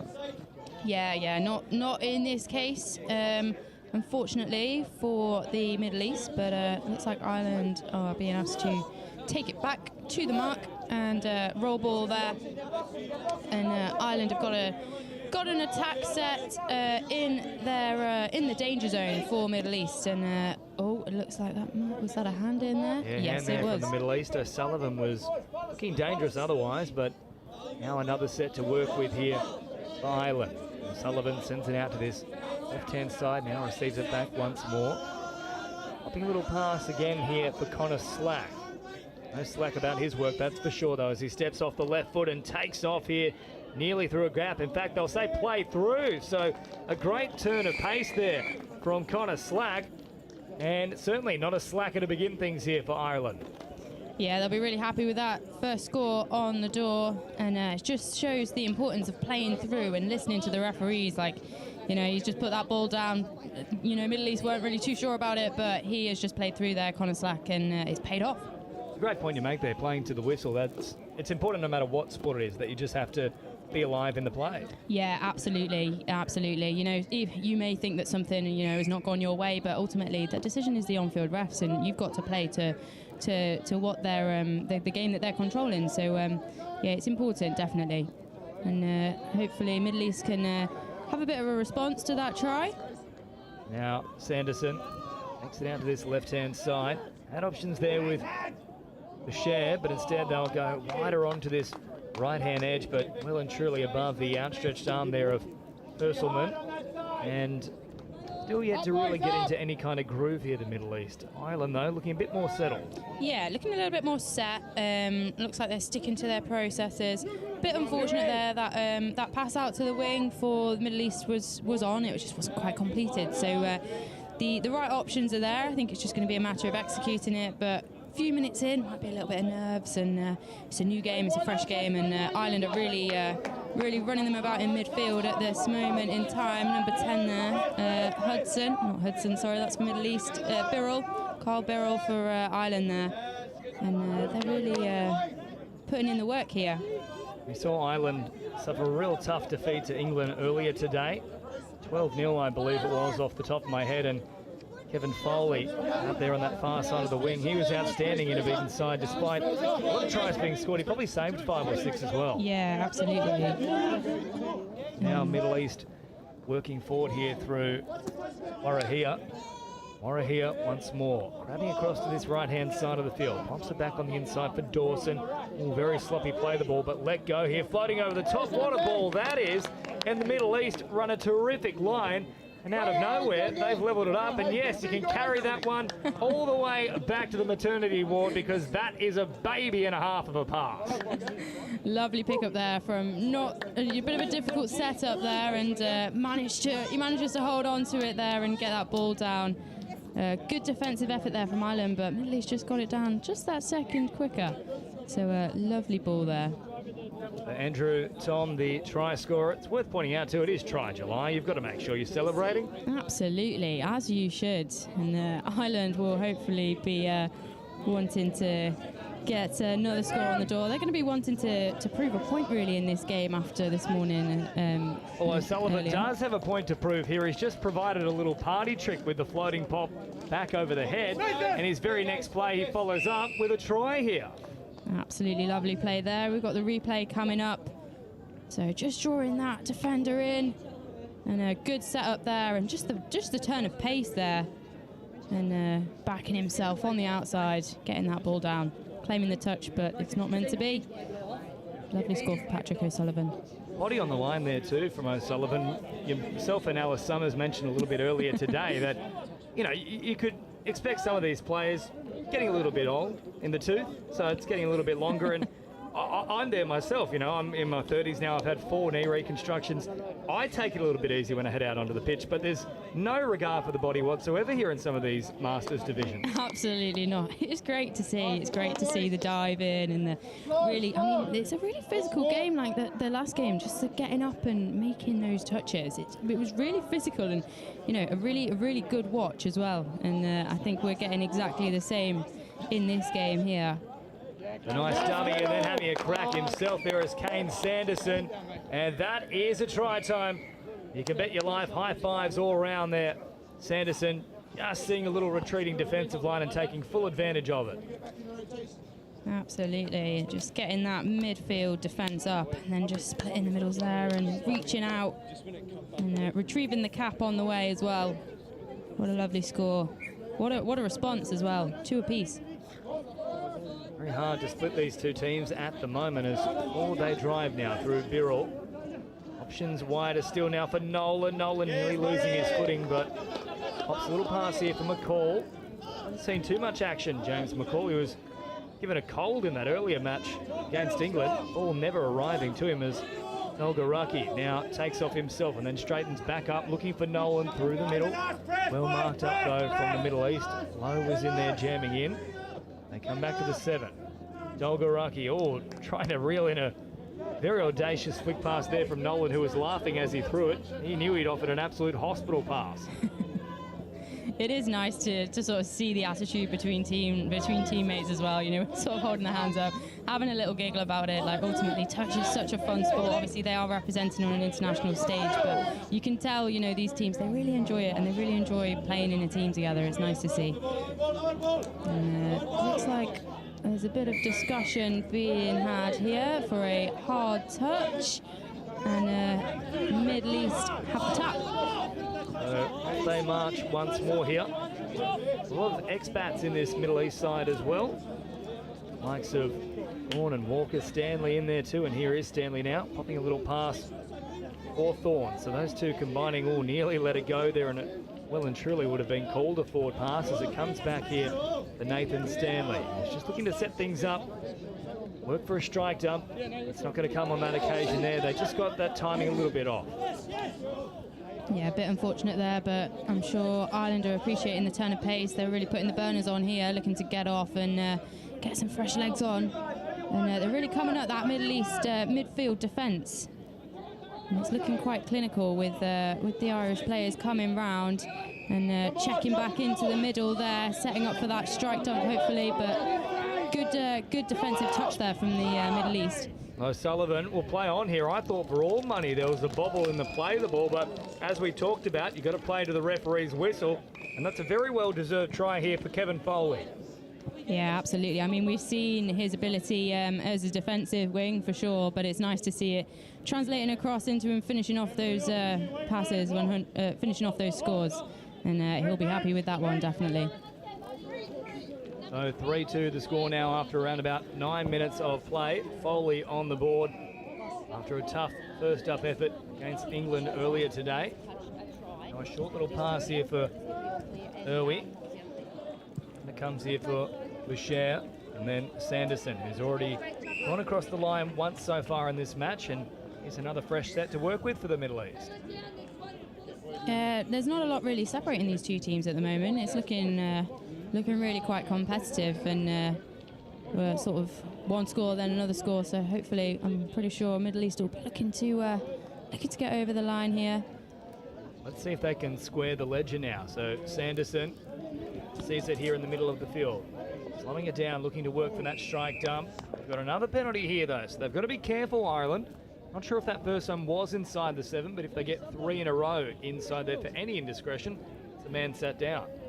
Yeah, absolutely, and that's what they'll really want to be avoiding, particularly in line D, as the Middle East set up again. Oh, too easy there from Sanderson. Brings it right to the line, pops a little ball, and a beautiful line run there from Boucher. Yeah, that was a lovely score there. You could just see the patience there. Look, they've drawn the penalty out, just having another go, and they would have had the touches anyway to sort of reset and go again and condition that Irish defence. But that was a really nice, patient bit of play from the Middle East there. Almost a case of they took the tap too quickly for the Irish then. Yeah, sort of getting them on the back foot, not getting them on that back foot a little bit. It's really does make the difference. And getting the hips turned in the wrong way. Now Dolgaraki sends it on here for Temtem. Temtem looking for a 10 out of 10 performance for that matter, and Dolgaraki having a little crack at the line. Good touch made in the end there though from Kyle Dawson. So they'll go back to this 7-metre mark once more. Opportunities here for Ireland though. They've got plenty of touches up their sleeves. Now Nolan shifts it on, wider still here for Birrell, who drops it down. Nolan once more through the middle, but they're offside here, the Middle East, so there's one penalty. Yeah, sort of going back, they seem quite evenly matched. We've got, Ireland giving away a penalty for being offside, and the Middle East returning the favour a few seconds later, really. So we'll see what Ireland can make of it and see if they can capitalise off that as playing around in the middle here. Dolgaraki in an acting half, quick release once more here. Attempting to get across the line there was Anthony Nolan, but ushered away. Good touch made there from the Middle East. Dolgaraki. Nolan grabbing out to that left-hand side of the field. Dolgaraki at the advantage line, trying to storm through, but well read in the end there from Tui Malcolm Warahia. And in fact, he's going to say, I didn't get him in time. That's great honesty there from Warahia. And they've bowled him. It's a strike here for Ireland. Absolutely lovely. And like you say, great honesty from the Middle East team there. That is brilliant. He's getting in. And what a finish. Good bit of honesty. And like we say, like we were saying, like with Alice earlier, he touches a game of honesty, and that's what we love about it. Dolgaraki will be happy with that score, definitely. Got to say, the gents certainly know that they're on the live stream. They've come up with a few good try celebrations in this one so far. Yeah, absolutely. It's good to see. Now the Middle East will get another penalty here. So there's been quite a few of them to start this match. Nathan Stanley will get us back underway about 15 metres from the try line here. They'll be happy to simply walk it up towards the 7. Try and suck in a few players here in the middle and really get them backpedaling. So concerted approach at the moment here from the Middle East. Now wrapping around is Stanley. Hops out of acting half, has them backpedaling, goes all the way through. Oh, they've all hit the ground. And it's an easy opening in the end for the Middle East, and we just can't split these two sides. Yeah, that was a lovely, lovely heads-up touch being played there. Like you say, Stanley just picking up. That gap's opened up. He's looking for support there, and it's there. And yeah, I think it's just a bit of a case of the Irish defenders biting in there where maybe they didn't quite need to. Yeah, lovely finish there. Max Lowe with a high point here in this match. 4 tries apiece, and you can just see in the background there some supporters also here from the Middle East, so great to see them making the trek across the ditch. Yeah, absolutely, absolutely. It's so nice to see that people have some home support from, from quite a distance as well. It's really nice. Lovely bit of a high press defence there from the Middle East, from number 3 there, Vulture. Oh, Foley, good hands as well. Had to take that one well and truly out in front of the body, and at an awkward height too. Now Ireland still have a few plays up their sleeves here. Touches made from the Middle East. Not sure what they're trying to work for there. They're certainly not going to get a penalty for the Middle East not coming forward because the touch was already made. Now they head out to this right-hand side, simply floating a long ball here, and they'll work it beautifully. So had they just got the roll ball down, That was the real opportunity, but a touch pass instead, and they turn it over when there was a try potentially on the offer. Yeah, definitely. A bit unfortunate, that one, but it's just sort of tidying it up a little bit, and gives Middle East a bit of an opportunity to get those fresh legs on and driving up, trying to go direct. Ireland trying to sort of knock that off a little bit. They're not really giving them too much to work with, which I'm sure the Irish defence will be happy with. Warahia now popping a little pass there for Dawson, who's ushered away from Ennis, one of the oldest players in this contingency. He's certainly above the age of 45, I'll tell you that much. Now they come out of this left-hand side here. Dawson looking for an opening, but all those doors were shut on Son. And he's giving Ireland an opportunity now to get out. But, I mean, Middle East, good game management there. They're killing that ball in that far corner. It will make it more difficult for Ireland getting out and getting those fresh legs. Foley. Poppy little ball here for Dolgaraki as now Nolan brings it forward. Shy of that 10-metre mark into enemy territory. Nolan now creeping upfield. Dolgaraki drops it down. Good one-handed scoop here from Nolan. This is looking promising now for Ireland, who floated over the top, and Foley has to stop on a run because they've already called. In fact, it's not the pass being forward. I'm not 100% sure. I think he might have put a foot into touch. Yeah, quite possible, unless...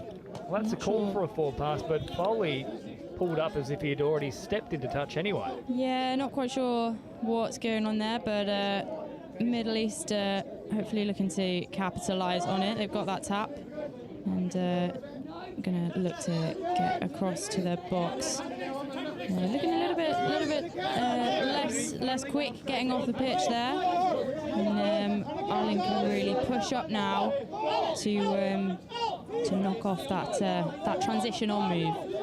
Thorne through the middle and then Stanley trying to float a pass out wide, but well and truly floating forward, but under the hands forward as well. It's gone over the sideline regardless. Now Foley and Team Ireland will have the chance to restart things here. Dolgaraki bringing it back towards the middle. These two teams are so evenly matched. Where do you see them finding an edge over one another?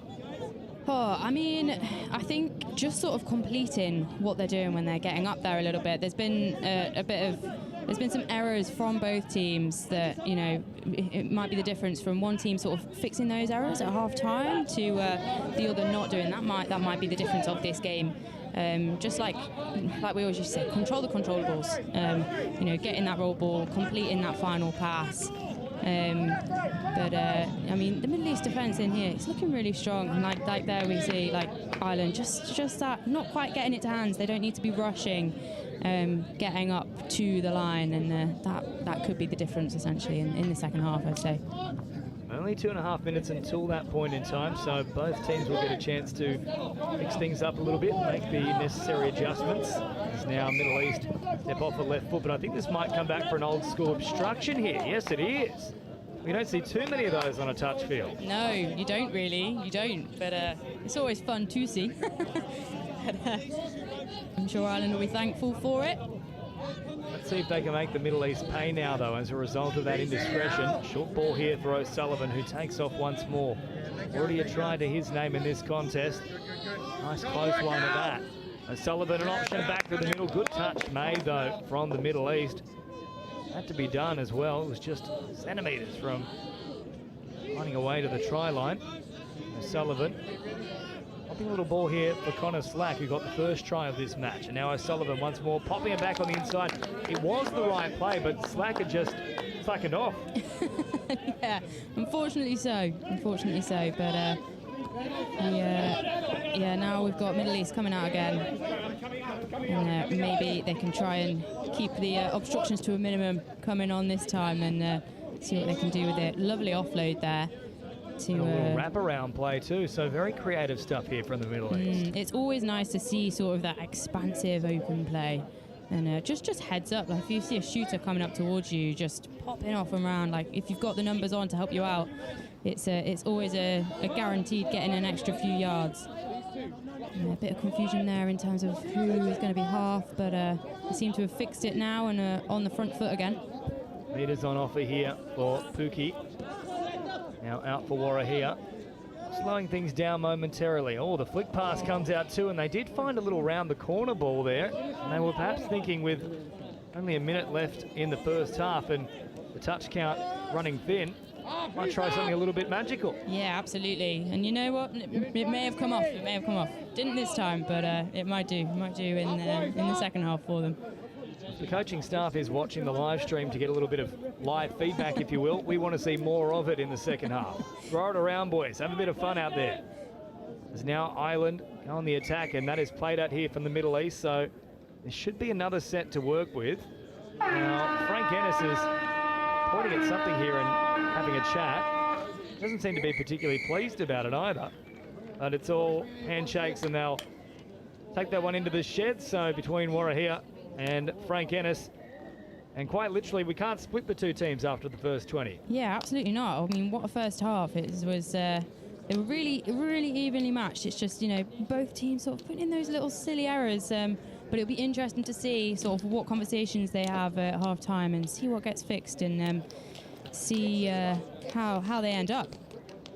So 4-4 at the break, plenty to play for in the second half. And for both teams, they'll have to find a way to best their opposition, because you can't really split them at all at the moment. At the break here in Riverside Sporting Complex in Nottingham for the Touch World Cup 2024, all locked up in the men's 45s, Middle East and Ireland, level at 4 apiece.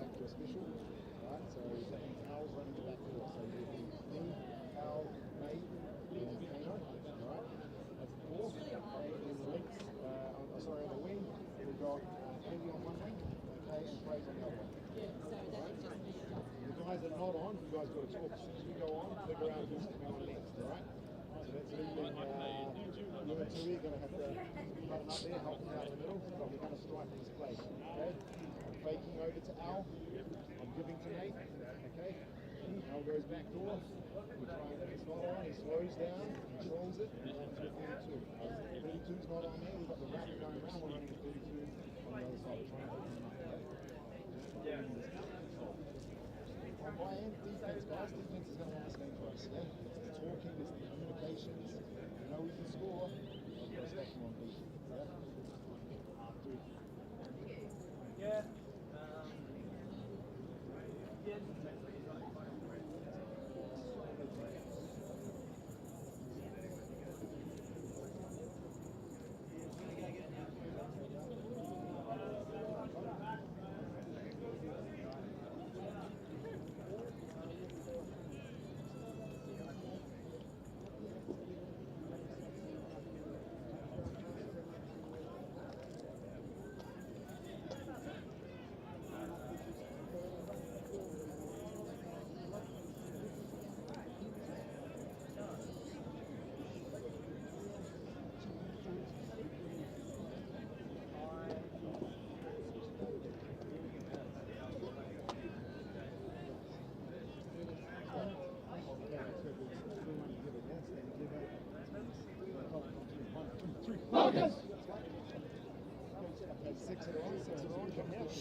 Ladies officials, players officials, this is your 2-minute warning for the second half. Ladies officials, 2 minutes.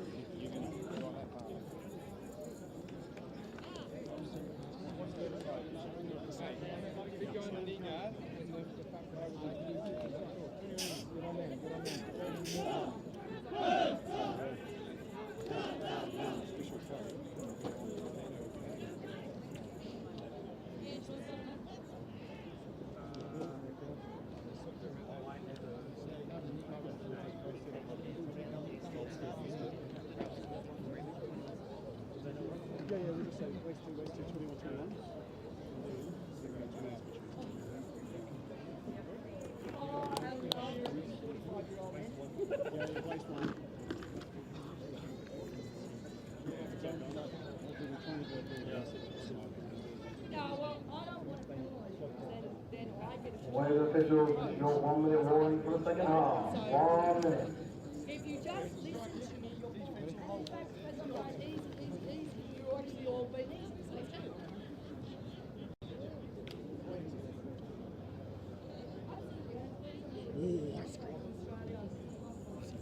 said to yes, really.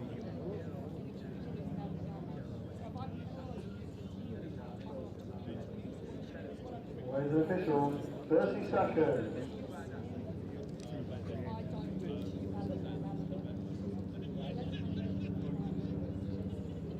Welcome back here to Riverside Sporting Complex in Nottingham for the Touch World Cup 2024 Men's 45s division. Middle East and Ireland unable to be separated. Over the first 20 minutes, it was a tight contest from the very get-go, 4 tries apiece, and myself and Kate Davis-Babin have been enjoying all the little chats that are occurring here with James McCall and our sideline official as well. There's a real good sense of feeling about this one. It's a fun game. Yeah, absolutely. They look like they're really enjoying it, like both teams. Quite a lot of chat and, you know, happy chats in the sub box, and having a bit of a laugh and a joke as well is really nice to see. We've got a great view of the Middle East sub box from our tent over here, as Middle East are on the attack, looking to get one up on Ireland in this game. Last play now as they pop a little pass, but well watched here. Ireland, Irwin, who came in to make the touch, and Stanley was looking a little bit dangerous in that set, so too Alistair Thorne, but nice defensive medal there from the Irish as they work upfield now and are heading towards their subs box. I don't think Foley's had a break thus far in this one either. He's already scored a try, and just tireless work out of acting half. Yeah, absolutely. He's putting in the work this game. He really is, and like we were talking about his defensive shots and things like that, he's been a really solid player for this Irish side. And, just directing traffic a little bit there on the about 10 metres out from the try line there. Play on here for Ireland as Ennis sends it out to this right-hand side, Dowling, and now back to Ennis, and they've lost about 20 metres on this play here, Ireland, but still play on for now. They get a little flick pass away. Wasn't touched, though, from the Middle East, but it almost created something out of nothing there. Foley was in open space. Yeah, absolutely. And, yeah, just a bit unfortunate there. It'll be interesting to see over the next few minutes sort of if these teams have fixed those sort of little mistakes that we were talking about in the first half and at half-time. Well, that could be the difference here, given how tight this contest is, and no one there for the Middle East to pass to. Eventually arriving is Arnold Dawson, but Warahia was left in no man's land for a while there. Now slowly approaching towards that try line as Warahia sets off, sets sail, finds a pass, or good scrambling defence there from McCall. So that's proof that he doesn't just have a chat with the sideline official, he also makes some very important touches. He absolutely does, yeah. That was some really good work running there from Warahia, and good looking up at the defence, finishing it off in the far corner there for Ireland, not making it easy for them by any means. Really strong touch there on the box side wing. Ennis now popping a little pass, and then grabbing across there was Temtem. For the run here of Dolgaraki. Dolgaraki receives it back once more, but they come back for an incorrect roll ball here, not facing try line. We've seen a lot of teams getting pinned for that inside the first 3 days. It's not one you usually associate as being picked up so often. Yeah, I was thinking that. It's not normally one that is pinged all the time. So it has been surprising. I mean, just today, we've seen quite a few of them. I mean, it is quite an easy fix, but then it might also be testament to some of the defensive touches that are being put in, and people really skewing the base that people have got for their roll balls. As the Middle East coming at the try line again. Boucher sending it out to this left-hand side, and this one is going to go against the Middle East here. So Dolgaraki send it to Nolan, who gets back underway, and I think Nolan's wanting a forceful contact there, but it is still a little bit slippery underfoot. You can't just stop and disappear. Yeah, definitely not. Now, the ref was not giving that one. And in that instance, I think it's better to just get that ball down as best you can and get some momentum back. Ireland now heading towards the centre of the field and up over halfway as a nice straight charge comes in here from the run of Irwin. O'Sullivan out there now too. Slack, so bit of an ill-disciplined start to the second half from them. Yeah, it's looking like it a little bit at the moment. Although this defensive pressure that they're putting on here, it's looking really good. I mean, they're sort of playing around with the Middle East a little bit, making it quite difficult for them, getting up really high, and they've not got to halfway yet, which is it's a good position for the Irish defence to be in. Definitely, that's what they'll be wanting to do. They'll want to limit their options. Last one here, they've only got the one option to try and put on a try-scoring play, and they almost worked it up along their short side, but we tend to talk about the quality set being one where you're crossing the halfway line on play number 3, and for the Middle East, it's usually around about play 4, play 5.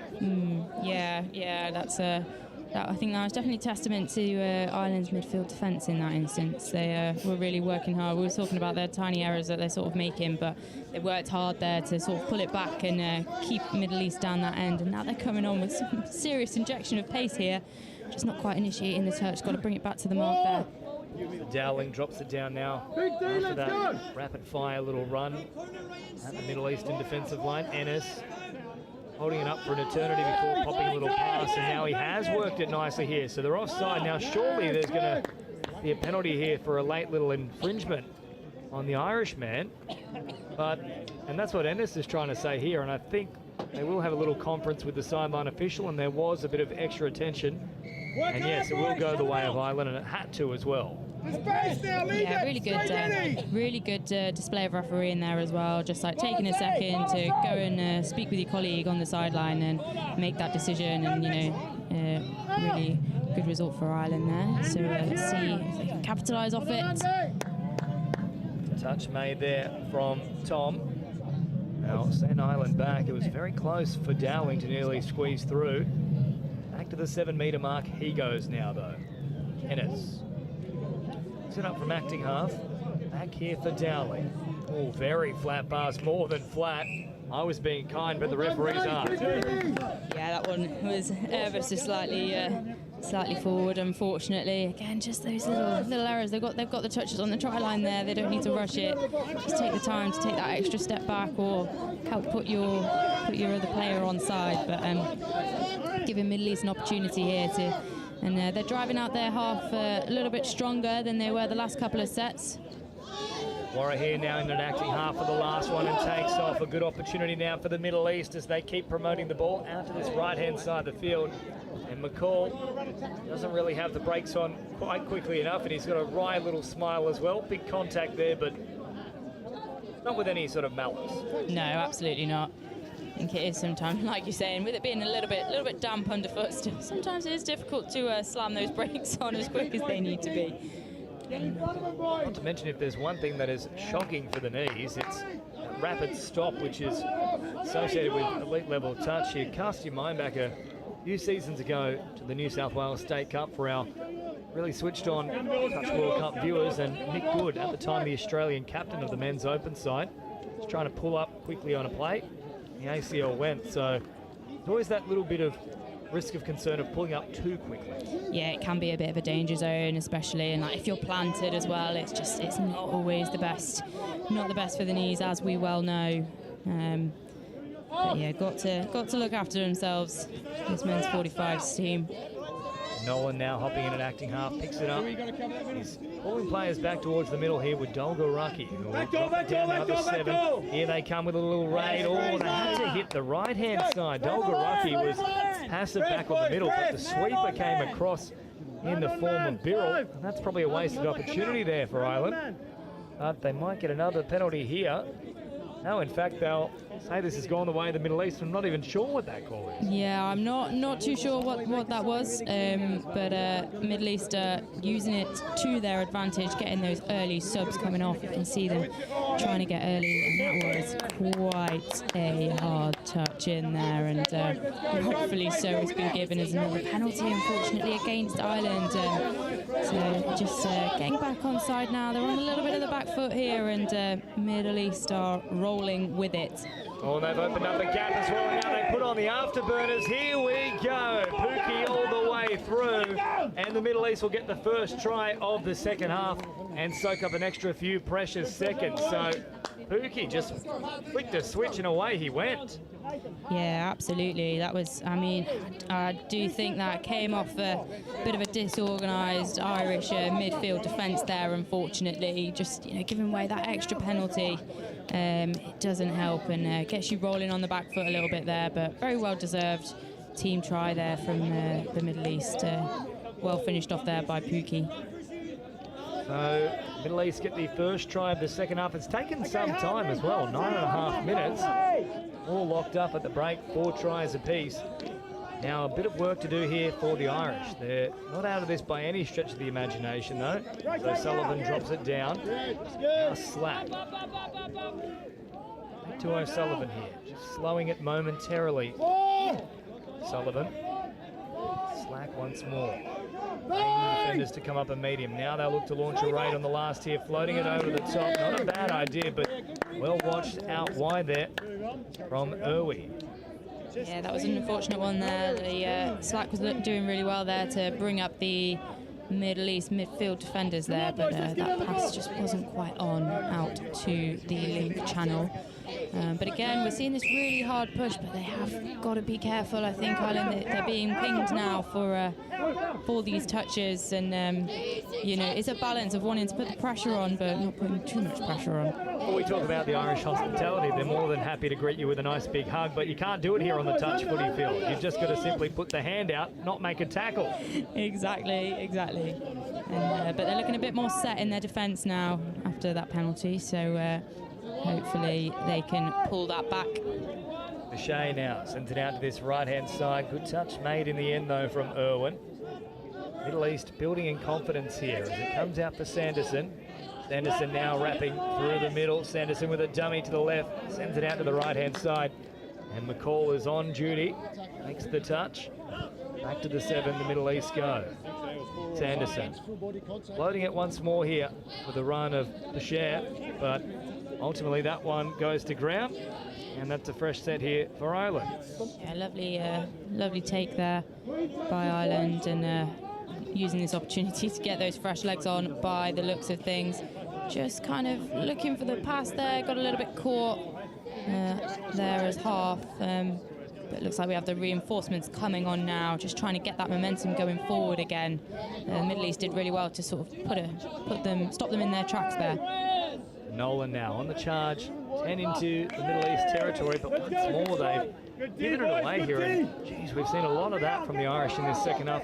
Wasn't too much of this exact problem in the first. Yeah, definitely. We've seen a lot more penalties being given away a little bit in this half as well, which is a little bit of a shame. But in terms of box management, that's something you'd be having a conversation with different pods coming off and just saying, right, let's fix this, let's get the discipline back in check.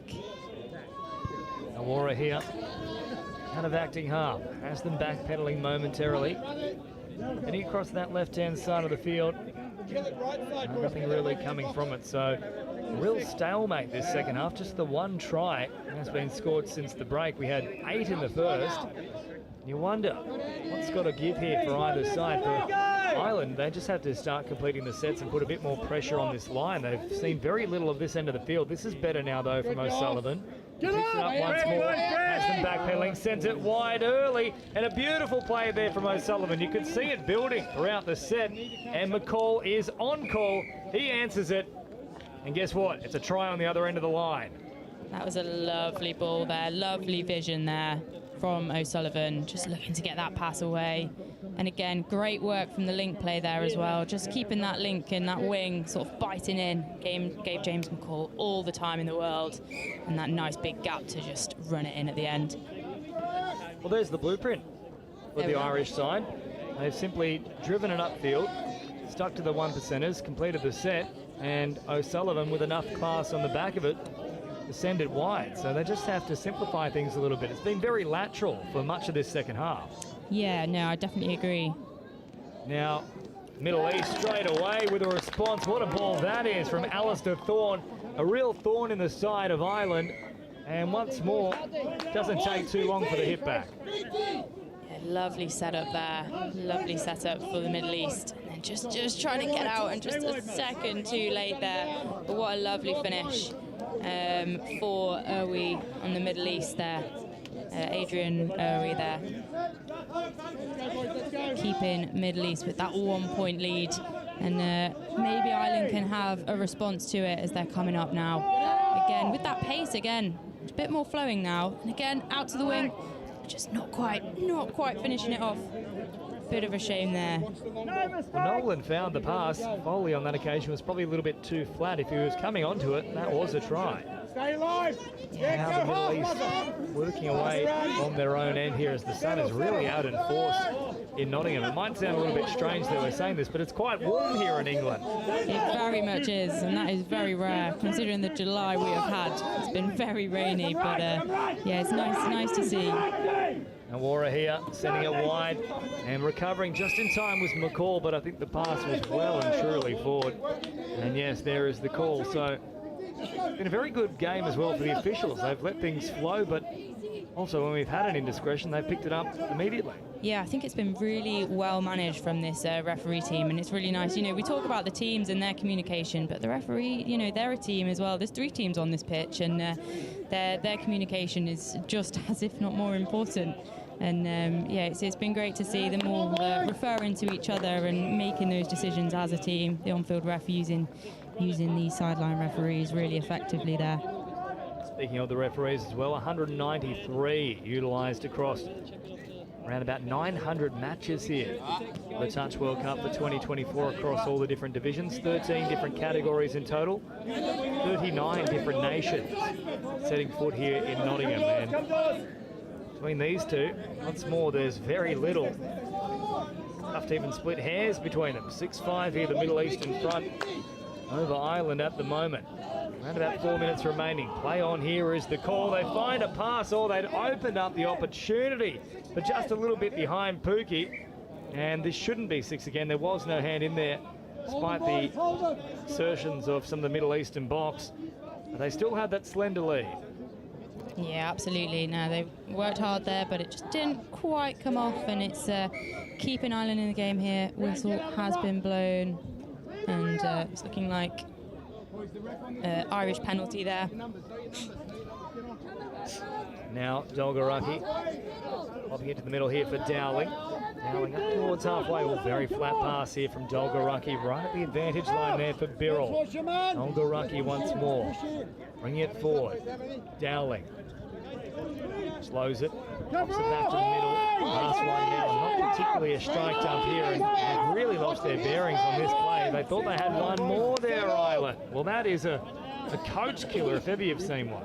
Yeah, that one was a little bit unfortunate. Like Dolgaraki put in some real hard yards getting them up there, and then it's just a little bit of confusion and a bit of loss of structure when they do get up there. But as we say that, Ireland have got the ball back from Middle East. Just again, one of those unforced errors really, and they've got another go at the line. So let's see if they can stay a little bit more organised and complete this set of 6 hopefully. Now is the time here for Ireland, and straight away they strike Dolgaraki. A beautiful draw and pass, and Dowling on the spot. Once more, we are all locked up, and there is that grandstand finish that you ordered. Absolutely lovely bit of play here on the replay. Got Dowling there, and then Dolgaraki taking it in. He's there as an option, step back in space. Absolutely lovely. And then no doubt there was the option there on the outside. That was a beautiful bit of play created there by David Dowling. So 2 minutes to go. You have to say next scorer will probably win here based on how this game has gone. 4 tries apiece in the first half, 2 now each in the second. Points have been a little bit more at a premium in this second stanza as Orahia sends it wide, but McCall, the brick wall, not allowing anyone around him. Stood tall in defence, and 90 seconds on the clock. They'll have to go the length of the field here, Ireland, but there are opportunities for them as O'Sullivan puts on the dummy and now takes off himself, straightening things up nicely. I'd like to see them just go straight ahead here, not head toward the subs box. They had a good opportunity to keep rolling off the back of that work from O'Sullivan. Yeah, lovely bit of footwork in there as well, and with Middle East midfield defence there is really kind of taking the momentum out. So really going direct will probably be the best option in this case, which looks like they are trying to do. And looking to go on the scoop. Once more, it's O'Sullivan nearly going all the way through, and with a minute to go, we don't have drop-offs. That's worth mentioning here in the group stages. So this could well end up a draw. I don't think I've seen one across the first 3 days so far. Yeah, I'm a bit sad there's no drop-offs in group stages. I do love to watch a drop-off. They're not nice to play in, but they are nice to watch. But yeah, this may well be a draw. But like we said, I mean, there's not been much separating these two teams in this game. A draw would certainly be a fair result, but the Middle East might have one last thing to say about it as they take off once more here through Thorne. He's already set up a try, so too is Sanderson. So they do have the right men on deck to try and pull this one out of the fire. Switch of emphasis here for Thorne, who sends it long. Getting out there nice and quick, though. The Irish have the answers. Dowling makes the touch, and there'll be maybe time for one, potentially two plays. They do want to try and get the win here. They're going to have to go very quickly, Ireland, and that will not help. There is the siren. They're still waiting for the ball. And I dare say we'll get one final chance here. Do they think expansive, or do they simply say, you know what, it deserves to be shared points? No, they will have a little crack at them here. Floating it out wide, and unfortunately the referee can't score herself. No. That hits the deck, and that'll do it. That will do it. What a game. And like we say, really not a lot separating the two teams. And it was interesting to see sort of them cleaning up a little bit in the second half, but then maybe the discipline going a little bit for both teams, really. But yeah, what a game. The full time here in the men's 45s division between the Middle East and Ireland, all locked up at 6 tries apiece. Still more action coming your way. Don't go too far. Wales take on England. The grudge match once more is up next here at Riverside Sporting Complex for the Touch World Cup 2024. Can literally just gone down the steps. I think, to be fair, I think Liam needs to be replaced. Didn't even turn up. Okay, boys, let's get your stuff. Let's come in. Come in quickly. Come in with Chatters.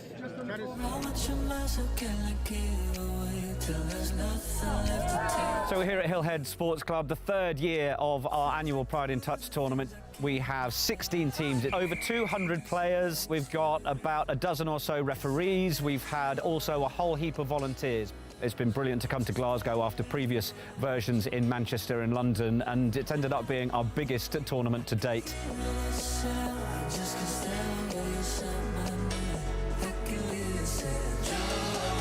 You get a lot of curious players that want to try out touch rugby for the first time, so they might be a bit nervous, but I think they come down, they hear the tunes that are playing, they see all the rainbows, all the smiling faces, and I think they realise that actually they can just have a good time.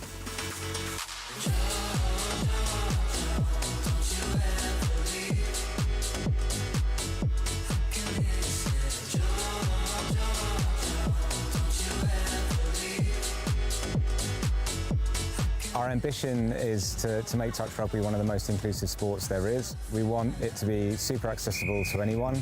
We don't want there to be many barriers or any barriers to picking up the game for the LGBT community. What's been amazing over just the 3 or so years that we've been running Pride in Touch has been the interest and the growth and the opportunity we've had to platform good practice from people across the world that are wanting to do more LGBTQ+ inclusive initiatives. Now more than ever, we certainly feel it's really important to make sure that we amplify the voices of inclusion, show people that team sport can be really good for their mental well-being and their physical well-being, and hopefully we've got plenty of those people who have felt like that through enjoying our tournament today.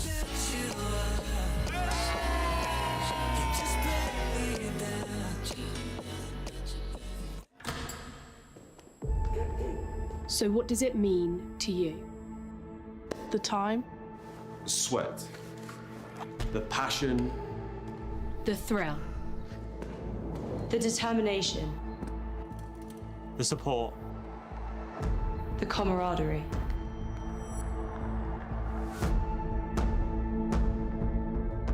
But there's so much more than that. We're playing for something bigger. You ready?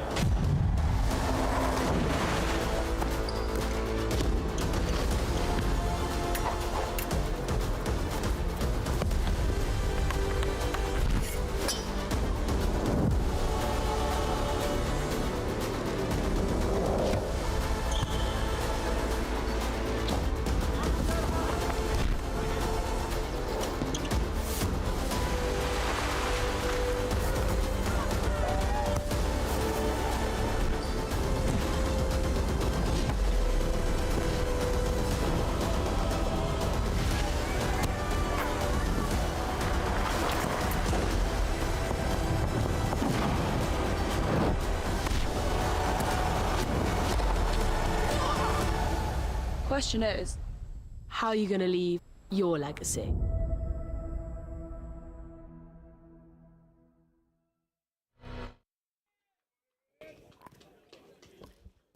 Welcome back here to Riverside Sporting Complex, Nottingham, the home of the Touch World Cup for 2024 in England. This is the men's 35s division here between Wales and the home team, England. England getting first use of the ball.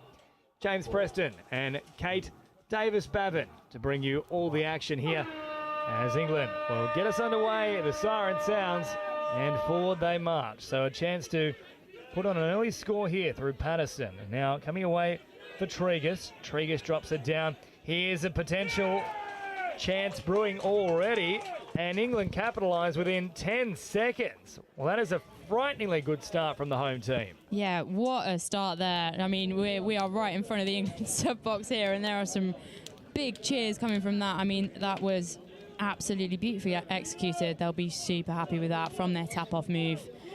And Jonathan Clark there, number 11 for England.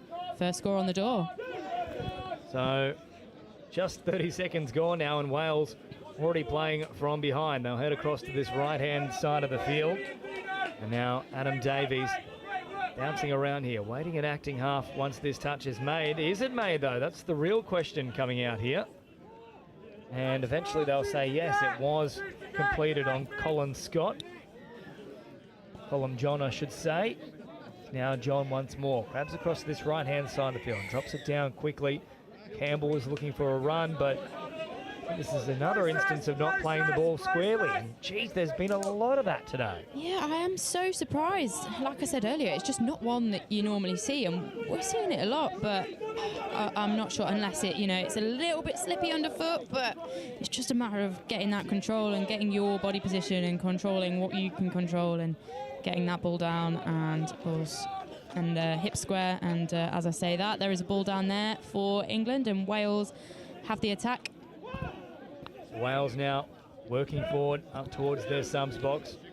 Touch comes in as John gets involved as well. Up over halfway, but England with a high press here. Not allowing much, if any, movement here from Wales. And I'll tell you what, you can put that down to the defensive application there from England. Yeah, that was a really good, strong defensive press there, and that has definitely created that opportunity for them there. They'll be really happy with that. First receiver now is Stewart. Stewart taking off, drops it down here for Patterson. Patterson looping back around towards the middle. Big step from Patterson. Good touch made, though, from Wales right on the line. So back to the 7 they come now. Hennigan.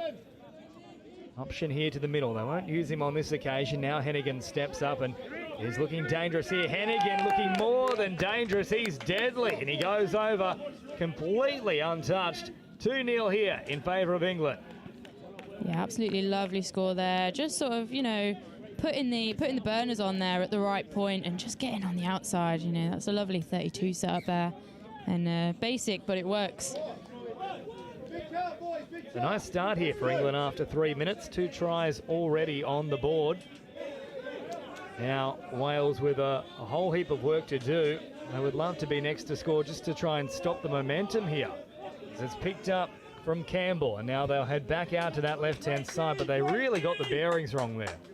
Yeah, unfortunately Wales couldn't quite execute that, and be interesting to see if England can punish that.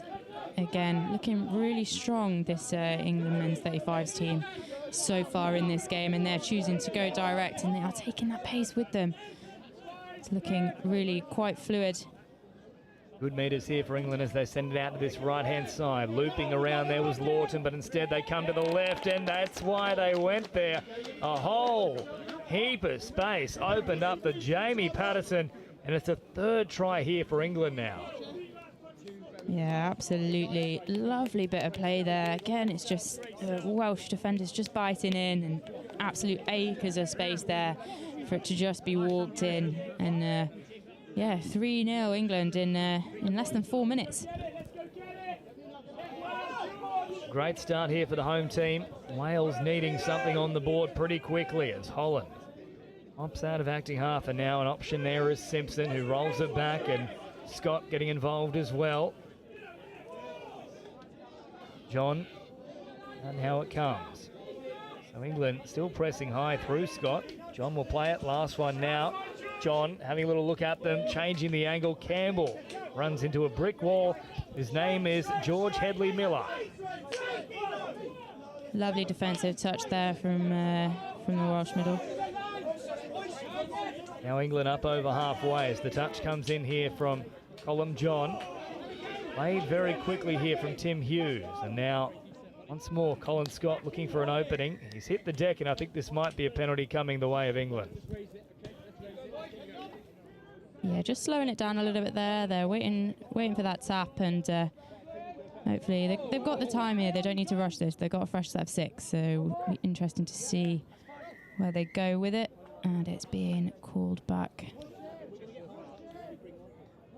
Again, that's a little bit unfortunate. That's an enforced error there, and now England are on the back foot a little bit in this defensive set. But Wales still struggling to get some subs on. Keep driving forward now, as there is an option here with Wales getting into enemy territory. Last one though, and they haven't really factored in the touch count on this occasion there, Wales. So I'm going to be trying to hit the strike dump a little bit earlier in the touch count, and then also at least one there for the last. Now England up over the halfway mark. Around about 6 minutes gone here. 3 tries already on the board, as it's worked here through Cockburn. And now straightening up is Kalenko. Kalenko drops it down. Cockburn stepping off the right foot. Oh, dumbing left, right and centre. He had an easier option there. Instead passes to Wales, and I think that's a try gone begging. Yeah, that was a little bit unfortunate. I think he did have the options there, but it just didn't quite come off. But good intercept by Wales there, good control. And just trying to get up the pitch, the two of them there. A little bit of loss of control there, I thought, in the roll ball, but it's not been pulled up, so they can keep going. And just need to be a little bit more dynamic in this midfield, which we have just got. Well, there's a strike dump now, and they can work something here on the last, turning it back on the inside, though. At least they were able to work for, and I think that's the first strike dump we've seen here from Wales after 6.5 minutes. Yeah, absolutely, and that just came from a real injection of pace there that we saw, and it does make a difference. It does make a difference. And now England, a full head of steam. They'll drop it down here for Bustle. And then Hughes getting involved as well. Ooh, very close to a touch pass. Play on is the call instead. Comes back here for Headley Miller once more, who drops it down. Playing at pace and right at the advantage line. A nice flat ball there, but just not quite hitting the mark. The pass was on, but Bustle, there's no way he could have reeled that in. Yeah, that was unfortunate. Right idea, but didn't quite come off. But England will be happy with that. They've got to defend Wales out now, and Wales have got a little bit further to go, killing it in that corner on that side. So really pressing up in defence here, look, making it difficult for Wales to get out of their own 7 almost. Great pressure indeed here from England, and Wales are having a tough time with things in the opening 7.5 minutes.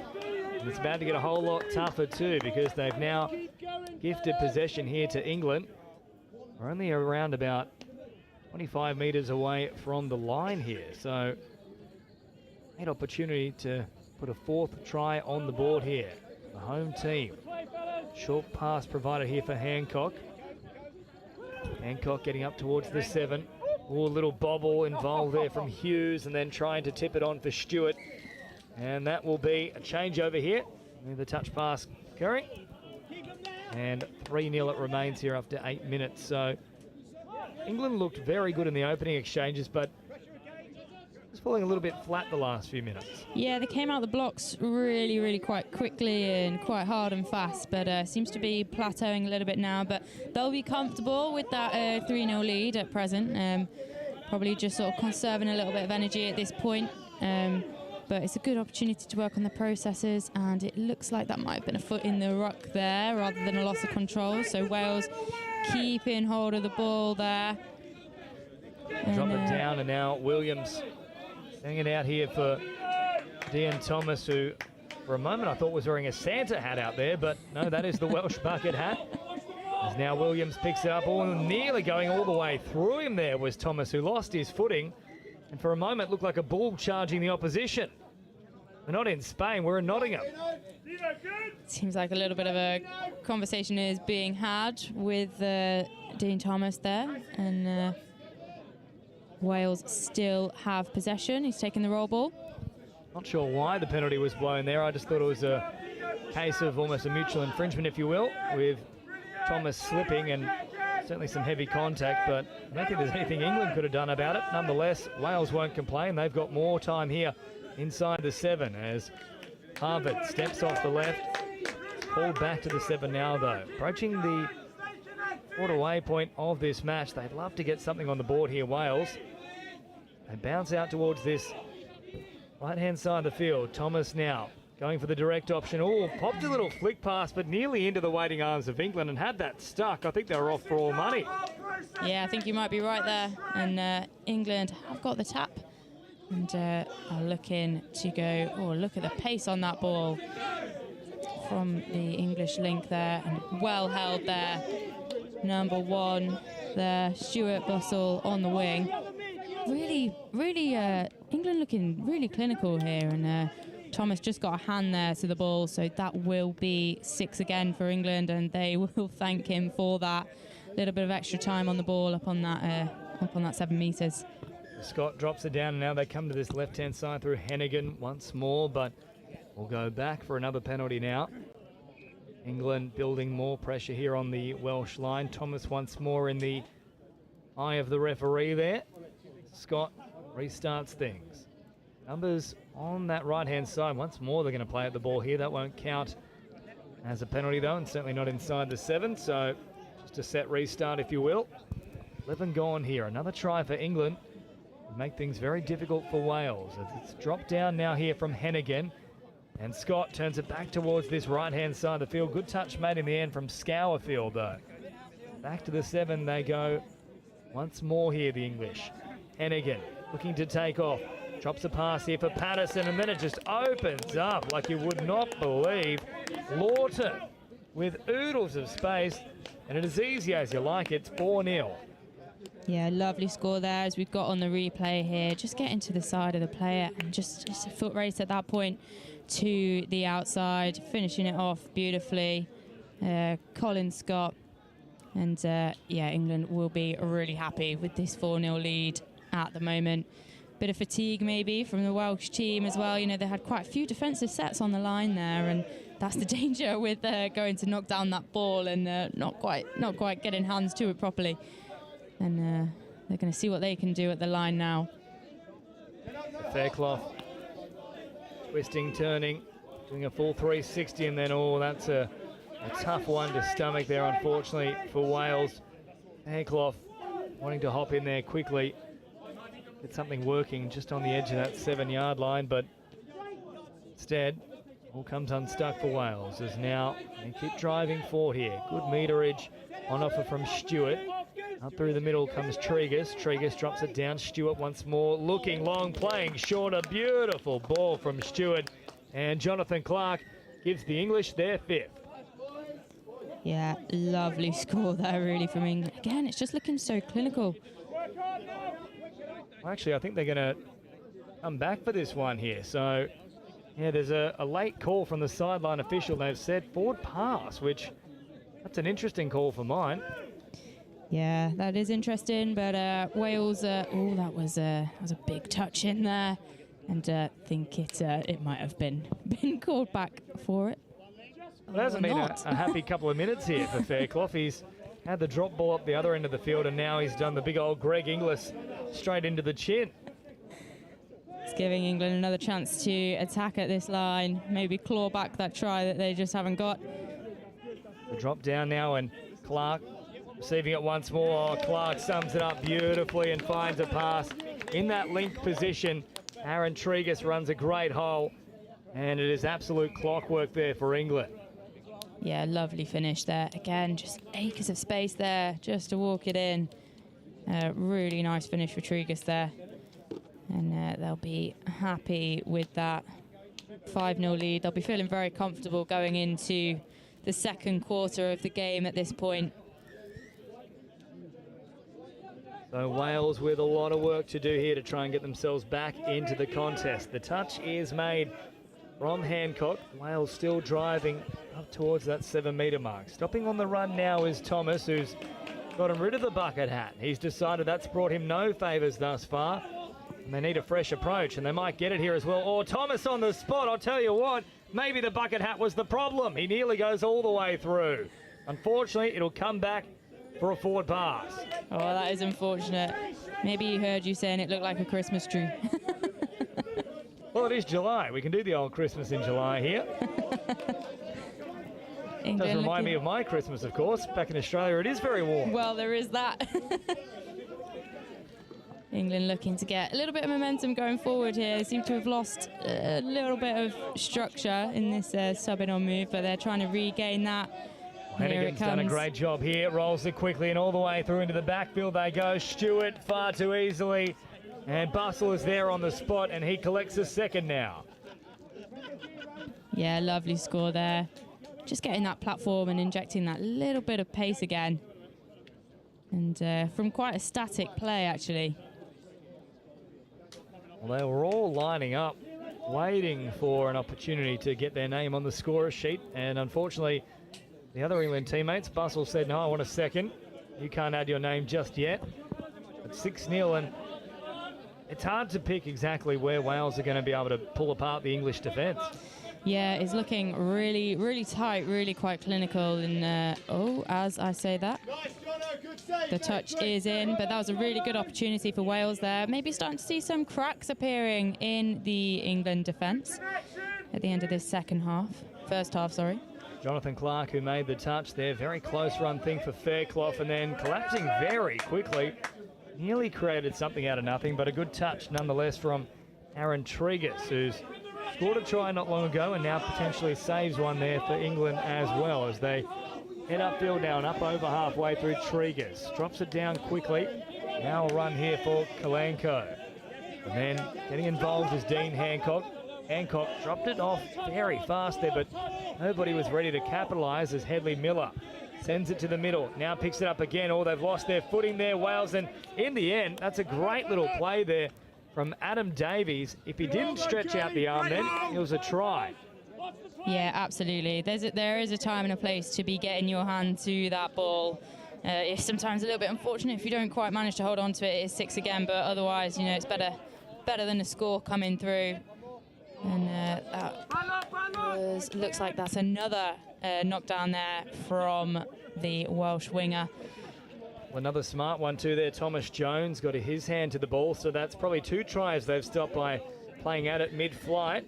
But they'll have to do a lot more defensive work here once more. This time Fairclough again in the ire of the referee with a leading shoulder, and he's going to come up with a great bit of sportsmanship here, although also mucking around there was Dean Hancock threatening to have a crack immediately, and he will do the exact same thing. So Hancock, very cheeky stuff there.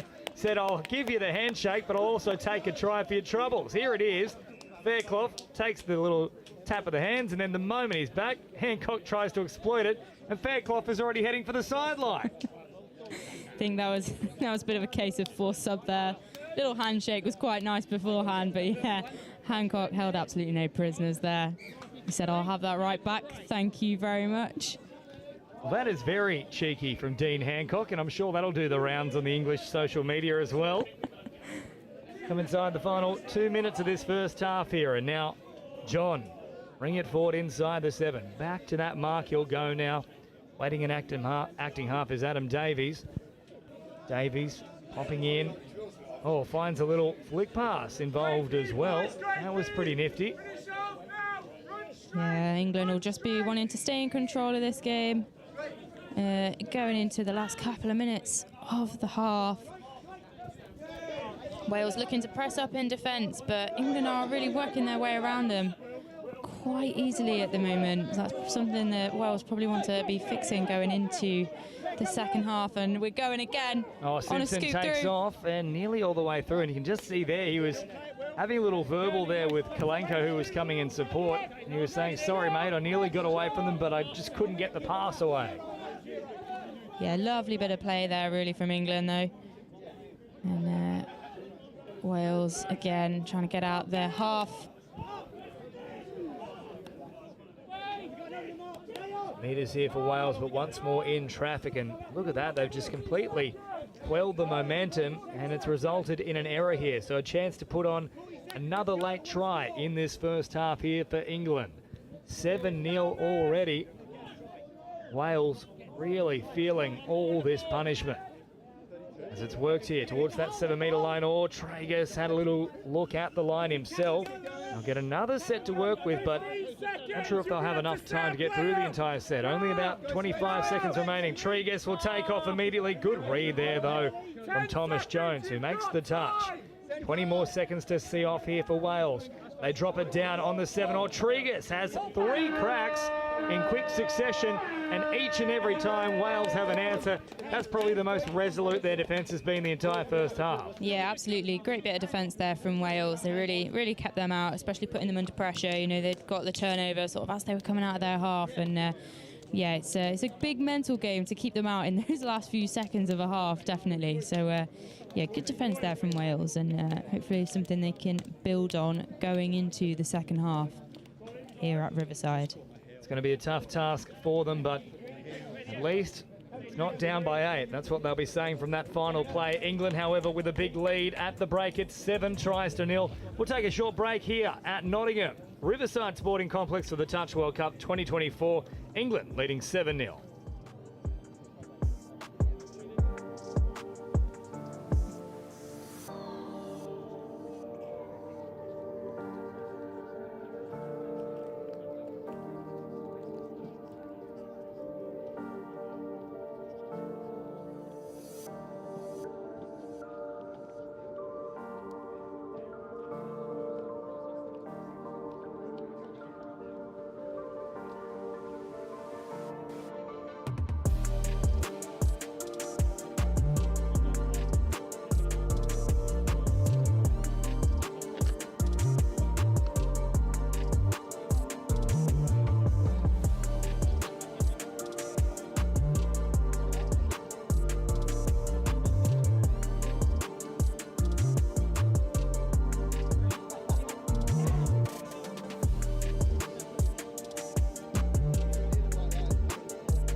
Welcome back here to Riverside Sporting Complex in Nottingham for the Touch World Cup 2024 Men's 35s Division. An emphatic first half performance here from England. 7 tries to 0, but a little bit more grit right at the end of that first half from the Welsh defence. Yeah, absolutely. We saw that, and we're, looking to see what Wales can do. They've got first tap off of this half. They can hopefully come out swinging and make a bit of a statement at the start of this second half down here at Riverside. And they're looking like they're trying to create something here.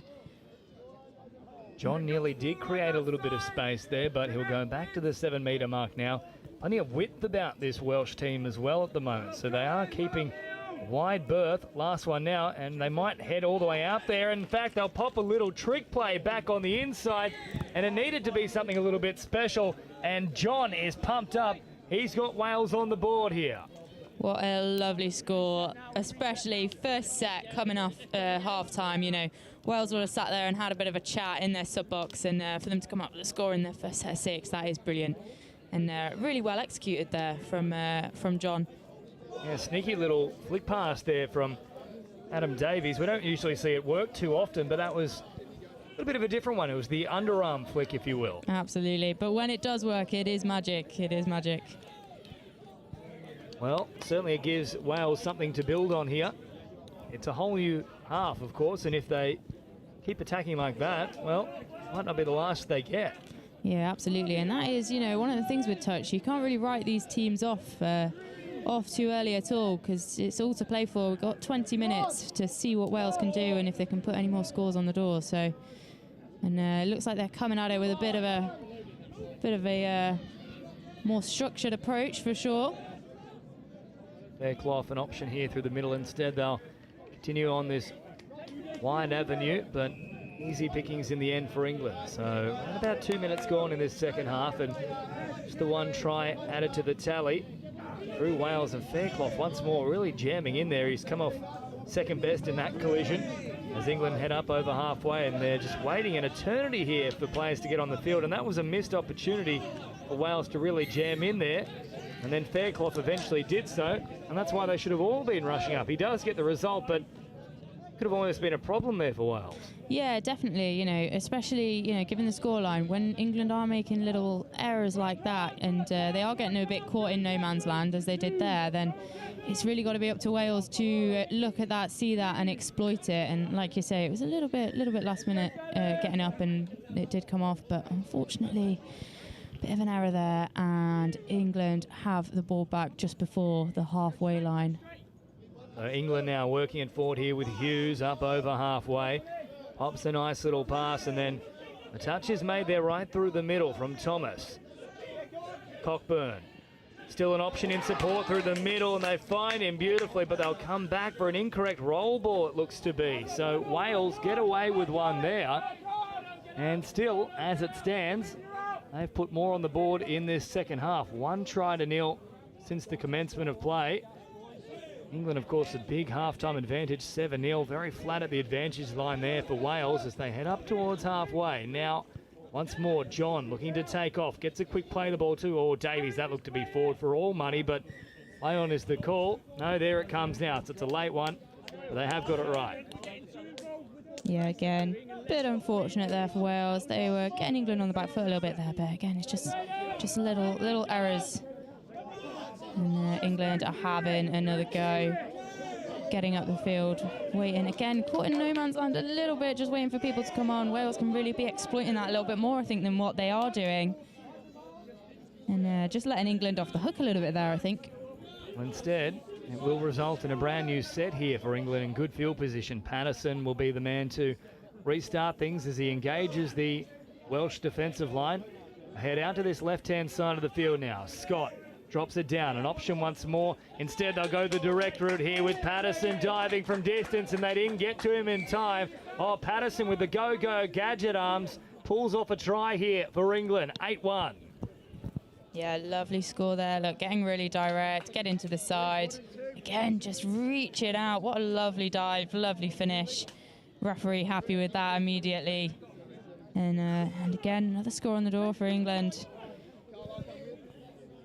8-1, a lot of work still to do here for Wales to try and get back into the contest. And England once more in fine touch, as now Fairclough brings it right to the line, slipping as he went for the dive. They'll go back to the 7-metre mark now. So Wales all lined up here out on this right-hand edge. Fairclough once again. Stepping around, last play here it comes now for Wales. England once more step up and shut down the opportunity. Fairclough wanting to create something. He's one of the most rapid players out there, but even with his blessed amount of speed, there's not much he can do on that occasion. Yeah, lovely bit of footwork there in the midfield. And looks like England are looking to go direct and get up into these Welsh players' faces. Now out here for Headley Miller. Headley Miller sending it wider still as the groups head onto the pitch here in the form of Kalenko. And now Kalenko sends it out there to Hancock. Hancock hopping in and acting half. Kalenko wrapping around. Oh, they had a 4-on-2 on that left-hand side. Had to go that way. Somehow it still results in a try. I thought they had butchered it. Wales looked to be covered back through the middle, but here it is again on the replay. Somehow they still get away with it. Hancock brings it out here, and yeah, just Fairclough. He was up and his outside man had dropped all the way back, and as a result, a big passage. Yeah, not the most orthodox touch move I've seen, but it paid off, and it just goes to show just doing those moves with a little bit of momentum, even if it's not necessarily the plan of attack, it can sometimes come off and work in your favour. So good listening and good watching and reading by the England attack there. 14 to go. Wales must be next to score here, and they might do so straight away. No, just offside here instead, the English team. They did get the touch, but one of the original men who was blocking that run, he was offside, so that's why the penalty's been blown as opposed to a play-through. Now Wales slowing things down here through Harvard. Thomas once more right at the advantage line, getting inside the 7. Bouncing around. That was an interesting stepping formation there from Thomas. Looked like a little cat out there jumping around on a hot tin roof as Harvard now sweeps. Instead, they'll go here for Scourfield and then looking for Thomas back on that right-hand side.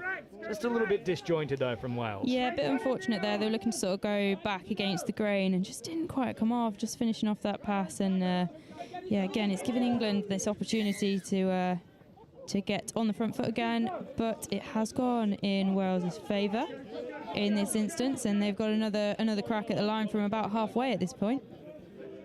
So 10 metres into English territory as they keep driving forward. Thomas there at first receiver. John back out there now. He's got the sole try for Wales to date, and John, the quicker players here in this Welsh team along with the likes of Fairclough.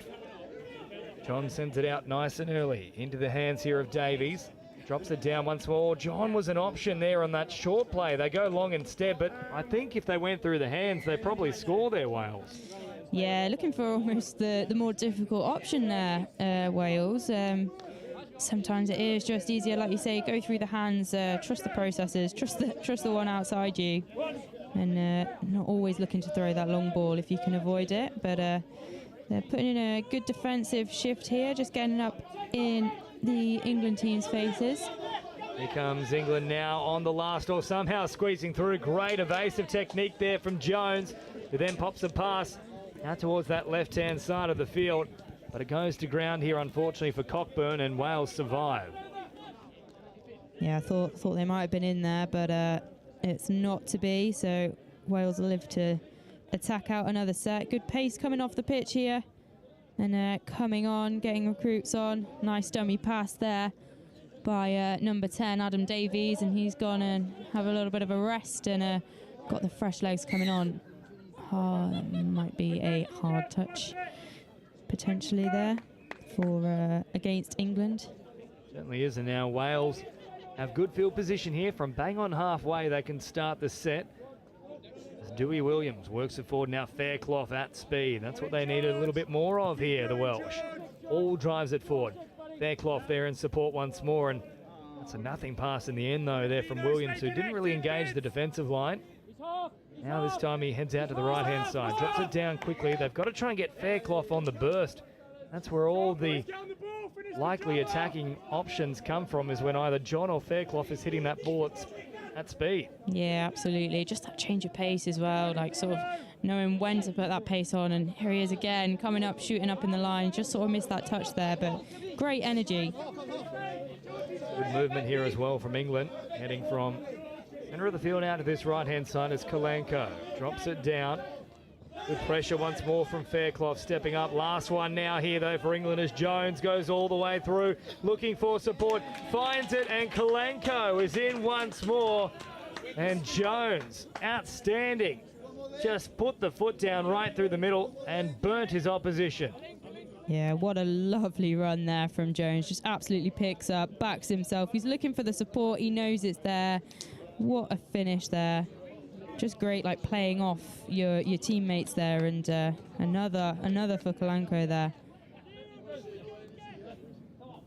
Really tiptoed a dead ball line as well there. Kalanko was a close one to going across that line, but he managed to just navigate inside of it. And now inside the final 10 minutes, well and truly a bridge too far here for Wales, but still a much better showing in the second half thus far. Yeah, absolutely. It looks like they're trying to stick to some processes a little bit more, and they've got a bit more go forward, I'd say.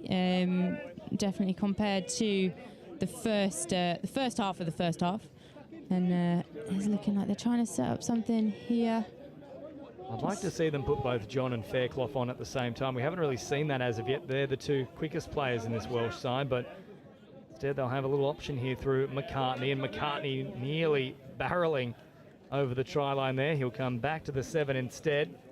They play it nice and quick, and now Thomas fires it long, or pop back on the inside. It nearly worked there for Wales. Yeah, absolutely. And I mean, in these situations as well, you know, if you've got the opportunity to go for the line, just give it a go, which is what Wales are doing. It's not quite coming off, but there may be a point in the second half of this half that it does. To England now, marching forward. Great roll on about this set as they keep getting numbers up through the middle. Popping a little pass here for Cockburn. Drop down. Here comes the last now for England. Cockburn back out to that left-hand side. All good evasive technique momentarily, but Dean Thomas makes the touch. So little run coming in here, and the touch is made now from James Stewart. And another set to work with here. Campbell will come forward. Around about 7.5 minutes remaining here for the Welsh. They'd love another couple of tries on the board just to try and build for their next match. Up over halfway they go now. Touch made here from Headley Miller. John brings it forward, and then, heavy touch there, potentially coming in from James Stewart, and yes, it will be ruled as such, so another set to work with here for the Welsh. This is a really good opportunity here for Wales to just take their time and set something up. No need to rush it. They're in an excellent field position here. They've got those 6 touches, and it's looking like Adam Davies is trying to call the shots here. Quite compressed over in that far right corner, but means there's a lot of space on the left there. Looking like they might start to utilise it now. John is there waiting for a strike dump and gets it now. John can work all the way into the in goal. Still using his speed. He'll try and pop a pass here. Does a great job in the end to hold it up long enough for Thomas Jones to get on the spot. And that should be a second try here for Wales. They'll have a little conference. I'm sure they'll clear it through. Beautiful play in the end there from Colm John. Yeah, lovely bit of play there. Just picks up. England defenders sort of parting like the Red Sea there a little bit, but do well to recover, but not quite quick enough. And like you say, John keeping hold of it just long enough to wait for reinforcements. Jonathan Clark there, nice finish. Again, putting his body on the line for it. Well, Thomas Jones it is, though, for Wales. So there it is now, confirmed on screen. So with around about 6 minutes remaining here between England and Wales, much better second half showing. It's actually only 3-2 since the break, so Wales have improved dramatically in this second stanza. Still a little bit of time to go as well, as now Patterson looking to find an opening here. Sent back to that 7-metre mark. On the last now, Scott bouncing off the right foot, heading over to that side of the field as well. Nice little change of emphasis. The tap on play is bang on as well, but they're going to call it forward here. Oh, what a shame. That did look really nice. But yeah, a little bit of a forward tap on there. And it goes in Wales' favour. And they've got an opportunity to drive out here. But again, this England, wing link defence channel is looking really, really strong. Number 10 there, Simpson, just coming up and really putting the pressure on and burning a couple of those touches for the Welsh players. It is now for Thomas, and all offside here as well, England. So another fresh set to come here for Wales. Inside the final 5 minutes now. Just one more match after this one as well. Kate Davis-Bavan will bring you all the action between Hong Kong, China and New Zealand in the men's 40s. And of course, New Zealand just so strong in every single category. Yeah, absolutely. Absolutely. They're always a joy to watch as well. And just that, again, they love that expansive touch and sort of playing heads up, playing off each other. And so, yeah, that'll be a good game. You won't want to miss it. And wider still now here for Davies, or Davies ushering players underneath, popping the pass, and then under all sorts of pressure was Harvard. And here comes the turnover here in favour of England. Nice little step as they work up towards the halfway mark. Hennigan was very dangerous in the first half. We haven't seen too much of him in the second here, as now Kalenko once more puts on the afterburners. Quick roll ball too. Now I'm pretty sure that one was a bobble indeed, so the referees have got it, but there was a little bit of extra attention there from Wales. I would have been happy to see a mutual infringement called and play on. Yeah, it's calls like that. They can kind of go 50-50, and sometimes it depends on the refereeing team. That you've got on. Different refs have a bit of a different style, and yeah, in that case, it's gone in Wales' favour. So played quickly here from John now. Fairclough trying to get away, but it was a little bit too quick there, John. He sacrificed the angle, and once more, not played square. Now, it has gone away a little bit in this particular game, but I reckon if we had a counter here for day 3 on Riverside, we'd definitely be in the triple digits. Yeah, absolutely. I mean, it's been one of the main penalties that, apart from sort of being offside and going to make the touch, that hip's not square. It is a surprising one, as I've said, but yeah, not sure. I mean, the good thing is it's kind of an easy fix, and looks like England have really exploited that there. Got the replay on here. Jonathan Clark involved in that, and what a nice finish there from James Stewart. He'll be happy with that. And a tough one to get to, because I've been calling for it. They now have responded in like kind here, Wales. They put both Fairclough and John on at the same time, and that was between the two quickest Welsh players. So Stewart showing some great evasive technique there with 2.5 minutes to go on the clock, and I think a little bit of rain that's just started to drip in off in the distance. Hopefully it doesn't arrive here anytime soon, as England still have a commanding lead here with time very quickly running out. For Wales, it's just about building for their next match, and England, I'm sure they would like to try and hold out here if they can. A few plays up their sleeves though for Wales. They drop it back now. Flat ball here for Harvard. Harvard brings it right to the line, and that'll do them for the set. So inside the final 2, and a big performance here from England. Yeah, absolutely. They're doing really well to keep Wales out, and really that's what they want to be doing in these final 2 minutes. Like keep that score to 2, and sort of work on their processes and work on completing their sets of 6s. Not necessarily looking to score too many more, but just looking to keep control in the pace of the game. And a lovely bit of evasive footwork there. I think that's from Jones over there again. We've seen how quick he is when he puts the burners on. And whistle has been blown here. It's being pulled back. Once more, it's one of those old school obstruction calls. The second one here for today. Yeah, like we were saying, you don't really see them too much now, but they are appearing in these senior categories. And drop down here for Wales with time rapidly running out inside the final minute here. Shane Rees took that one forward, and now Williams hopping in and acting half. Passes a little ball here for Davies, and then easily given away, unfortunately, here. So England will get one final look at the Welsh line now. 45 seconds remaining. Or they march now. Once again, get a bit of room to move here for Hughes. We'll reset things here and just slow it down a touch. Now out here for Scott. Out to this right-hand side, picked up from Kalanko, who would love another try. Hughes brings it wide, well read though from the Welsh. Back to that 7 metre mark they go now. Little ball here for Headley Miller.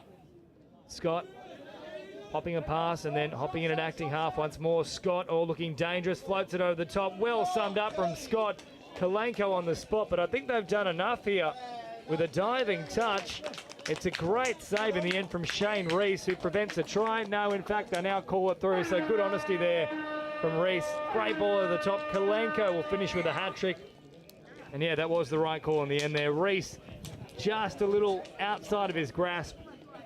But an outstanding performance here from England. That last try takes the margin to 10, 12-2 at full time. Yeah, absolutely. I mean, that was a lovely line there, and great to be getting a hat-trick there, especially at the klaxon. And yeah, interesting game, very physical game. Quite a few penalties obviously going either way. But yeah, England no doubt will be really quite happy with that performance today, and it'll be good for them to look back on and see what they can build on moving forward. Certainly should be an interesting rest of the campaign for both these teams, but particularly England after another dominant display here. Of course, they annihilated Ireland a little bit earlier in the day as well, and they've been very strong across every single category. One more match to come here at Riverside for the day. It's in the men's 40s division, Hong Kong, China taking on New Zealand, but full time here in the men's 35s, the home team, England. A strong performance, 12-2 over Wales.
I love Nottingham, the home of Robin Hood.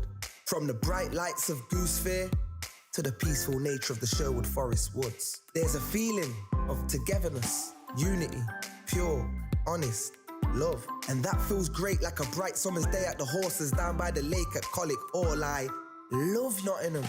The River Trent, the embankment, the Nottingham Carnival, different cultures dancing. The diversity, just walking down Columbus Street on a Saturday. The two lions in the square stand tall with pride. And when the markets in town come alive, it gives me life.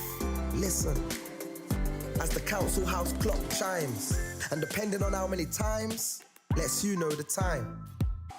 I've been to concerts at the Motorpoint Arena, and I've been to concerts at the Nottingham Caves. I've been here all my life and I'm still amazed by this place. I love Nottingham. Sometimes I stare at Hockley's graffiti colourful walls, and sometimes I gaze at the deers running round Woolton Hall. Supreme thrills, from chilling up at Green's Mill or up at that castle on the hill. Nottingham, I love you, and I always will. Hello and welcome. We are back down here at Riverside for the final game of the day. Hong Kong, China versus New Zealand. My name is Kate Davis-Bavin. I'm bringing you the final game today. The sun has come out for New Zealand's first tap-off. Not New Zealand, sorry, I believe that is Hong Kong, China's tap-off. And we are a go. Looking to attack the line here. Looking dangerous. And just looking to set something up and get bragging rights for the first score of the game. Little bit of time there taken on the roll ball, number 7 there. And looking to go outside in this men's 40s game. And New Zealand have the ball, they have the turnover, and looks like they are working their way across to the box there. Working up their wing. Lovely bit of defensive touch there from Hong Kong, China, number 7. And New Zealand looking to go back a little bit laterally and straightening up and injecting that pace coming onto the ball there. And really putting the burners on. Number 1 running through there. Has he been caught? Yes, he has. Excellent bit of scramble defense there from Hong Kong. Unfortunate for Huggins, who really put the burners on and got through that defensive line. Hong Kong looking to get some fresh legs on here. And looking to have an answer to that New Zealand, pretty dominant New Zealand attack we've just seen.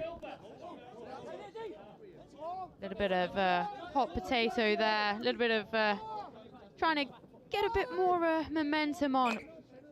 Again, loss of control there, I believe. Or hips not square, I think that call might have been. For Hong Kong. And New Zealand have it again. Getting some fresh legs on, waiting for the troops. And here they come. Let's see what they can pull out the bag in this second attacking set for them on the 7. Absolutely lovely ball there, out to the wing. Can they finish it? Unfortunately not. The touch was in, but it's fine. They've got the touches. Number 12 there. Derek John Blank, and it's not meant to be. And Hong Kong have it back. Let's see if they can get out of their half and put a bit of pressure on this New Zealand midfield defence. Bit slow coming onto the field here. Number 3 taking it in there. Again, injecting a bit of pace now. And trying to get New Zealand on that back foot. Number 4 there, Isaac Wong.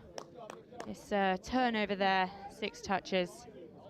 And New Zealand going again up their wing. Lovely pass off there. Great reading of the defence there. Derek John Blank again, number 12. And unfortunate handling error there, just not quite to hands. And it's a Hong Kong ball. And they are on their way back to their sub-box. Number 4 there, Isaac Wong again, working off.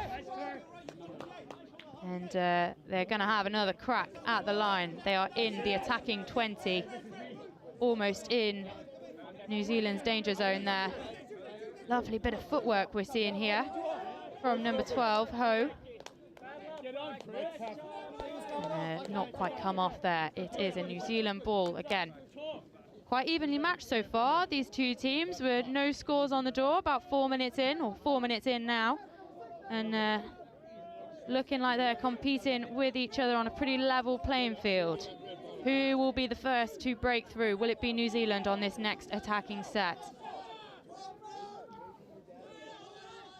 Number 15 there, ball in hand, that one-handed pass. Oh, what a take there on the ground. Little bit of a collision down there, just checking in with their counterparts. And a bit of conversation being had with our refereeing team there. And it is Hong Kong China's ball. Looked quite a flat ball there, and a little bit of a strong touch there from New Zealand. Refs are happy, and Hong Kong are making the best of it. They are driving up. What a lovely pass off there. Number 14 on the ball, Dennis Lin. A bit of footwork there. But again, not quite getting to the line on their transition on. Neither team really getting to the line at this point in the game. Will New Zealand be the one to break through? Lovely bit of direct running there.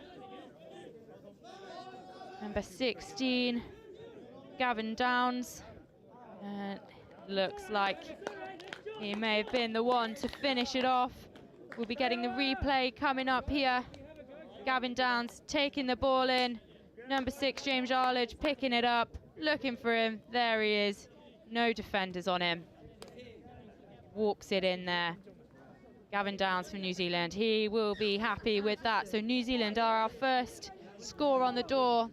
It's about 6 minutes in. It's New Zealand 1, Hong Kong China 0. Good bit of defensive pressure there up in the midfield for New Zealand. Lovely little bounce pass there. And we're calling it back for the touch, but that was a lovely bit of play for Hong Kong there. Looked really good. And yeah, lovely trick play there. Just didn't quite come off, unfortunately, but we're getting a taste of what Hong Kong can give. And they have another set on the line here. Number 12, Cham Sum Ho. Looks like he's calling the shots here in this men's 40s game. Looking to bring up both New Zealand middles there. Having a go at the line. Is the dive on? Are we giving it? Yes, we are. It is one apiece there. Hong Kong getting on the scoreboard. Lovely and relaxed this play. Just bringing up both midfield defenders. A little step back. They're both on him. The option is there outside as well, but I think it was deemed that they hadn't quite made it onside. And lovely score there for Hong Kong. Now, can New Zealand, do they have an answer? Can they bring it back to get that one-score lead? Looking like they might be able to, but the touch has been claimed there. But it has been given. So we're going to have a replay here. Number 2, Carl Shepherd gives it off. Number 6 again, James Arledge involved in the score. Lovely handoff there from Huggins to Hugh. And looked really effortless there for New Zealand. Really lovely score, lovely finish, really great team try there. So they can extend their lead again by a point. Hong Kong not making it easy for them though. There's a long way to go before they start feeling comfortable in this game, I fear. And again, Hong Kong China having a crack at the line. Thought the long ball was on there, didn't quite go to hands. That's a bit of a shame, but it's killed in the right corner. And New Zealand have a bit of a distance to go to get to their box and get those fresh legs on, but making it look a pretty seamless transition here. And taking the ball on there, really injecting the pace. Number 4, Bradley Norman, and 9. And just back against the grain there. And I think we're going to get a replay here again. Just a handoff to the wing to Jung Chun. He's really happy with that one, jogging it back. We were talking earlier about the complexity of the wing position in touch. You know, it's really complex in defense, but then also in attack, knowing when to stay out, when to hold your space, whether to be flat, whether to be running onto it at pace. It's a technical position that people don't always realise, and that was perfectly executed there by New Zealand. And it's a ball down from Hong Kong, China there, and New Zealand are on the way again, looking to extend this lead. Looking really slick coming onto the pitch here. That was a lovely defensive touch there from Hong Kong, from Kirk Kahu. Just rolling a little bit here. And it looks like that might be given. Yeah, looks like Hong Kong just getting a little bit on the back foot there in that defensive set. Testament really, I think, to New Zealand's subbing on move. The pace at which they're coming on, they're rolling, they're getting Hong Kong rolling on that back foot. And once you get in that roll, it is difficult. It's got to take someone to really step up and make a red touch. But it didn't quite happen. So New Zealand have extended their lead by 3 points now. Might be starting to feel a little bit more comfortable in this game as we go into the second quarter. Number 11 there, Gilbert Yun. Trying at the line. I think that was another hips not square call. We were saying earlier, there's been a lot of those. This tournament, which is not normally the case, but we are seeing it particularly down here at Riverside at the moment. So New Zealand trying their luck again at the line. Really hard running, coming onto the pitch, and it does make a difference. And they do seem to have Hong Kong on the back foot again. Oh, what a beautiful finish there. Is it going to be given? Yes, it is. Beautiful finish there by New Zealand's number 13. Absolutely lovely handoff from Carl Shepherd. And Marin Hagi, what a lovely finish. Absolutely outstretched arm. There he is, jogging it back. And a lovely finish. Lovely bit of teamwork there. So Hong Kong have the tap again, trying to minimize this this lead that New Zealand have got. And number 14 there, Dennis Lin, he's no, it's a ball down there, unfortunately. New Zealand taking it fast and quick, and they're going back up their wing again. And Hong Kong, China looking a little bit disorganized in that midfield again, which, as we've seen, you know, New Zealand really know how to exploit that, and are trying to again. With number 1, Shannon Huggins, coming off with the switch there, and it's been given again. Lovely bit of play there, lovely bit of heads-up touch, just getting that solid base, taking off. Lovely switch pass. I knew the hole was there. And again, just comes off the back of that really solid subbing on and the pace that New Zealand are injecting into it. And we're just having a look at the New Zealand box right now, and Hong Kong are trying their luck at the line again, trailing New Zealand at the moment by 5 points. A little bit of comms there in the middle. And who on the link position there just got into middle. A little bit of conversation being had here. And Hong Kong have got the penalty, got the tap, and are going again. Let's see what they can make of this. There's a good opportunity here on their line. That is unfortunate, but it looks like New Zealand trying to get a hand on the ball there, and it's not quite come off. So, as we were talking about earlier, I mean, if you're new to touch, so if you knock down the ball, if you go to get an intercept and you don't get it, it's 6 again to the other team. Hong Kong are definitely thankful for that now. They're having another go at the line, sticking with their processes, trying to condition these New Zealand defenders that are looking really slick. Number 12 here, Cham Sum Ho, calling the shots, it appears, in the middle, trying to set something up. Number 11, Gilbert Yun, trying his luck through the middle there. Not quite come off, but they've got the touches.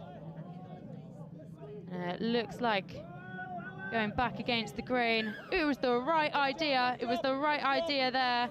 But Justin Flowers just couldn't quite get there. It was a little bit short, unfortunately, and New Zealand have it back. Good defensive set for New Zealand. They'll be happy with that. Defending out a couple of repeat sets on the line is never easy, and to then have to drive it out with that same intensity, which they are doing, is really quite impressive. Number 8 here for New Zealand is just thrown a bit of an intercept, but it is being brought back. Noel Edmonds, he will take the tap. James Arledge, again, he has been somewhat of a playmaker in this game, and that is ball down try there. They are happy with that.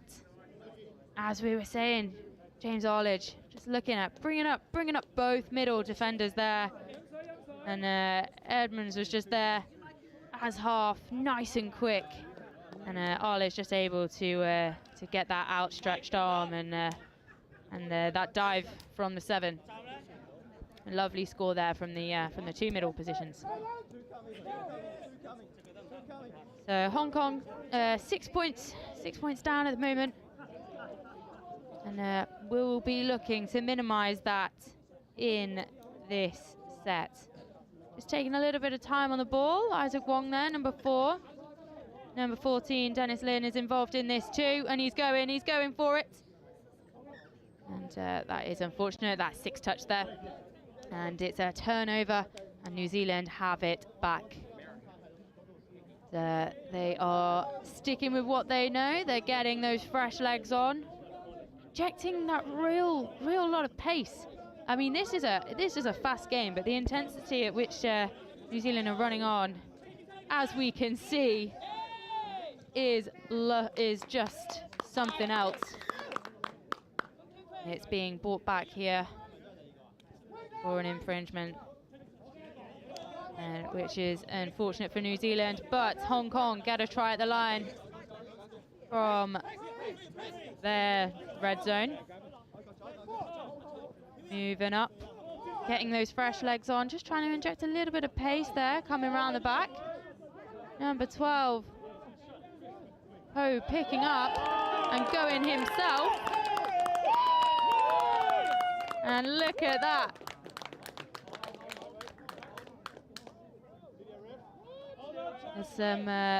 There's some conversations being had here. We'll wait for the replay.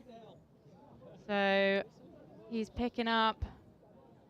Just need to check, because it does look like he was dummy half. And as we can see on the replay, they're having a bit of a conversation there now on the field, and it has been brought back, but that is unfortunate. So for those of you that are new to touch, you cannot score at half, but if you've been playing for years, it is often easy to forget sometimes once you get on the roll, like Cham Sum Ho did there, unfortunately, and gives New Zealand an opportunity to attack. Getting up the field at such pace, and Arledge again on the ball, and he is dangerous, showing us just how dangerous he can be. And that is another score for New Zealand. Here we are, Edmonds, lovely solid base. Arledge seeing the gap and handing off to Gavin Downs. What an excellent score there. Such safe hands there on the wing, as we've seen from Gavin Downs. Oh, that is unfortunate. Slightly unforced error there from Hong Kong China. Just a ball down. And New Zealand have it back. They've given them an opportunity to go direct, and they are choosing to. Again, going a bit more lateral now. The switch is on. Just keeping those defenders honest. And Huggins around the back. Lovely bit of defense there from Hong Kong, China. And New Zealand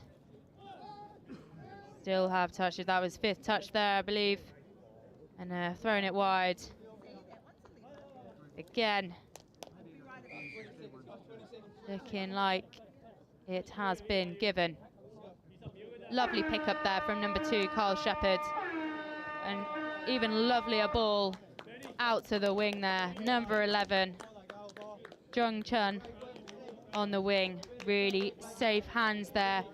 Going into the second half, it'll be interesting to see where New Zealand go from there and where Hong Kong China can build from that.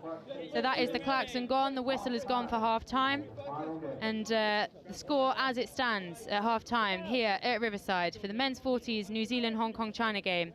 New Zealand 9, Hong Kong China 1. We'll take a quick break now, but we'll be back to bring you the action for the second half and the last 20 minutes of touch down at Riverside in Nottingham here for this Touch World Cup Day 3.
And I'm representing the Hydex programme, which is one of the sponsors of the Touch Rugby World Cup. Hydex is a collaboration of a number of universities based in the Midlands, including the University of Nottingham. One of Hydex's main aims is to support industry to innovate, developing new products and services in the hydrogen economy. We decided to sponsor the Touch Rugby World Cup, particularly in relation to energy use, so that Geopura, a locally based business, can provide hydrogen to be utilised at the event, making the event more sustainable and improving air quality for visitors and competitors alike. We hope this support will encourage others to look for more sustainable ways to run similar events in the future. Finally, just to say, we hope everyone that's involved in the event has a great time.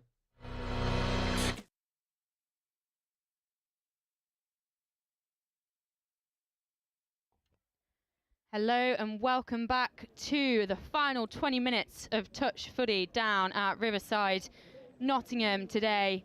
New Zealand versus Hong Kong, China. New Zealand leading the charge by 9 tries to 1. And we've got the klaxon going off to start the game. New Zealand on the attack first. No doubt wanting to get a square 10 on the scoreboard. And coming at the line with some serious pace there. Well defended though by Hong Kong, China. Good talk, B. Good talk. And, New Zealand number 9 there, Rawiri, looking to direct traffic in the middle and pulling an absolute pill out the bag. Sideline ref says all okay. Thank you very much. And what a successful first 40 seconds for New Zealand of this game. Absolutely lovely finish there. Absolute pill of a ball. And let's see what Hong Kong can reply with. Moving on up. Number 12. Oh, there. Was a real integral part of the team actually in the first half of the game. Looking to get the ball away. Looks like there was a hand in there, but ref says that's okay, ball down. And New Zealand have it back. And are starting to inject that pace that we were seeing in the first half, getting up off the pitch. I mean, the intensity at which they're getting off and getting these subs on is insane. Number 15 there. Hugh just hopping off. And lovely bit of pace there. Number 6, as we've seen before, James Arledge, the playmaker. Absolutely making it look effortless. Little pass, a bounce around. His respective number is sort of bitten in on his defender. And that is a nice try there for New Zealand. Should be taking them to 11 points.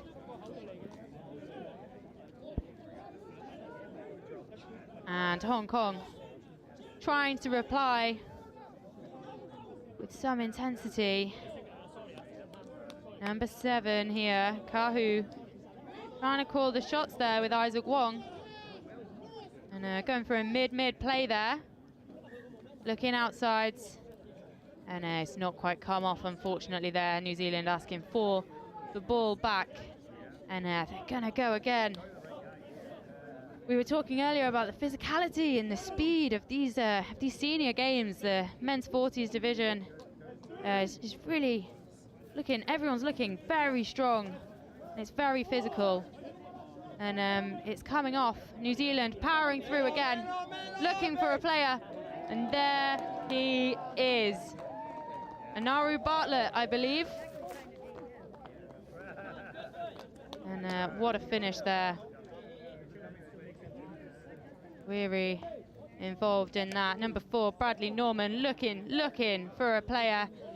Hands it off to Bartlett. Absolutely lovely finish there.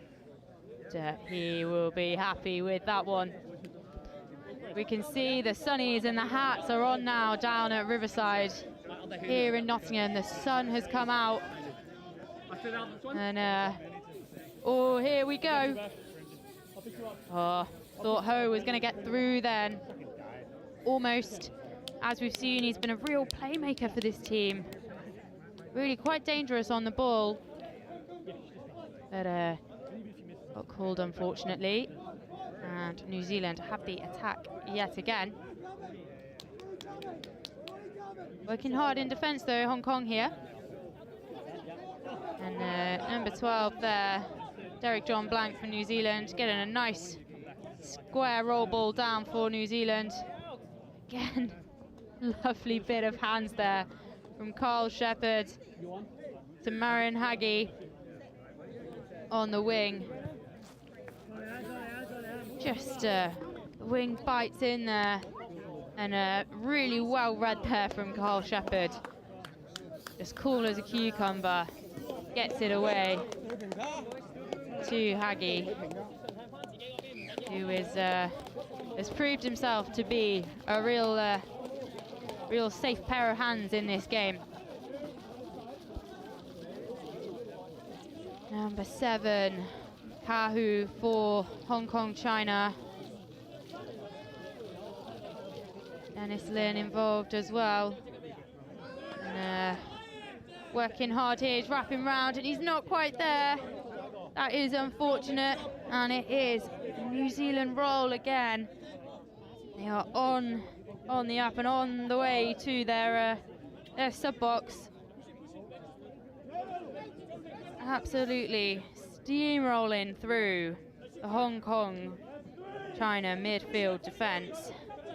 Looking quite comfortable. Lovely pick up there. Edmonds involved, trying his luck around the outside. Our playmaker James Arledge is on again. And picking up, he's through, and he's looking. Manages to get it off. Gavin Downs there on the pickup. Set up here from James Arledge. Gavin Downs picking up. Stays calm, is looking for that space. Derek John Blank just crabbing across, and he knows he's there. Very chilled out. Gets that ball down on the line. Lovely bit of team play from New Zealand there. And they are now leading by 12 points. 13 to Hong Kong China's 1. Can Hong Kong China make it 2 in this set? That was unfortunate. I think that might have been hips not square. Again, I think there's been a couple of just silly errors really from Hong Kong China that have cost them, and New Zealand have just exploited that, no problem at all. I think that was Shannon Huggins, number 1 there, just playing through, listening to the refs. Play through, he says, all okay, and he's there. Number 1, Huggins, getting that ball down nice and safe. 14 New Zealand, Hong Kong China 1. Got a shot of Huggins there, high-fiving in the sub box with his teammates. You can see the support there on the sidelines for Hong Kong, which is brilliant to see as they come up to their danger zone again. And lovely bounce ball round the back there again. We've seen that a couple of times now with Hong Kong. And it's not quite come off yet, but it is good to look at. And Isaac Wong again. And are they happy with that? Yes, they are. What a lovely try there, and well earned from Hong Kong China. They love that. Brilliant try there for Dennis Lin. Isaac Wong passing it off to Lin. That split back inside, has it back, well held. They're just having a little bit of conversation here though. I think it has been given still. And New Zealand have the tap. So we are now at New Zealand 14, Hong Kong China 2. And they will be chuffed with that score. Really well held there by Dennis Lin, number 14. And New Zealand will be looking to reply to this with a show of strength. And that they do. Sideline ref is happy with it. Again, Haggie being that really safe set of hands. Number 4 there, Bradley Norman picking up that long ball. out of the back. And just a simple draw and pass, really. So effective. So effective, and it has been working for New Zealand. 15-2 now, leading by 13 points. A real show of dominance from the New Zealand men's 40s team in this game. Having another go at the line there. Dennis Lynn fancies it again. I think the touch may have been in there, but a good attempt at the line nonetheless. Lovely handoff there, just not quite to hands. Is unfortunate, but New Zealand responding and taking it at pace. You know, the speed at which they're taking it is getting Hong Kong China a little bit on the back foot there in that midfield defence. And as we were saying earlier, if you were listening to earlier games, you know, once you get that roll on, it's really difficult. And as we see here, James Arledge, you know, that roll is on, and he fully exploits that on the line. Just rolling through, makes the jump, splits out. Edmonds is there, hands it off to him, and the space is there. Unfortunately, Hong Kong China just on the back foot a little bit there, and that comes from being up the other end of the field as well. And number 6 there, again the ball down, Chun Hung Koo, Hong Kong China. Lovely sweeper play there. Super speedy, and then there is an intercept, but a touch has been called. And it is being brought back by number 14, Hiata. And it is New Zealand's ball still, though. Lovely intercept there. Lovely intercept play. We were saying it is a bit of a high risk, high reward play there. You know, if you go for that intercept and you accidentally knock that ball down, it is 6 again to the other team. So you really want to make sure you've got safe hands and hold on to that ball if you can, as New Zealand did. And they are reaping the benefits from it now. Rolling into the danger zone for Hong Kong China. Looking to bring up the both middles there. Let's go back against the grain. Number 15, Hughes sliding in there. It's all right. Here we go. He didn't fancy handing it off to Hagi again. He thought, no, you've had enough. But he didn't need it. He knew he was well in there. Brilliant play there from Guy Marshall. Saw the option for going back the outside, and what a lovely finish there from Hugh.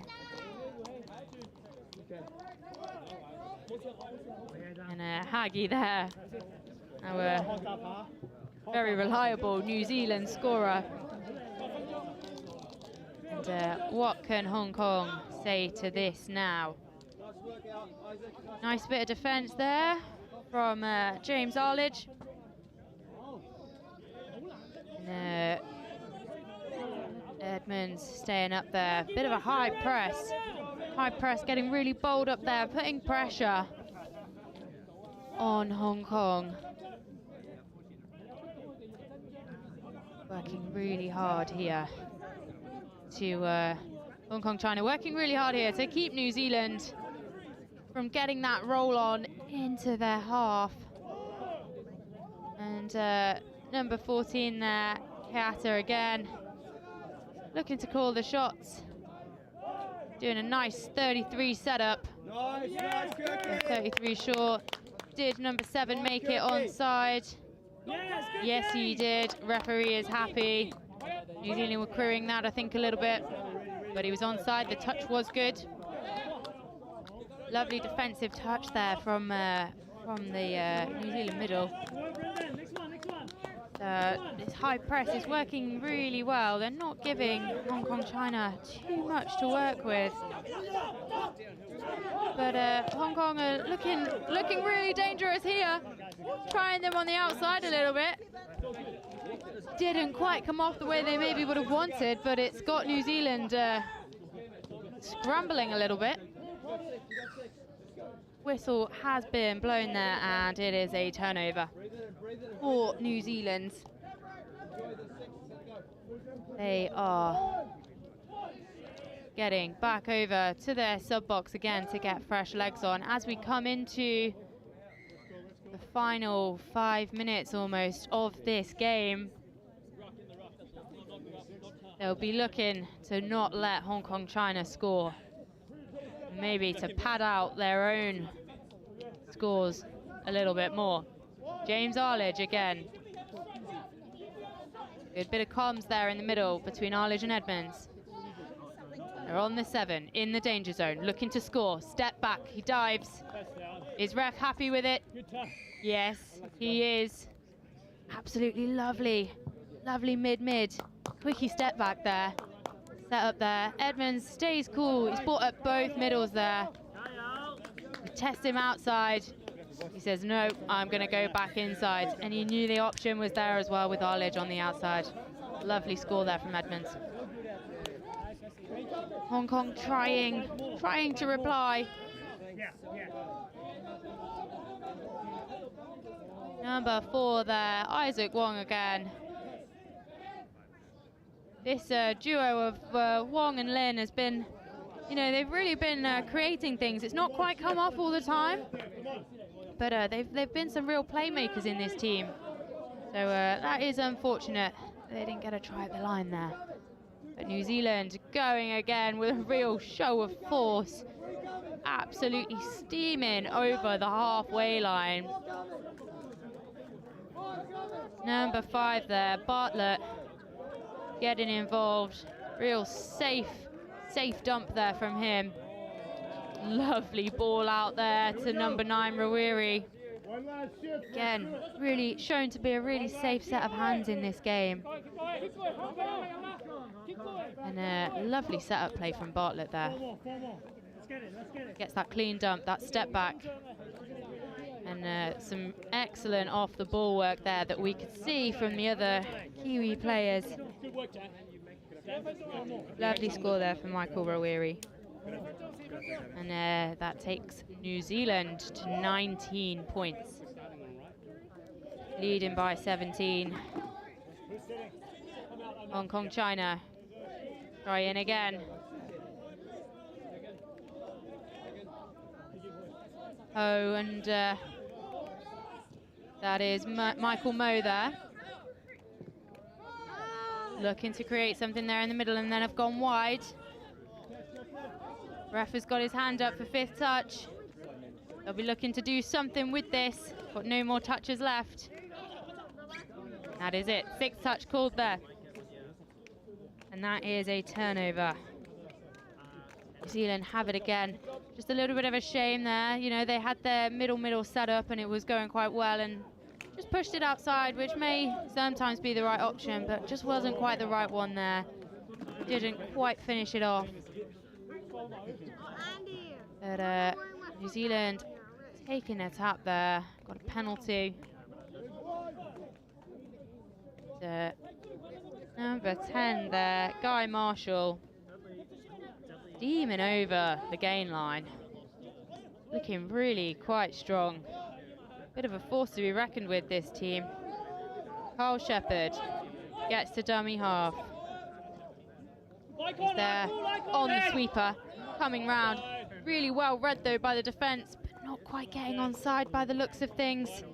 That is unfortunate. Again, Haggy there on the wing, proving yet again what a safe set of hands he is. Really well read there by, well read and well listened by the New Zealand team there, playing through.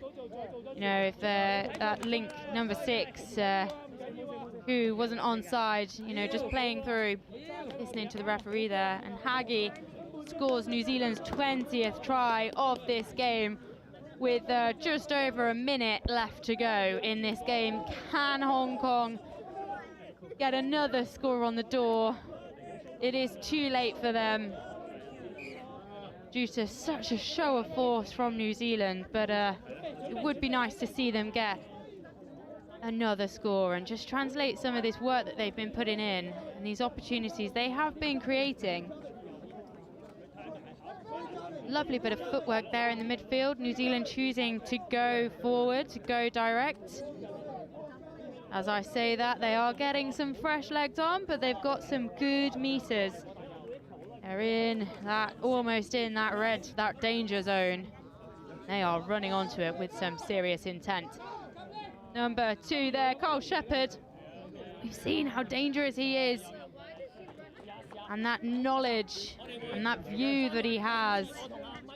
Sideline ref is happy with it. Absolutely beautiful pickup here. Middles parted like the Red Sea.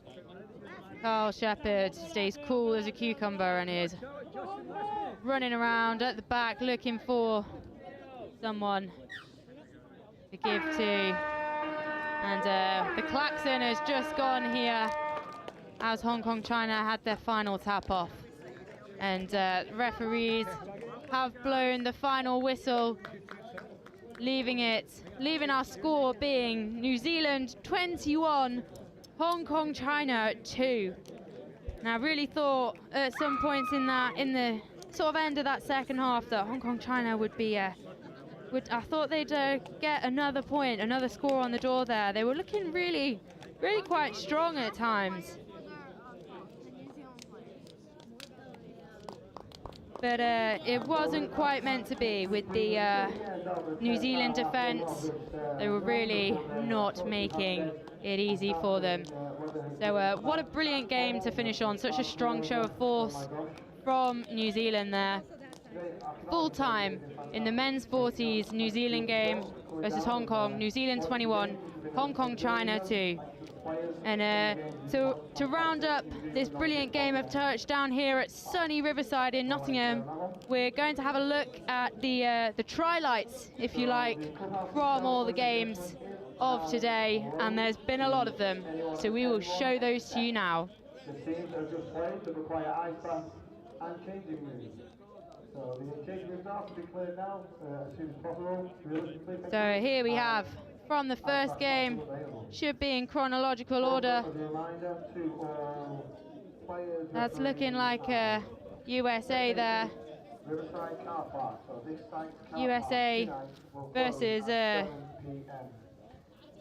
it's Scotland, I believe, and lovely try there. Looking to bring up the USA midfield and just scoring on the outside, just putting the burners on.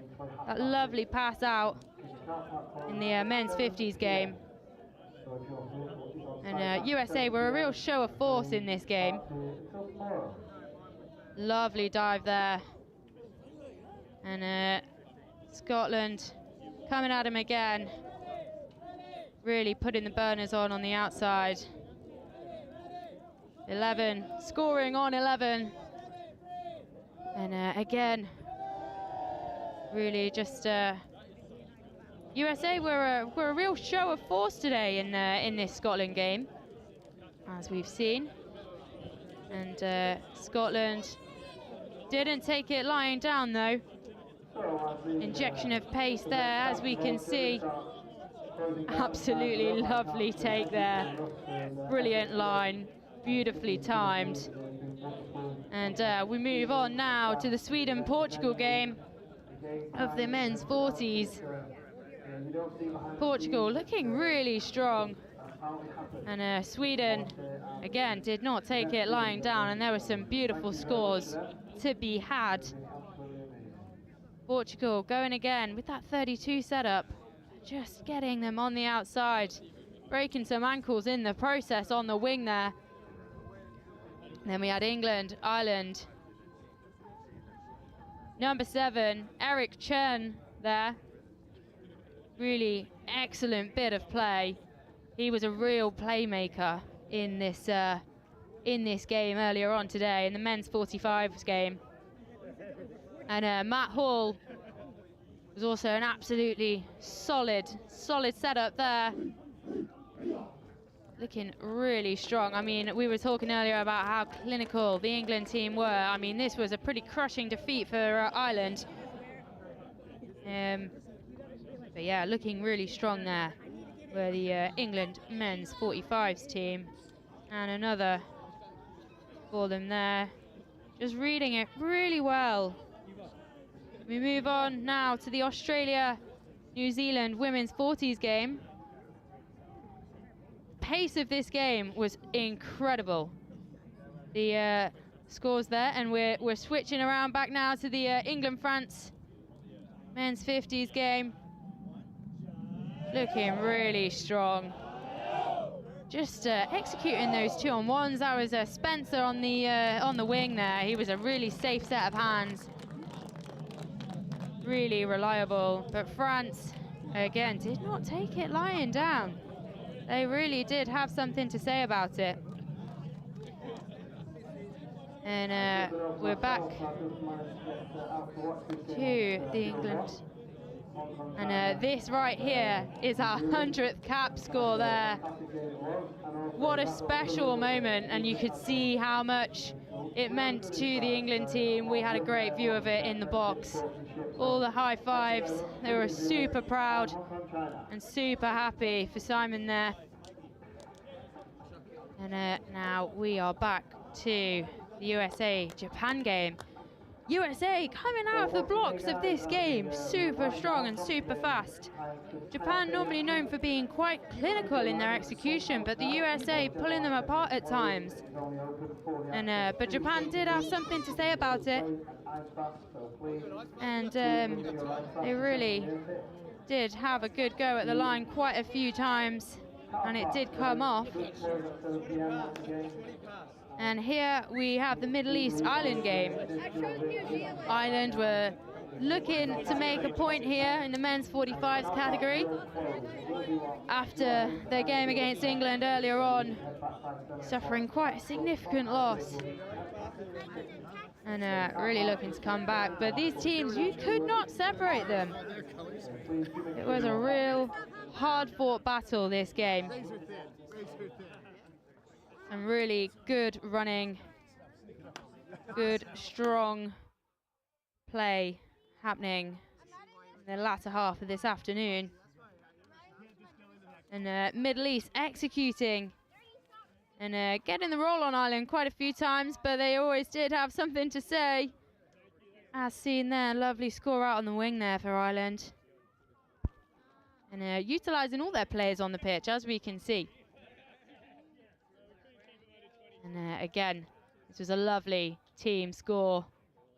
Really well read in the middle. Just a mid sort of quickie step back play there, and with a pass off, it was lovely. Again, safe hands there in the men's 35s Wales-England game.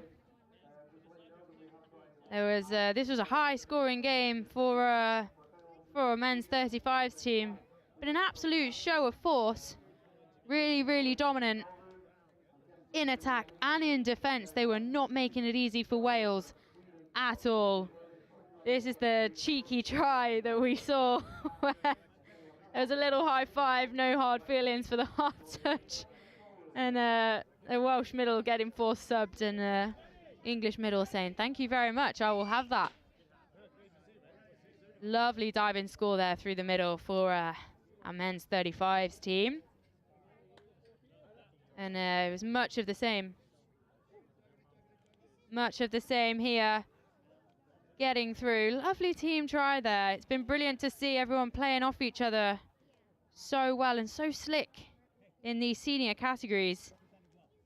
As we say that, our previous game absolutely steaming through Shannon Huggins. And then finally we have Bartlett here with his ball out to the link to the very safe and capable hands of Haggy, as we saw. And I believe that rounds up our try-lights for today. Hope you enjoyed it. Thank you very much for tuning in.